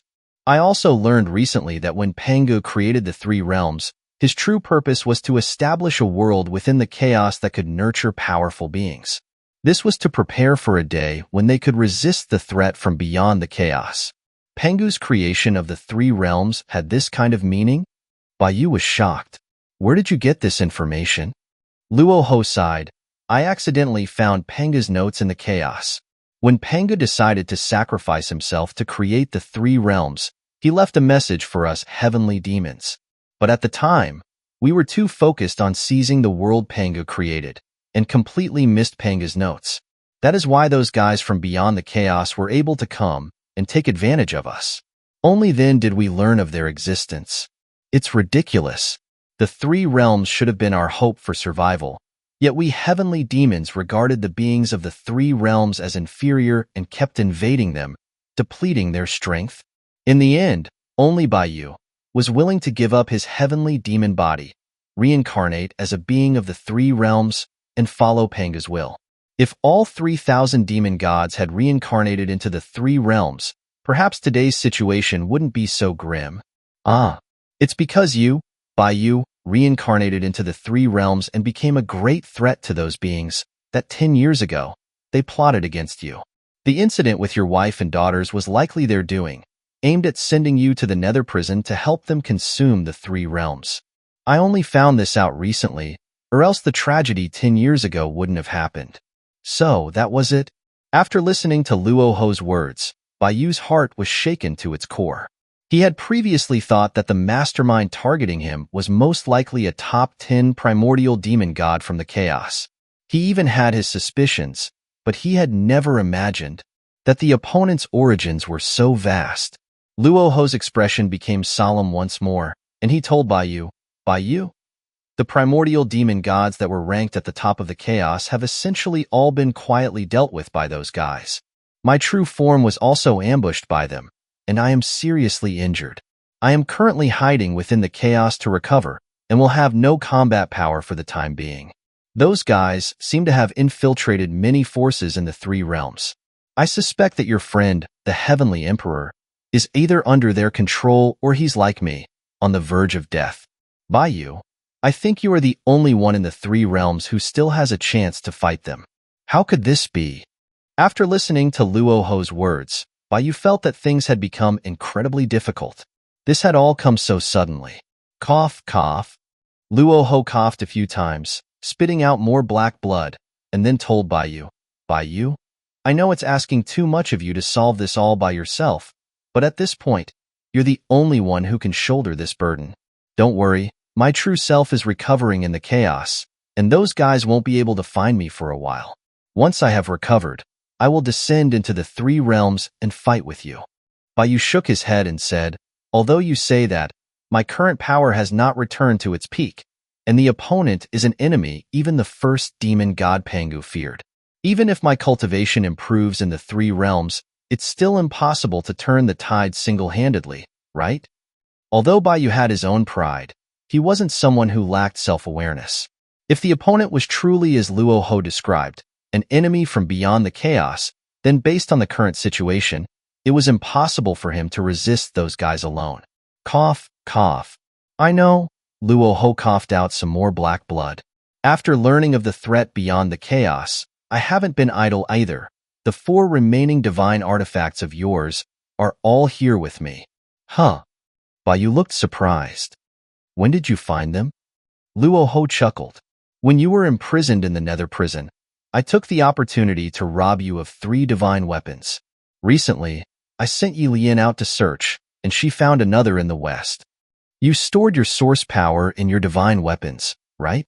By retrieving them, your power should return to its peak. Bai narrowed his eyes and questioned, if you robbed me of my divine weapons, why didn't you return them earlier? You can't use my divine weapons, right? I was planning on returning them to you after you joined the demon realm, wasn't I? Luo Ho laughed awkwardly. I just didn't expect that you wouldn't give me any face. Even after you were expelled from the immortal realm, you still didn't want to join my demon realm. I am the demon lord, after all. I need to save face, okay?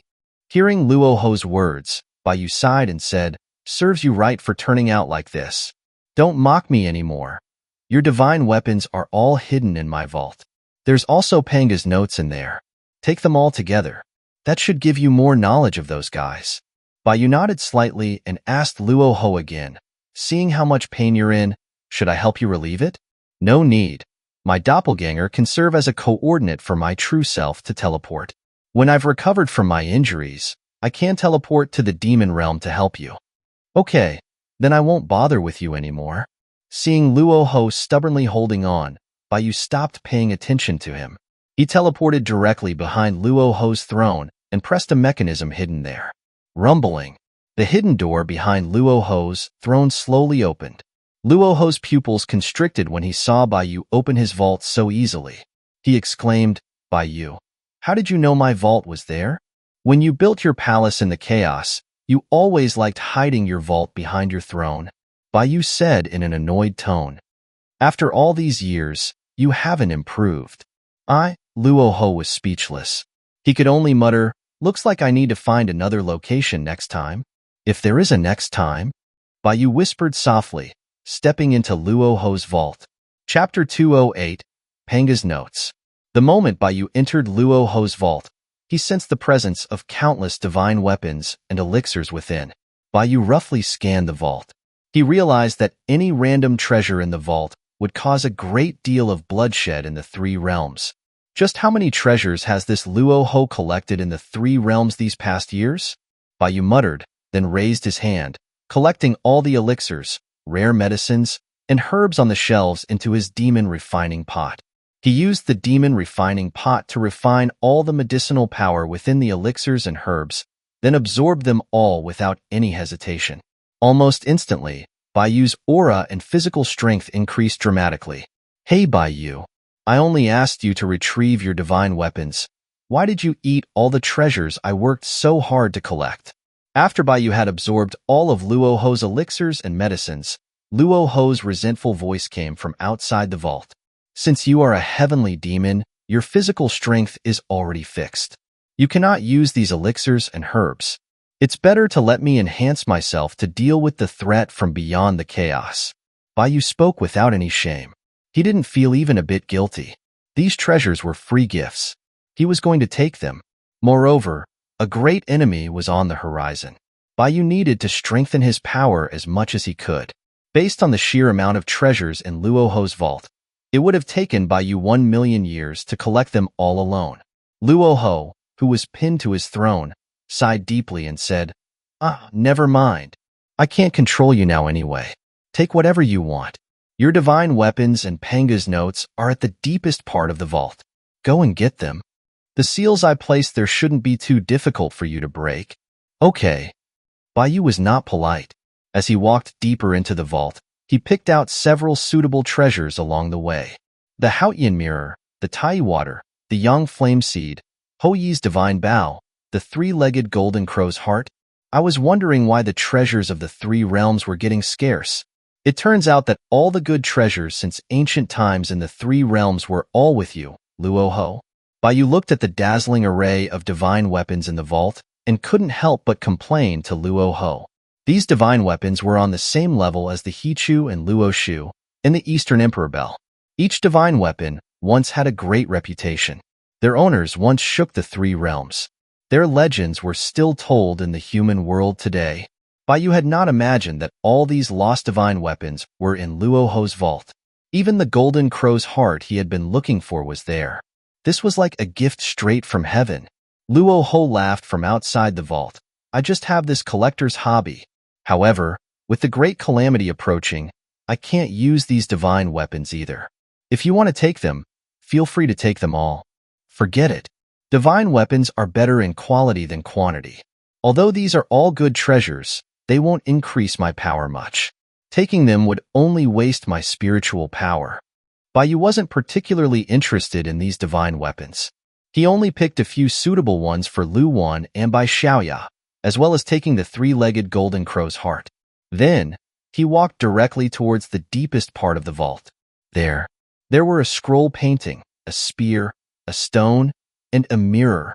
4 divine artifacts placed on stone pillars. Unlike the other divine weapons in the vault, these 4 divine artifacts were sealed by Luoho's power, making it impossible to sense any of their power. If a normal person were to enter this place, they might have even thought these 4 inconspicuous artifacts were just broken scrap metal. The Heavenly Demon Scroll Painting, the Demon Slayer Spear, the Heavenly Punishment Stone, and the Reincarnation Mirror. Luoho, you really do treat all my divine weapons like collectibles? Bai Yu recognized his divine weapons at a glance and muttered to Luoho. Then, he directly removed Luoho's seals. The Heavenly Demon Scroll Painting and the other 3 divine weapons sensed Bai Yu's aura and all shone with blinding light. They flew toward Bai Yu and surrounded him. They were like lost children who had found their parents once more. It's good that you're back. I was the one who failed you before. Bai Yu felt the divine weapons calling out to him and said softly. He then retrieved all 4 divine weapons into his body. The source power that he had stored in his divine weapons returned to him, replenishing what he lacked. Boom! An incredibly powerful aura erupted from Bai Yu's body, breaking through Luoho's vault and spreading around the demonic tower.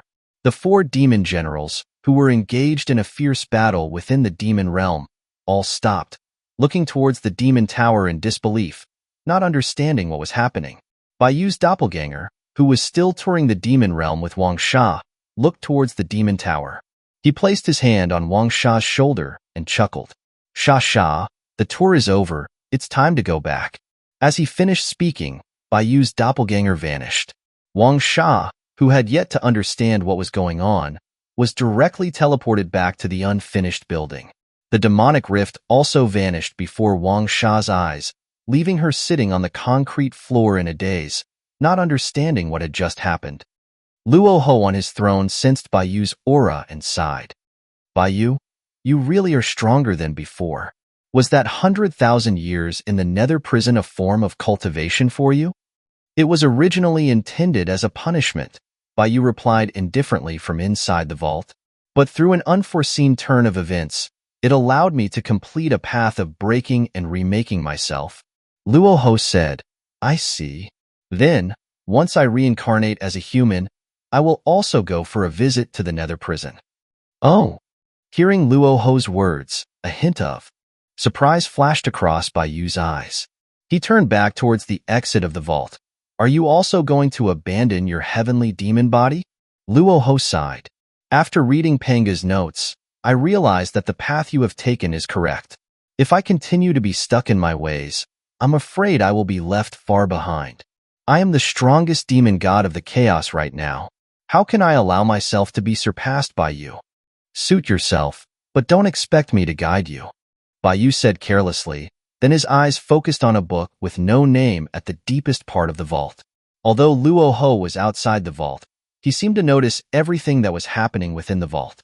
He continued to speak to Bai. That is a copy of Panga's notes. The true notes are hidden by me in the chaos. I cannot send them to you. Also, Panga's notes have been worn down by the chaos. The contents inside are incomplete. Some of the things you see in the book are words that I added myself based on the context. Just bear with it. Bai didn't reply to Luo Ho's words. He picked up the copy of Panga's notes and opened the first page. The copy of the notes were written in characters that only heavenly demons could understand. And the first page of Panga's notes read, I accidentally discovered that beyond the chaos, there is a more vast world. There are beings more powerful than us heavenly demons. He has been watching everything in the chaos. I can always feel his threat. That time, I had come into contact with him. He called himself the Overseer. I tried to fight him, but I was utterly defeated. Chapter 209, The Envoy. Pangu, utterly defeated? After reading the first page of the notes, Bai looked at Luo Ho outside the vault with disbelief and asked, Are these words your artistic embellishment? Luo Ho shook his head. No, the writing in the beginning of the notes was preserved perfectly. I didn't add a single artistic embellishment. This is all true? Hearing Luo Ho's words, Bai's heart was swept by a storm. Panga was the most powerful of the 3,000 primordial demon gods, and also the creator god who opened the three realms. Even though Bai had cultivated in the three realms until now, and his strength was already greater than when he was a heavenly demon, Bai still couldn't be sure that his power exceeded Pangu's. Yet now, Pangu was actually utterly defeated in the battle against the Overseer? Just how strong was this Overseer? Bai took a deep breath and asked Luo Ho in a deep voice from outside the vault, How much do you know about the Overseer? Luo Ho replied, All I know is what was in the notes.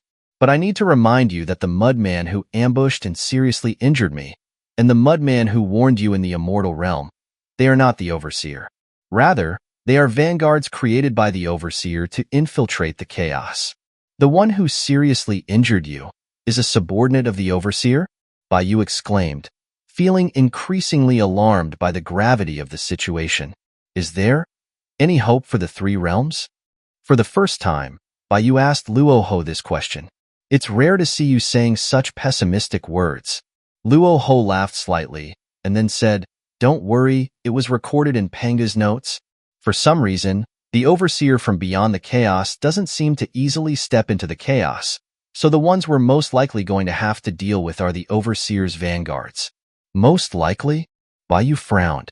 Luo Ho laughed and said, After all, those were Panga's guesses. Whether or not the Overseer will come isn't something we can foresee.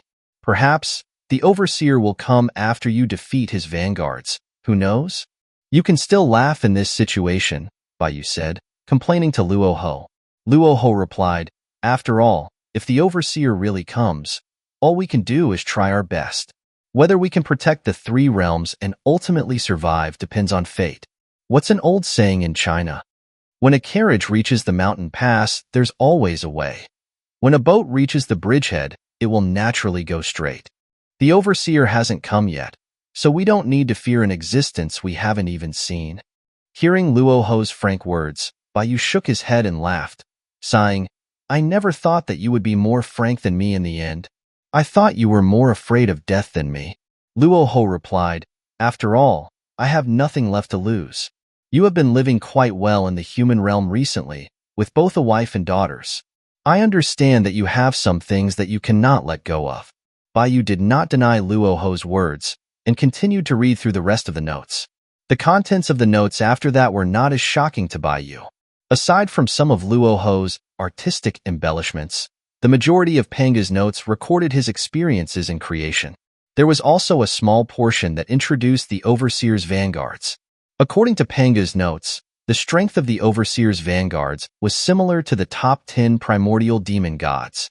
It shouldn't be too difficult for Baiyu to defeat them. On the other hand, Panga didn't give much of a description about their greatest enemy, the Overseer. Hey Baiyu, do you think Panga left us his experiences in creation, thinking that if we fail, we can recreate the 3 realms and leave a seed of fire and start again? While Baiyu was reading Panga's notes, Luo Ho suddenly asked. Baiyu replied, if these notes were left by you, the creation laws in the notes would most likely be a backup plan for you to revive. But what Panga left, I believe that it is our way out. After so long, you are still the same as before, trusting Pangu so much. When Pangu killed the 3,000 demon gods and created the 3 realms, you were the only one who reincarnated without any hesitation, Luo Ho sighed. Baiyu, aren't you afraid that I forged these notes? The words represent an author's character. Although the handwriting in the notes is all yours, I can still distinguish the content. When Panga created the world, I was there too. Baiyu put away Panga's notes, stepped out of the vault, and closed the door to Luo Ho's vault. Today, you plundered half of my treasures. You should be satisfied, right? Cough, cough. Luo Ho joked with Baiyu, and then spat out several mouthfuls of black blood, his eyes filled with pain that he couldn't suppress. Looking at Luo Ho's painful appearance, Baiyu asked once more, do you really not want me to help you? Even without this doppelganger, it shouldn't be difficult for your true self to find the 3 realms, right? Luo Ho shook his head and said, saving a little time is a little bit. Compared to this pain, I would rather not lose my life because of that bit of time in the future. The Overseer's vanguards can arrive at any time. Boom! As soon as Luo Ho finished speaking, a huge explosion sounded outside, and the entire Black Tower began to shake violently. This aura, Baiyu sensed an extremely sinister and cold aura outside the demon tower, and he looked towards the outside, his brow furrowing slightly. Have they come? The smile on Luo Ho's face gradually turned serious. He told Baiyu, it looks like the opponent has already come knocking. Baiyu, it's up to you now. The demon realm as the battlefield, for you, it should be the best outcome, right? If this battle were to take place in the human realm, Baiyu wouldn't be able to control the destructive power of the fighting. Even if Baiyu defeated the enemy in the end, there likely wouldn't be many survivors left in the human realm. But if they were to fight in the demon realm, the worst that could happen would be the complete destruction of the demon realm and the extinction of all demons. In a sense, this is still a beneficial result for the human realm. Perhaps. Baiyu took a deep breath, his expression becoming serious. He flew directly out of the demon tower. At this time, outside the demon tower, a large portion of the demon realm had already turned into scorched earth. A large number of demonic creatures had all become charred corpses. There was no expression of pain on the faces of the demonic corpses, which clearly showed that they had all died in an instant. In the sky above the demon realm stood a man with silver skin, wearing a top hat and a formal suit. He looked down at the wounded Yi Lian with extreme indifference. The Beast King Kuang Shi and the Sword Demon Wu Ming had already died a gruesome death next to Yi Lian, while the strategist Gongzi was standing unharmed behind the mysterious man. Yi Lian was breathing heavily. She stared at Gongzi behind the mysterious man, her voice cold. So, the traitor was you. You traitor. Gongzi laughed at Yi Lian. A wise man submits to circumstances. The envoy is a supreme being. Only by following the envoy will we have a bright future. Bah! Hearing Gongzi's words, Yi Lian spat contemptuously. She said to the mysterious man mockingly, with trash like you who only knows how to ambush others, the demon lord wouldn't even need to take action. If I was at my peak, I could easily take care of you. The mysterious man, whom Gongzi referred to as the envoy, looked at the seriously injured Yi Lian below with an indifferent gaze and said calmly, you lowly beings, all you can do is utter arrogant words. For me to crush you is like crushing an ant. As the envoy spoke, he raised his hand and sucked Yi Lian towards him. Yi Lian was directly sucked into midair and was grabbed by the envoy's throat. The envoy looked at Yi Lian calmly and said, "If you are willing to beg for mercy, I can spare your life." Bah! Yi Lian directly spat a mouthful of saliva onto the envoy's face. "You lowly beings, all you do is meaningless things." The envoy, with his face covered in Yi Lian's spit, did not change his expression. However, his fingers began to tighten, causing Yi Lian's neck to crack. However, just as the envoy was about to snap Yi Lian's neck, a flash of sword light streaked by. The envoy's hand that was holding onto Yi Lian flew off, and Yi Lian was instantly freed. "You're just a mudman who previously dared to hide. Why are you putting on an act here?" Baiyu retrieved his blood-stained, unthinking, unmeasurable sword, looked at the silver-skinned envoy with a smile, and mocked him without any mercy. Chapter 210. Assimilating All Things. Bai Yi. Yi Lian saw that it was Baiyu who had saved her, and her eyes flashed with a hint of joy. "You should retreat to the back. This guy is not someone you can fight," Baiyu said to Yi Lian calmly, his eyes focused on the envoy in the sky. "Yes." Yi Lian understood the gap in power between herself and the envoy. She bowed to Baiyu and then glanced at Gongzi behind the envoy before retreating behind Baiyu, away from the battlefield. Gongzi didn't expect Baiyu to interfere, and his expression became extremely ugly. He gritted his teeth and looked at the envoy in front of him, nervously asking, "My lord, what should we do now?" No need to panic. The envoy, on the other hand, was unfazed. He said to Gongzi, "I'll deal with Baiyu.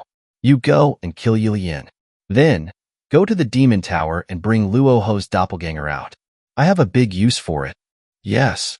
Hearing the envoy's words, Gongzi, who was previously nervous, calmed down a little. He bowed respectfully to the envoy, then turned to look at Baiyu. After all, Baiyu was still standing in front of Yi Lian. Gongzi didn't think he could bypass Baiyu and attack Yi Lian. Baiyu noticed Gongzi's gaze and shook his head with a smile. He said to Yi Lian, "It seems like your colleague wants to fight you. Can you still fight? Or should I deal with him as well?" Yi Lian used her spiritual power to heal her injuries while saying to Baiyu, "Bai Yi, I am deeply grateful for your help. Let me personally deal with that traitor. Please, don't trouble yourself, Bai Yi." "All right." Baiyu didn't refuse Yi Lian's request. He slightly stepped aside, opening a path for Gongzi. Seeing this, Gongzi was still hesitant. After all, he would have to pass by Baiyu to get to Yi Lian, and he didn't think he could handle it if Baiyu suddenly attacked him. "Lord Luoyun has already given you a path. What are you waiting for?" The envoy noticed that Gongzi wasn't moving and couldn't help but show a hint of impatience. He urged him in a stern voice. "Yes, yes." Hearing the envoy's urging, Gongzi trembled. He dared not hesitate any longer and charged towards Yi Lian. Yi Lian saw Gongzi attacking. Her eyes filled with killing intent. Wielding her demonic spear, she ferociously attacked Gongzi. Bang!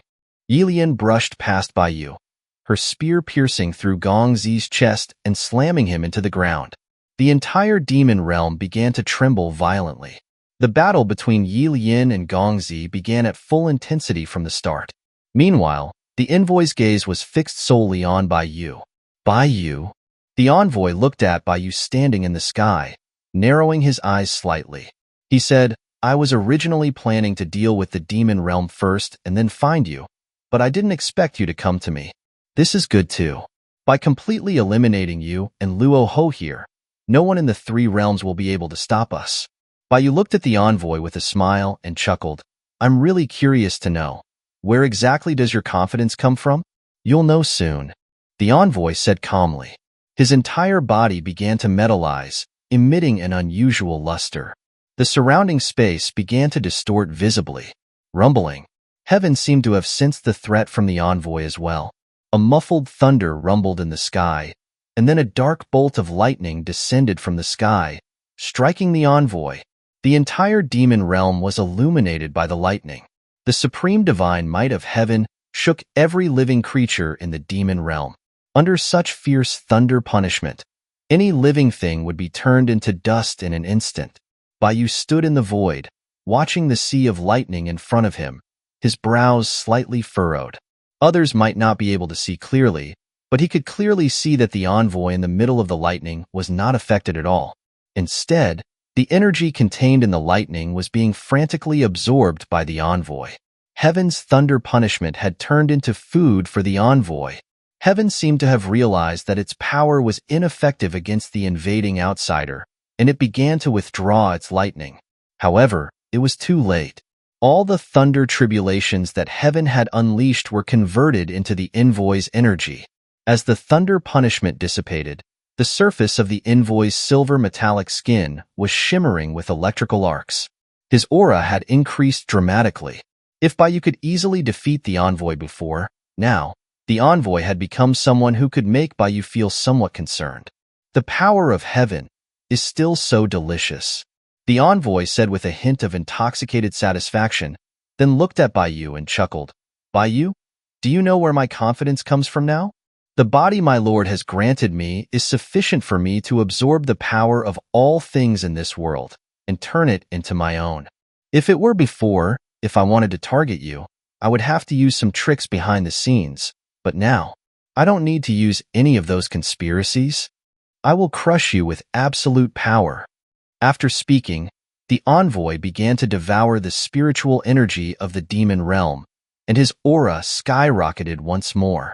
A spiritual energy storm was stirred up in the sky above the demon realm, and endless power surged into the envoy's body. Even the seals that the heavenly emperor had placed on the immortal realm and the demon realm in ancient times were forcibly broken, and the immortal realm and the demon realm were connected once again. The spiritual energy of the immortal realm also flowed towards the demon realm and was devoured by the envoy. On the demon tower, the seriously injured Luo Ho dragged his weary body to the balcony. Looking at the immortal realm appearing high in the sky, he muttered, "This is a big problem. Baiyu, can you hold on?" As the spiritual energy of the immortal realm surged towards the envoy's aura increased at an unbelievable rate once again. Many immortals in the immortal realm sensed that the spiritual energy in the immortal realm was becoming scarce. They all rushed towards the direction of the flowing spiritual energy and eventually arrived at the demon realm. What is that? The immortals who arrived at the demon realm saw the envoy in the middle of the spiritual energy storm and cried out in alarm. Their faces were filled with disbelief. No, we cannot let that demon devour the power of the immortal realm. Let's all attack him together and take him down. An immortal realized that if the envoy continued to absorb power like this, the entire immortal realm would likely wither. He immediately called upon all immortals to attack, intending to stop the envoy. However, just as the immortal called upon the others, the expressions on some of the gods and Buddhas within the ranks changed. The next moment, those gods and Buddhas attacked the immortals next to them. In an instant, many immortals were ambushed and killed. The ranks of immortals fell into chaos. The gods and Buddhas who had killed their comrades threw the corpses of their companions into the demon realm to be absorbed by the envoy.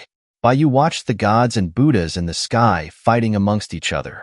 His expression became increasingly solemn. He immediately tried to repair the seals in an attempt to separate the demon realm and the immortal realm. It would be one thing if the envoy was only absorbing the power of the demon realm. Baiyu would still be able to suppress him. However, if the envoy were to absorb the power of the immortal realm, which possessed deep foundations, then Baiyu wasn't sure he would be able to suppress the envoy anymore. Now, in order for Baiyu to defeat the envoy, the most urgent thing was to reseal the immortal realm.